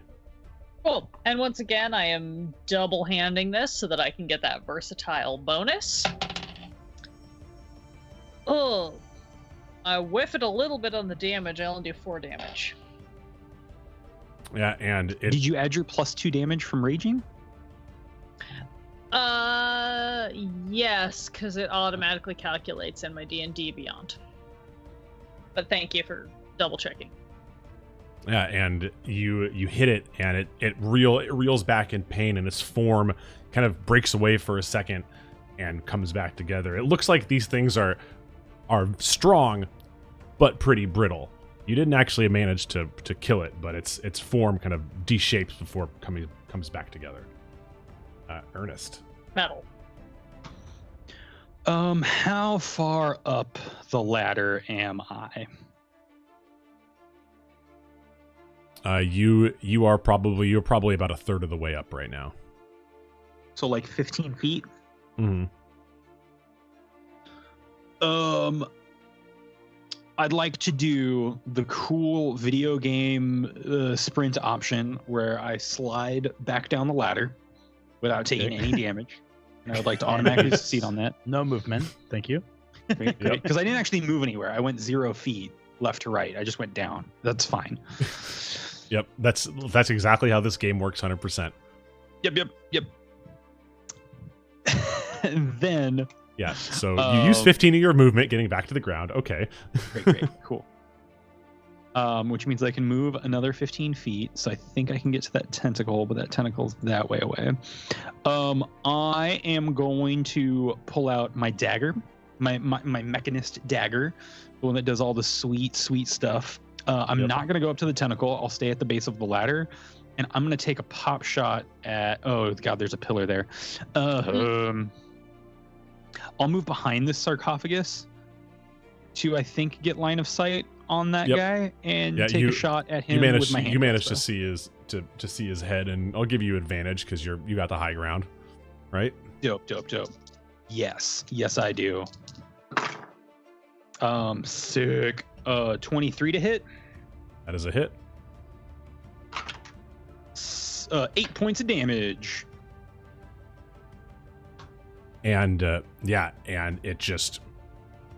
he just gets hit with you throw the dagger or you shoot something at him with the dagger. I'm shooting him with my hand crossbow, and then I have my dagger ready in the other hand. They're light weapons, so I can hold them without any disadvantage. And once I hit him and get his attention, what's the potion do? I think your wet guard has it. He seemed disgruntled. And let me. Oh, that is a natural 20. He looks at you, and you feel your satchel kind of like tug a little bit. The guard has what now? I'll double down on this.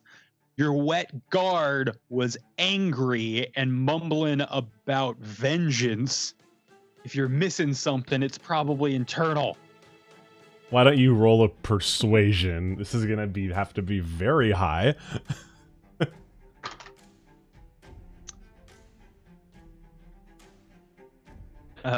16. That is definitely not gonna do it. And he looks at you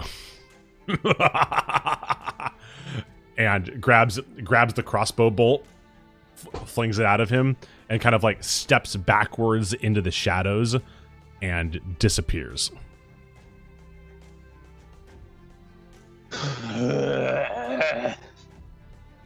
Great. I love everything. And Bryony, she gets up and kind of just runs over to the next ladder, starts climbing it, and she yells down, "Look, I'm gonna try and look for a part of the wall that maybe we can break or something. Look, we just have to get out of here." And she's like starting to like hyperventilate, and she just like is climbing. So look, I'm gonna find a spot of the wall that we can break. And you get going, sugar. Good thinking. And this tentacle is gonna go and try and hit her. Darruh, you can have an attack of opportunity here. Great, thank you. Sorry, I'm reading my features. I'm trying to find a way to do better. Yeah, do my better thing. I get you. Fuck this game. 4. Yonks. Like a 4, like a single digit of 4. That is correct. Okay, yeah, that hits. That is a miss. And it just goes and it tries to grab Brony, and it is gonna make an attack roll, and it wraps itself around Bryony, and you guys kind of like look up, and you can just see these like glowing red kind of like marks on it just start to form, and it pulls away as if it's, you know, as if it has searing pain, and Bryony just like tries to like swat at it with her hand and keeps climbing up the ladder.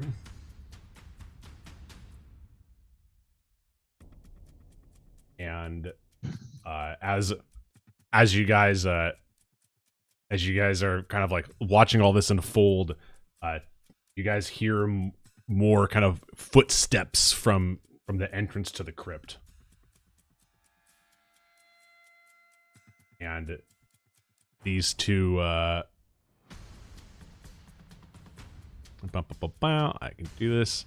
These two kind of what look like big, beefy cult fanatic type fellows stumble out of the door and just like look up at you snarling.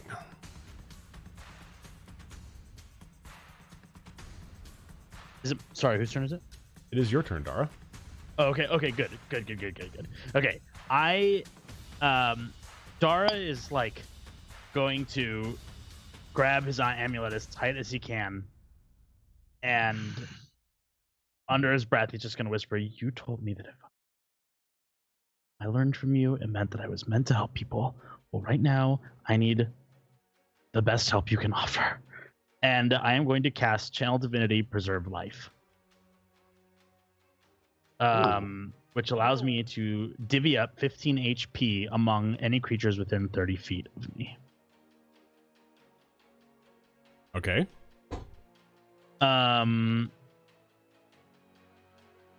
Fuck, if I move anywhere, I'm getting an attack of opportunity, huh? Yep. If you leave the range of the tentacle. Well, like, what's good is that since we've been playing Divinity Original Sin, we're like much more attuned to attack of opportunity now. Of opportunity? You still have a bonus action that you can use to disengage? Only rogues have that. You have to take a full I don't action to disengage if you're not a rogue. Yeah. Fair. Yeah. Fair.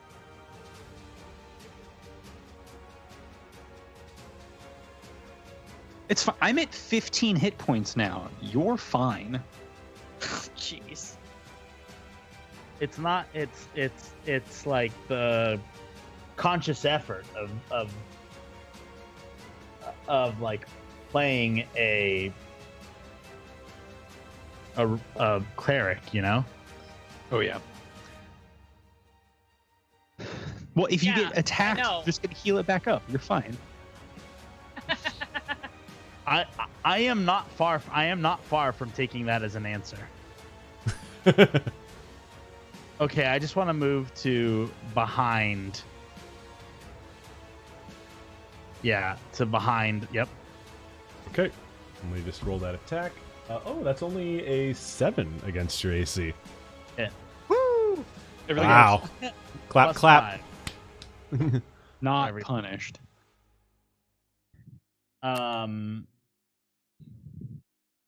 And then. Okay, hold on. Thank you, Marbles.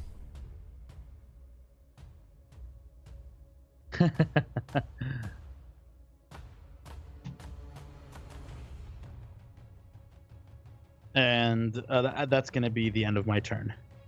That's But yeah, so can I don't know. I kind of want to draw it up to be pretty cool looking. Darruh like draw it up, says dude. that, takes a step back, and then like as he like touches his amulet, he sort of floats just above the ground, and the energy sort of pops off from him, you know, just like waves of energy kind of, you know, outward. And that's when these two feel a little bit more like invigorated, and he himself feels a little bit more invigorated as well. How much HP do we get? 5. Great. 5 big ones. You gonna need them. Dude. Yeah. This on top of what we already got? Yeah, so this is 5 just heals. Gotcha. Just checking. And is that the end of your turn? That's the end of my Darruh? turn. All right, Charlie. I made this choice and now I have to live with it. I am going to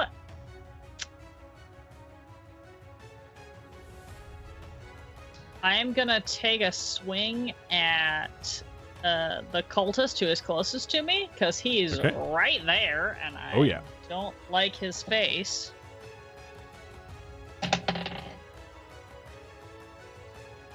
That's gonna be a 19 to hit. That is a hit.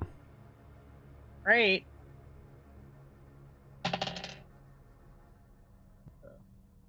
7 damage. Great. Yeah, and he takes the hit and just looks up like he felt nothing. You did damage, but he just is not reacting to it. He just doesn't care.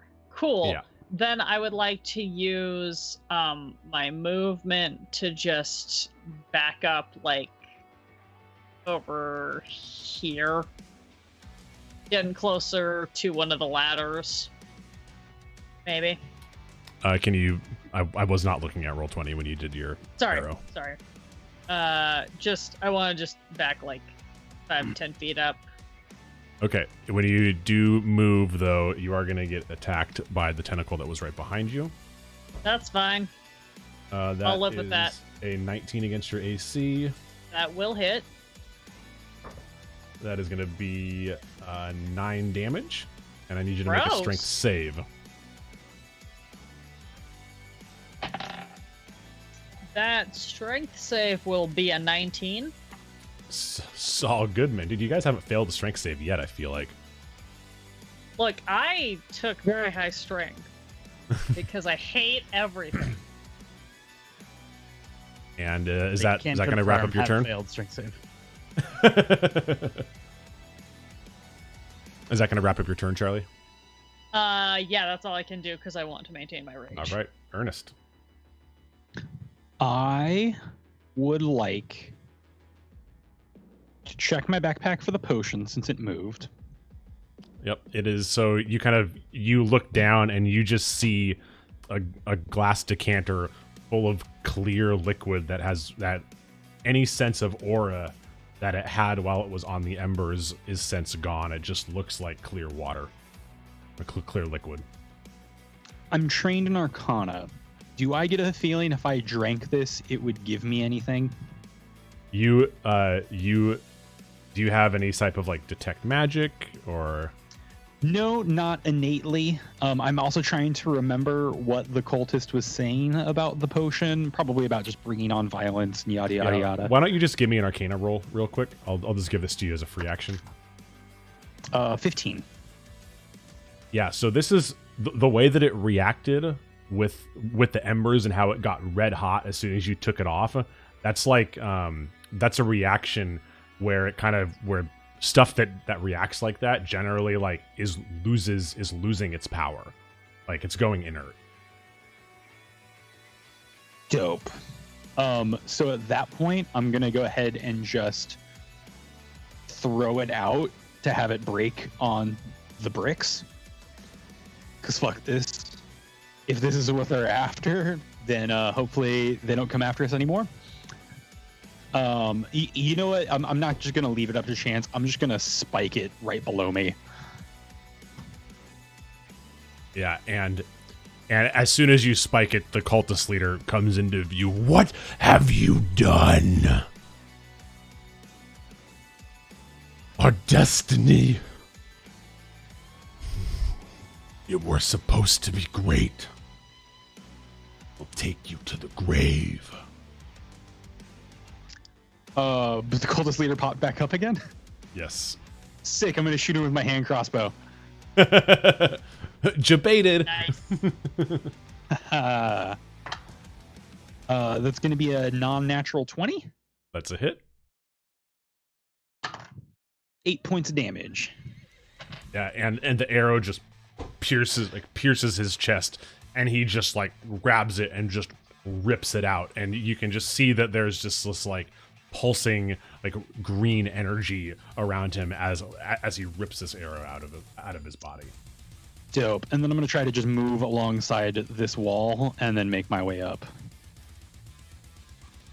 Just recloister our efforts, but yeah, definitely try to swing around and stay as far away from tentacles as I can. Of course.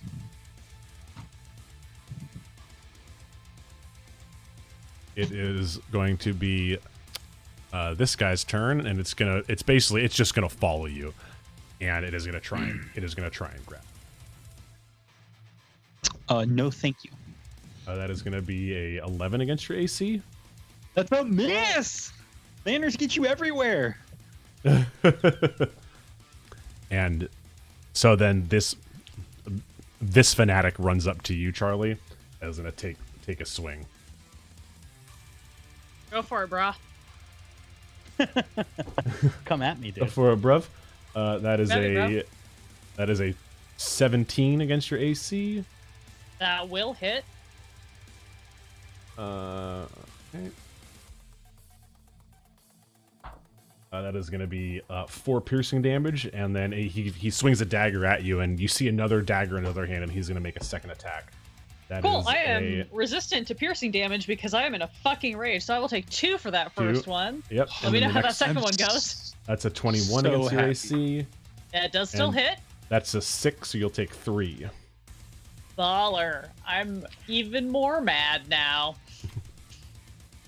And then this shadow tentacle, it's gonna go up and grab and try and grab Bryony again. And that is that is a natural 20. Oh my god, guys. Shit. I'm finally starting to roll well.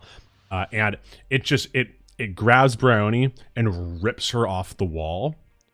And as soon as she's off the wall and this tentacle is like trying to suffocate her, the tentacle just explodes in a bright flash of smoke, and Bryony just plummets back down to the ground and is going to take 6 damage. Rock on, and also, oh no. Yeah. That is going to bring us to this tentacle, which is going to attack Darruh. It's only going to be an 8. So that misses. Will not hit. And then that's 35 feet. He only has, and this cult fanatic is going to run 30 feet over here. And then he is going to use his action to then move towards Bryony. Oh god. And Darruh, it's up to you. So, sorry. So this one is not dead. This Correct. It explodes in a wisp of smoke, and it is gone. My bad. It is dead. Okay. I mean, dead is It's dead is like- relative. It is gone. Yeah. It is no longer an active combatant. All right, yeah. I will cast Sacred Flame to this cultist to distract him from. No, you know what? Actually, I'm gonna wait to see what Bryony does. I'm gonna cast Sacred Flame on this tentacle. I want to Okay. see her. I want to see her wreck this cultist shop. Yeah, 90% certain she knows the disintegrate spell based on what happened in that last room. Yeah, that seems accurate. So he has to. That tentacle has to make a dex save. That is a whopping. That's a 5. Very bad. That's very bad. Very bad. At least he doesn't have negative dex like a bunch of his other stats. He takes 2 damage. Hint, use other spells. Yeah. So I need to take 2 damage. Charlie, I you're don't up. really have a lot of other spells. I am up. Great. Let me see what I want to rage on, because I am so angry about the situation. The tentacle that is nearest me is not the one I already smacked, right? Correct. This is the one But that it you already is- smacked. Right, but it is hurt. Yes. All tentacles I've taken. All tentacles are hurt. Cool. I'm gonna try to just cleave into this tentacle that's nearest me. Okay. And I'm gonna totally lose that die off my table, so I'll roll this one instead, which is fine, because that was a 21 to hit. That is a hit. Let's go. Great. Just declaring that I'm still two-handing for a whopping 12 damage. Whoa. Damn, And son. What? and this tentacle looks like it's about on death's door. Love it. Yeah, that's all I'm gonna do. Ernest. Just gonna.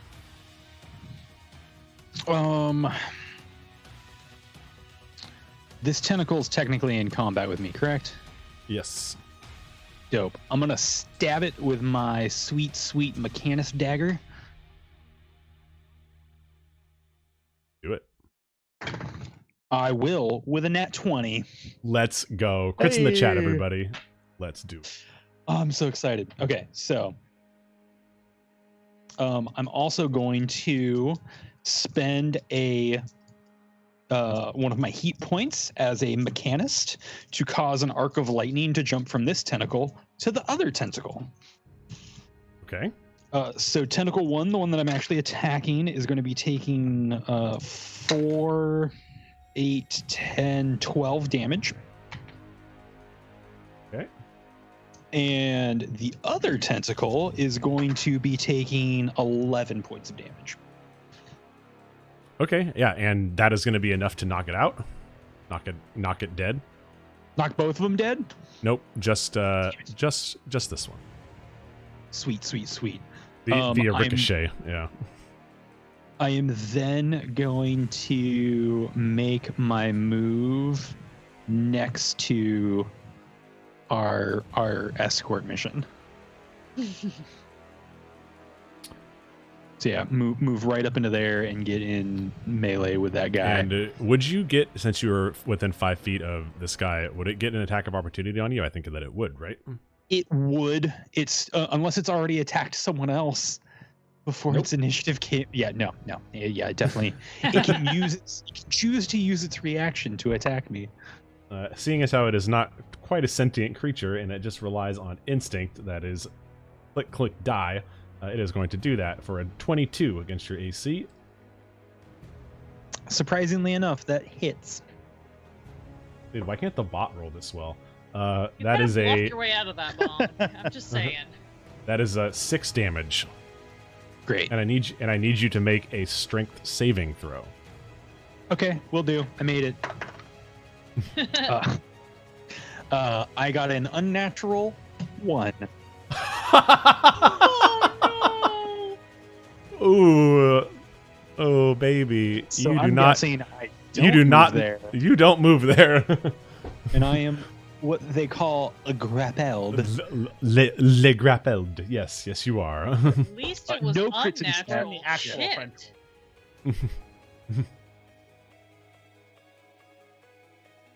Looking it up. Yes, I believe it's crappled. you are. I know we don't usually get a lot of crit fails in here. It's usually just the bot rolling them. It's not a crit fail. It is an unnatural 1. Thank you very much. Okay. Oh, got it. Okay. Oh, because you got a 2 and minus you minus 1. Okay, got it. My dad is gonna be so mad at me if you die while we're out on this mission together. It's and fine. It'll be years before you see our families again. It'll be fine.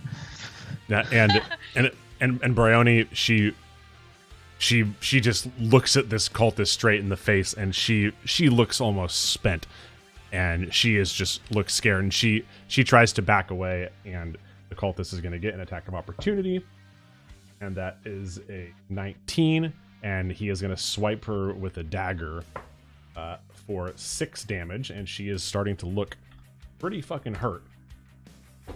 Bloodied, you would say, as she starts to, and as she falls back and just screams, "Look, above where I am, there's a place. The wall is weak. Just smash it. Just smash it." And Smash, you say? And Ernest, this shadow tentacle is going to try and constrict its grip on you. Go. Give me a gentle massage that heals me for 12 points of damage. That is 16 against your AC. 16 will hit. And that is going to be 8 damage. Ouchie. Are you dead again? No. No, I am not. I have more than 8 hit points left still. Close though. I have 11 hit points. I'm getting real close. Okay. It's all right. I've been unconscious once today. I can do it again. And this cultist is going to take another slash at you, Charlie. With Bring its it 2 on. daggers. Yonks. Those are both missing. Holy crap. That is a 6 and Nope. And 9. Also nope. Yep. Yeah, as it takes 2 swipes and gets you. And we are Super cute. back over to Darruh, and Baroni has just called out that there's a kind of like a crack in the wall above her that she thinks can be smashed in. But there is a tentacle right next to you and 2 cultist fanatics around you. That tentacle is also grappling your best friend.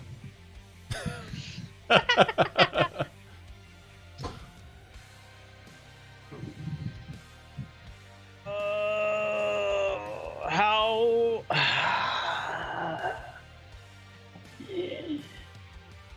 Yikes.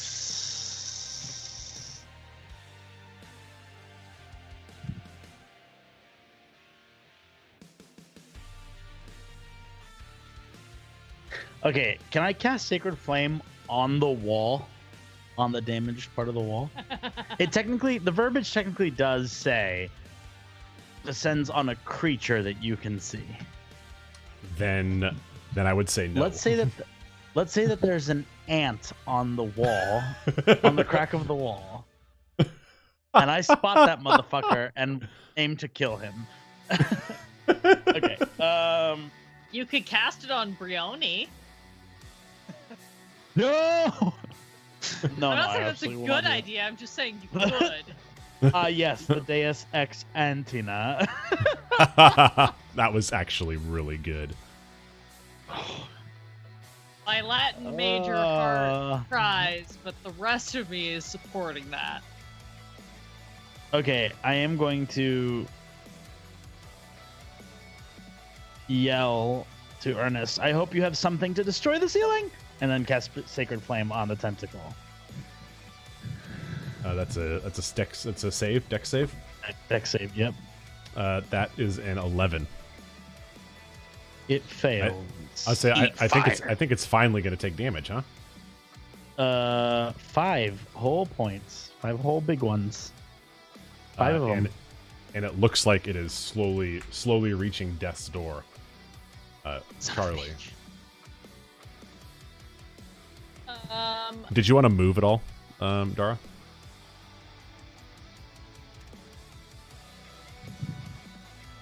No.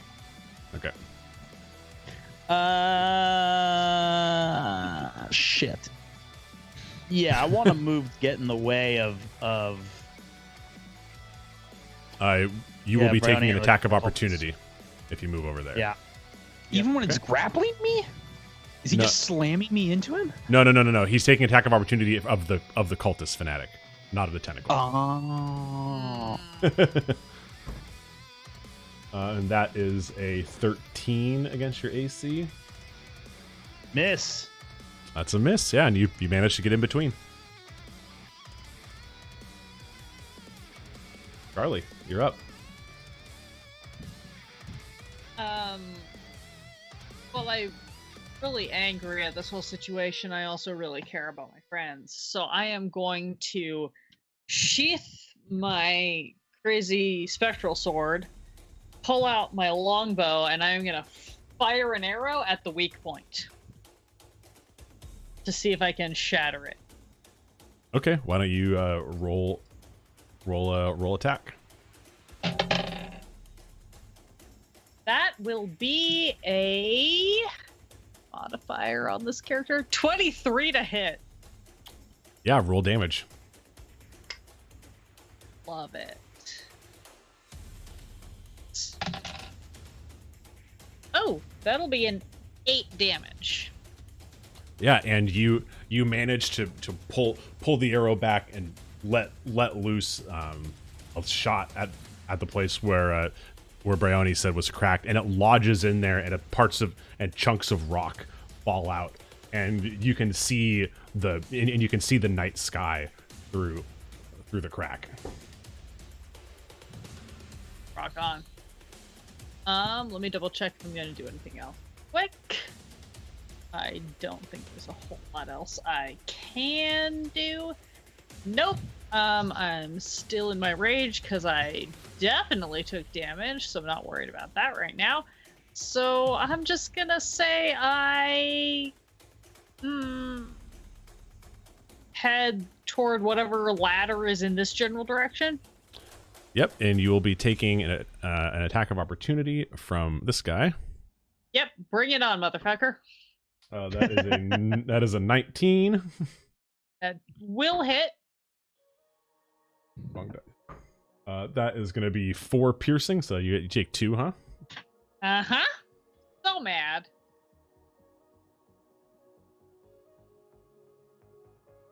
You hear Alandra taunting you? Is that? Yes, it's literally, she's been doing it all stream. Have you just noticed now? Yeah, I just want to. I'm just confirming that you hear it. If not, I was going to tell you. What are you going to do about it? Look, loud and clear. Loud and clear. I have been trying to get Aurora Zero to kick me into Barbarian mode for 7 weeks. I've got a lot of pent-up rage. Yeah. Loud and freaking clear. Yeah. You also need to embrace the fact that you're not the sneaky dex people. And you Bryony sees your arrow lodge into that crack, and she just starts to try and climb up the wall. She is so rapidly trying to get up to chip away at that crack in the wall. And that is what her action is going to be. Ernest. I'm still grappled by this tentacle thing, correct? Yeah, sorry, I'm not asking you what you do. I'm just telling you the tentacle's making attack on you. Dope. And that's dope. And the that person on the same initiative as me, I'd get to go. Because So sorry. No, sorry. Yeah, I skipped you. You are right, and you are very lucky that happened, because I just did a very bad roll that I will nullify. Great. Thank you. So yeah, I'm still grappled, right? On the same initiative as the other person that got it through. Great. Yes. You need to make if you want to break, you need to make a strength check. Can I attack while I'm grappled? Right, it is just a normal grappled. Yep, it's just a normal grappled. So movement is 0. And I can't gain any benefit to speed. 0. So I should be able to make an attack. Yep, I believe that you can make an attack. Dope. I'm gonna try and hack my way out of this with my sweet electro dagger. Will a 19 hit? Yes, it will. How far away is that cultist? 15 feet. 25 feet. Well, 25 from you. How far away is he from the tentacle? 15. Dope. So I will use my electric arc ability, my third and final one, to have another electric arc jump from the tentacle to the baddie. The tentacle is going to take 8 points of damage. Hopefully drop me. And the bad guy is going to take 2 points of damage. Yeah, and electric arc jumps over to him. And how do you take out the tentacle? Yeah, I think this thing has me grappled, and I just kind of stick into it. You said it was like a smoke tentacle? Yep, or exactly. It's like smoky mist. Great. I think as my dagger goes through it, and the spark kind of just runs down the course of it, and then out the bottom, and then shoots over to the other guy for just that little ping of damage as it comes off that pillar, but still is able to strike him. and it fizzles out in a glory of smoke. Dope. Then I will move and flank this bad guy with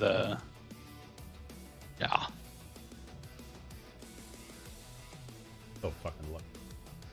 Okay.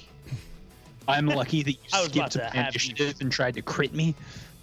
Yes. Look, dude, I'm just trying to do what I can possibly. Look, dude, I'm just trying to take what I can get. And That's this, fair. I would have been dead. You would have had blood on your hands. Would not have survived. And I still might because you just ran into somebody whose initiative it is who's going to attack you. I'm behind him. He doesn't even know I'm there. He is clearly facing you. I'm kidding. but he is still going to turn around and hit you. He hears me charging up behind him, so he like turns to try and get the clothesline. I get it. Yep, exactly. And he really just wants to kill the player character. That is going to be 16 against your AC. That will hit. Sorry, Mark. You broke up there, actually. That hits. It hits. My AC's 13. I hate you. It's going to be five points of damage. Y'all were making fun of me for my concern about the fact that my character didn't have armor earlier. And then he turns around and tries to stab Darruh. That is going to be that is not good. That's going to be a 10 to hit. Negative. That's very good news, Zep. God, you don't understand like the feel of the call, man. Bad news. And this fanatic is just like, you can tell he's getting mad that he is just like not dealing any damage to Charlie at all, and he's just going to double down. He rages. Bring it, fucker. And he is going to attack you for 1 for 17. All right. And then he kind of looks up, and it's just his eyes just like glow bright. And he reaches up, and as his damage hits you, and that's going to be that's only for 3 damage, so that's 2. Woo! You kind of see just like a little bit too late, there's this like green glow on his dagger, and as you kind of look behind him, the cultist leader is channeling something. Like he's holding up his hand, and there's just this green glow, and he is casting inflict wounds on you via this melee attack. Who is he? Yep. Gross. That is 3d10 of damage. Oh, nice working with y'all. Holy shit. I just rolled a 24. Okay. Can you read me the exact specificities of inflict wounds? Make necrotic damage. Make a melee spell attack against a creature you can reach. On a hit, the target takes 3d10 necrotic damage. Great. Just double checking to see if I had any resistances based on any of my many bullshit things. Yeah, I fucking dropped to the floor. I'm in death saving throws. Oh shit. And seeing this, Bryony just screams, "No!" Funny, that's what Darruh screams, consequently. That is exactly what I was going to say, but... I appreciate you all. Yeah, no, Alright. I'm fucking way down. Shit. Darruh, you're up. As you see Charlie drop to the floor. Who just cast that spell on her? This fanatic? So it was a joint effort between the fanatic and the cult leader. Okay. Darruh is going to run toward, like, straight to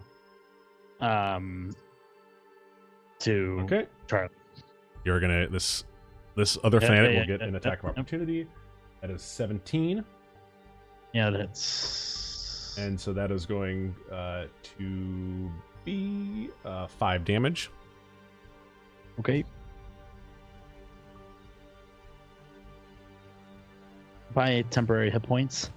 And then I will cast Spare the Dying. Bless. Welcome back to the initiative. Oh, Thank you. I think Oh, no, spare no. the Oh no, spare the it's dying it's doesn't dying- have to make death stabilized. Yeah, Death saving stabilized. throws. Sorry. Yeah. You need to Like, be so it's healed. a 1 hit point. Is that how that 0. works? You're actually still at 0, I'm at but- 0. Okay. but you're at stable. zero. Should I have a boomerang? Fuck yeah. I'm You're pretty like, sure "And I-" one boomerang throw can knock out all 3 remaining enemies. It's the science from down under. Like, It's just been in my equipment. I didn't fucking equip it at all. Damn it. equip it at all. Dude, you could have been boomeranging this whole game. Yeah, I mean, are you okay with me just like retconning the fact that I'm? that Oh I have a yeah, boomerang? and you just pull out a boomerang. Oh Okay. yeah. Oh, totally. Okay, then I am going to. Can I use a bonus action to just throw this bad boy? It's definitely an attack action. I know it's not. Yeah. Okay. Anyway, I just pull out the boomerang and go. Huh! And that's the end of my turn. Picked it up in your travels.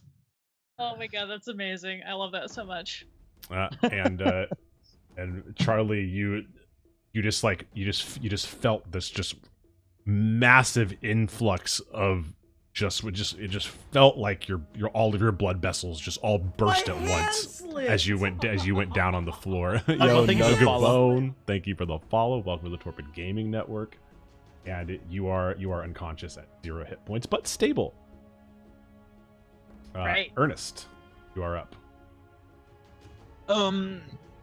Ernest wants to quickly assess the situation. Cultist in front of him, cultist that just downed my friend. How are they looking? Cultist in front of you is looking pretty bad. Cultist by your friend is looking a little bit better.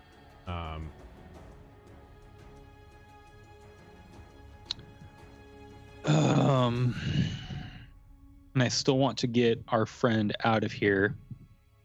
God, I hate this. Okay. Dope. I am going to attack the one that's in front of me Okay. with my shock dagger. Okay. That's a 15 to hit. That is the hit. That is 10 points of damage. Really? That's oh yeah, you got all Dagger those plus additions. electric plus dexterity. And Yeah, it looks as a like mechanist, oh, I'm a mechanist. and it looks like it's on the edge of death. Sweet. I am going to use a bonus action to ventilate all that heat I've been spending. Get some redness out of my Of my course. face. Yep. And I think with the built-up heat and the moment, I'm just gonna have the fire shoot straight out of my mouth. It's a nice guttural thing. It'll just be like a belch of like fire that kind of like comes out and soaks up this guy, and that'll be 5 points of fire damage. Oh shit. Yeah, you managed to you got him. He actually just had 5 HP left. Oh. Yes.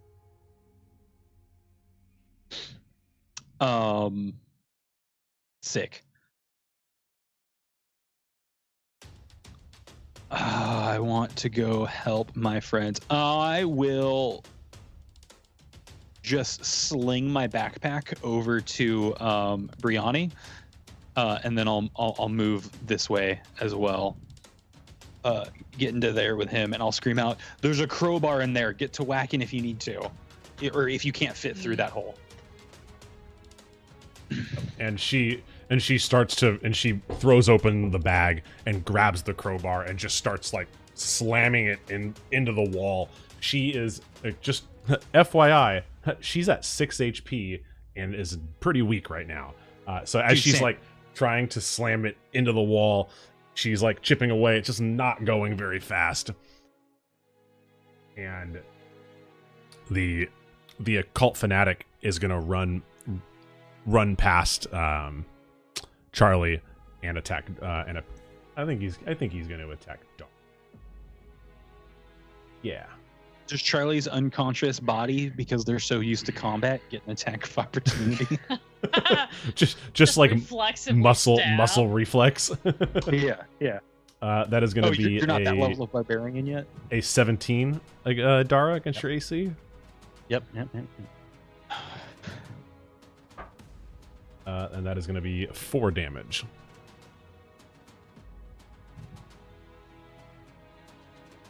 And then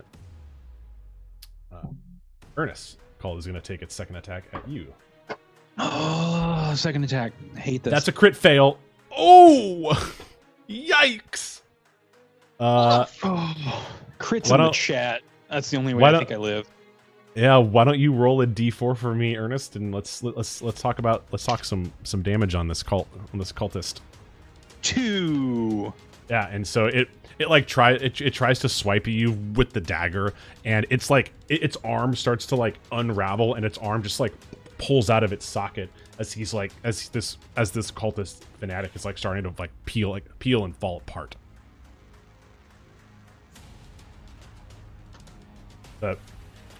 The cult leader like starts, and as this is happening, you see like when the arm kind of falls apart, you look at the cultist leader and you see that like there's some like green blood like dripping down his face as it like using inflict wounds seem to like really kind of drain him, and he starts to like walk slowly towards the center of the circle, and he starts to slowly pulse with this green light as he's starting to walk towards the center, and he's looking right at you, Ernest. Just, we could have been gods.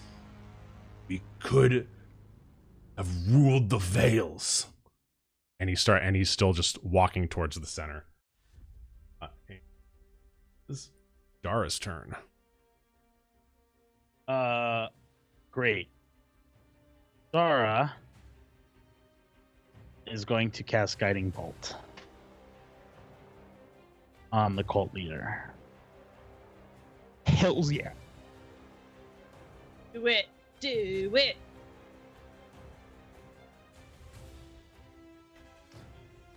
Fuck, that's not gonna hit. A 10. That is a miss. Rip. That sucks. I was saving that for the hope that I could fucking get him, but okay, that's it. Shit. Ernest, I was so excited.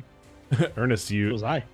you see Charlie unconscious at your feet, and a fanatic right in front of you. Bryony is chipping away at the crack. Dope. Glad there's progress being made.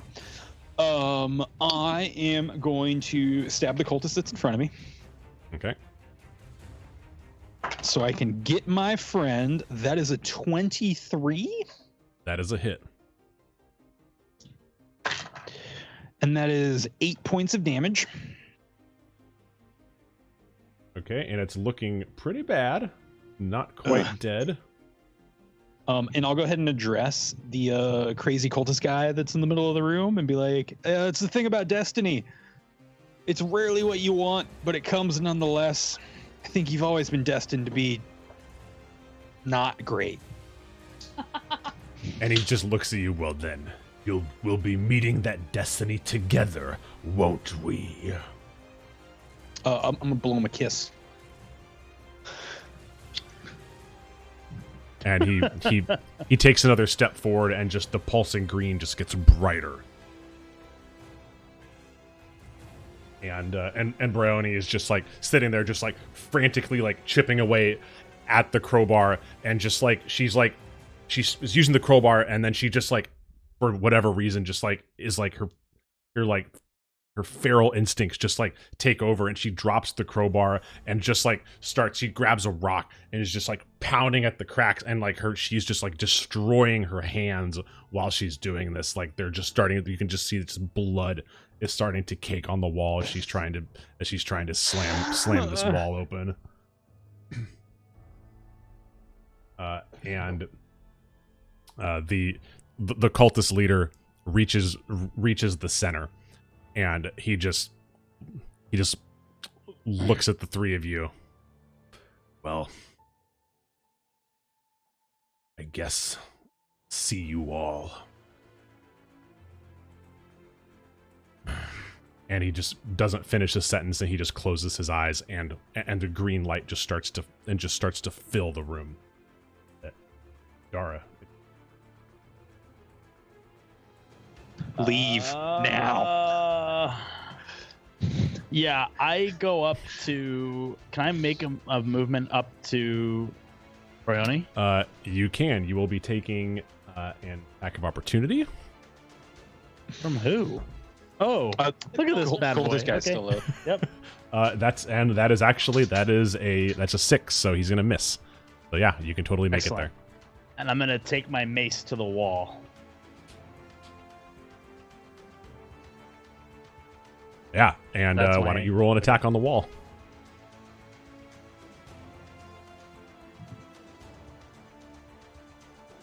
Eight. And you manage to just smash the wall down, and what happens is as the green light is starting to emanate from the cultist leader and fill up the room, you manage to smack the wall down to reveal, and you like as you're like hitting it, like it's like dark outside, and you smash the wall, and just this like bright radiant sunlight just fills the crypt, and it's pushing against kind of the green light from the cultist in this like battle of energy, and as you can just hear them fighting, crackling, and then all of a sudden just the sunlight just floods the room, and the cult leader is no longer there. And you can see Bryony standing tall in the newly made opening as this majestic ray of sunshine pierces the shadows and fills the entire crypt with blinding light. All the carcasses of the tentacles and the cult fanatics turn to smoke, and you can hear the cultist leader just sizzling in the center of the room. The sunlight that's coming from behind Bryony is painfully bright, but it's probably just because you have been underground for so long, you aren't used to that much light. The sensation is evanescent, though, and you get accustomed to the light, and you can finally see past her silhouette standing in the door, and you can see a field beyond the hole in the wall, and she slowly kind of walks over, her hands dripping with blood, and walks over to Charlie and just puts her forehead on Charlie's forehead. And Charlie gain 2 HP. Cool. I will take it. I'm gonna assume just barely conscious, but Yeah. not really functional. So I just sort of like, oh. And Darruh, can you make a con save, please? As you are still That poisoned. I can.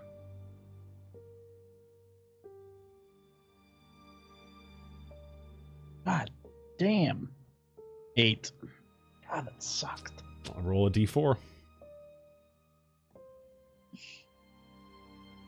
Poison will be my undoing. Okay, took 3 damage. Okay.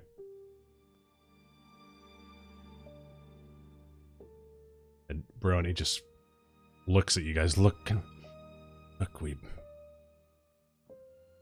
let's leave this all behind us. Look, we can just get out of here.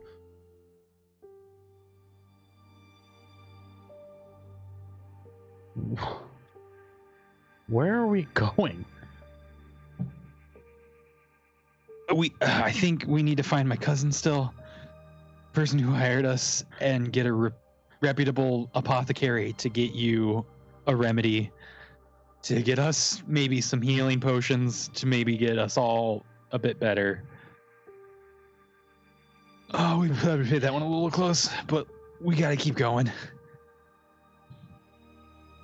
Yeah, y'all gotta go ahead. Y'all gotta get Darruh to somebody who can help.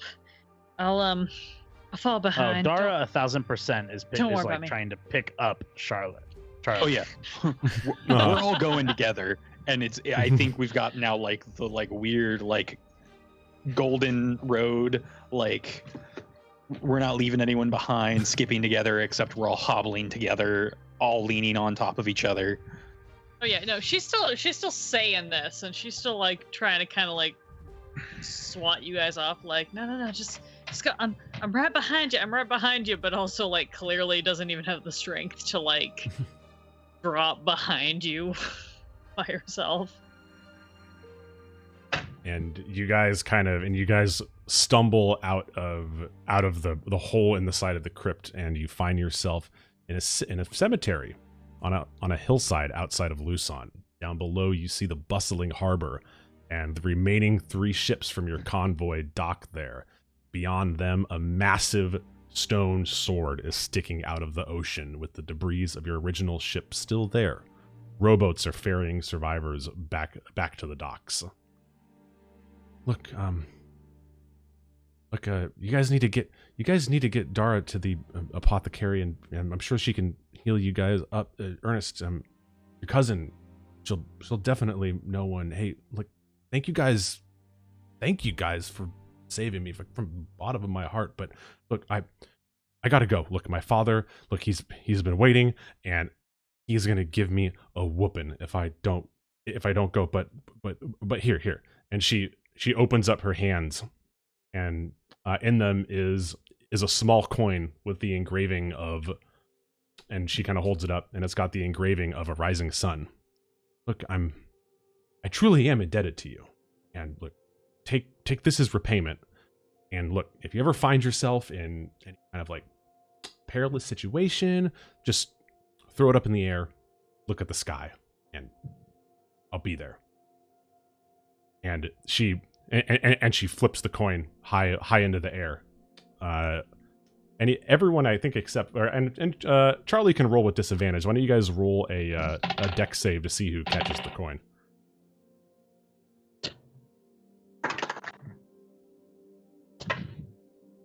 Ten. 5. 12 at disadvantage.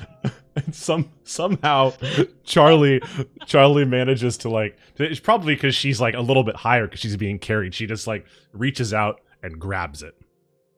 And all 3 of you guys in your looking up at the coin trying to grab it, you look back down and Brownie's gone. What do you guys do? Head to the docks. If the dockmaster should know where our crew went, and maybe they're still unloading, but we need help stat, and that's the closest. Hopefully we get a cart, speed up our transportation. I'm sure we'll see that kid again. Whether we want to or not. And the party, you guys make your way down to the harbor, and Efanny runs up to Ernest and throws her arms around you, and she just looks. Look, I've been asking the authorities to go and look. We've been searching for you guys. Where have you been? It's a bit of a long story. My friend here, he's great, holds himself well, but I believe he's been poisoned by some sort of sea creature. We need a reputable apothecary to get an antidote stat. Oh yeah. Oh no, of course. Hey, Darruh, nice to meet you. Darruh, he's saved my life at least twice over. I completely vouch for him. He's great. He easily fought his way along. Sorry we lost the amulet, but I think we've learned a whole lot that may be of interest. We'll have drinks soon, but we need aid stat. No, I can. Let's go. You guys are. Darruh, I need to know who. He's not on the ship manifest. There's no tiefling on the ship manifest. Yeah, he was there. No, He's been there the whole time. It's we'll talk about it, but it's fine. Yeah. Okay. You seem nice. To meet you. Nice to meet you. Yeah. He's great. He's kind. I got questions for you. Okay, let's He's go. Also Yeah. He can't answer questions if he's dead. I can get us the apothecary, and she turns to lead you guys away, and somebody blocks your guys' path. It is none other than that old woman from the boat. She's there, wrapped in blankets and unharmed, and 2 monks in colorful robes wearing blindfolds are flanking her. And the monks are walking normally. They do not appear to be blind. Ooh. And Efanny looks around. What? Who are you? What? And then one of the townspeople kind of like butts in and puts their hand kind of on Efanny and behind you guys. Look, the monks. Those are the first servants of the blind oracle. They're never seen outside the temple. They get to do what they want. Look, don't hassle them. Do you think it would be appropriate to talk with the woman they seem to be guarding? And I got some questions. And as you guys are kind of talking, the woman kind of steps forward and just locks eyes with Charlie. You will go to the Black Pool too. 2 encounters, neither lucky. And she brushes by you and walks off, flanked by the two monks in colorful robes. Charlie just very weakly throws her a middle finger as she goes. Ernest will go ahead and just call out, "Sorry for doubting you, miss. Glad to see you." Better see her again. I'm gonna kick her ass. You probably know this, but you have some anger issues, Charlie. You're not my real dad. It's just gotta. And come on. And the party heads to the apothecary as the camera starts to pan up, and you guys get the antidote for Darruh, and you guys manage to start resting up. You guys get hotel rooms, and you guys are getting ready for dinner, where Efanny is gonna break down about her exhibit and what she needs to do now that they don't know where the amulet is that you guys were supposed to protect. And I'm gonna let her know that we got E-score looking for it. Everything's fine. Why can't you just see what we see? Yeah. And the one thing that kind of sticks out in your mind that everybody seems to be talking about is how weird it was that the sun rose a full hour and a half late today. No one can seem to explain it. And that an hour and a half late? An hour and a half late. And that is the Exalted Vales, the Gates of Lusan. That's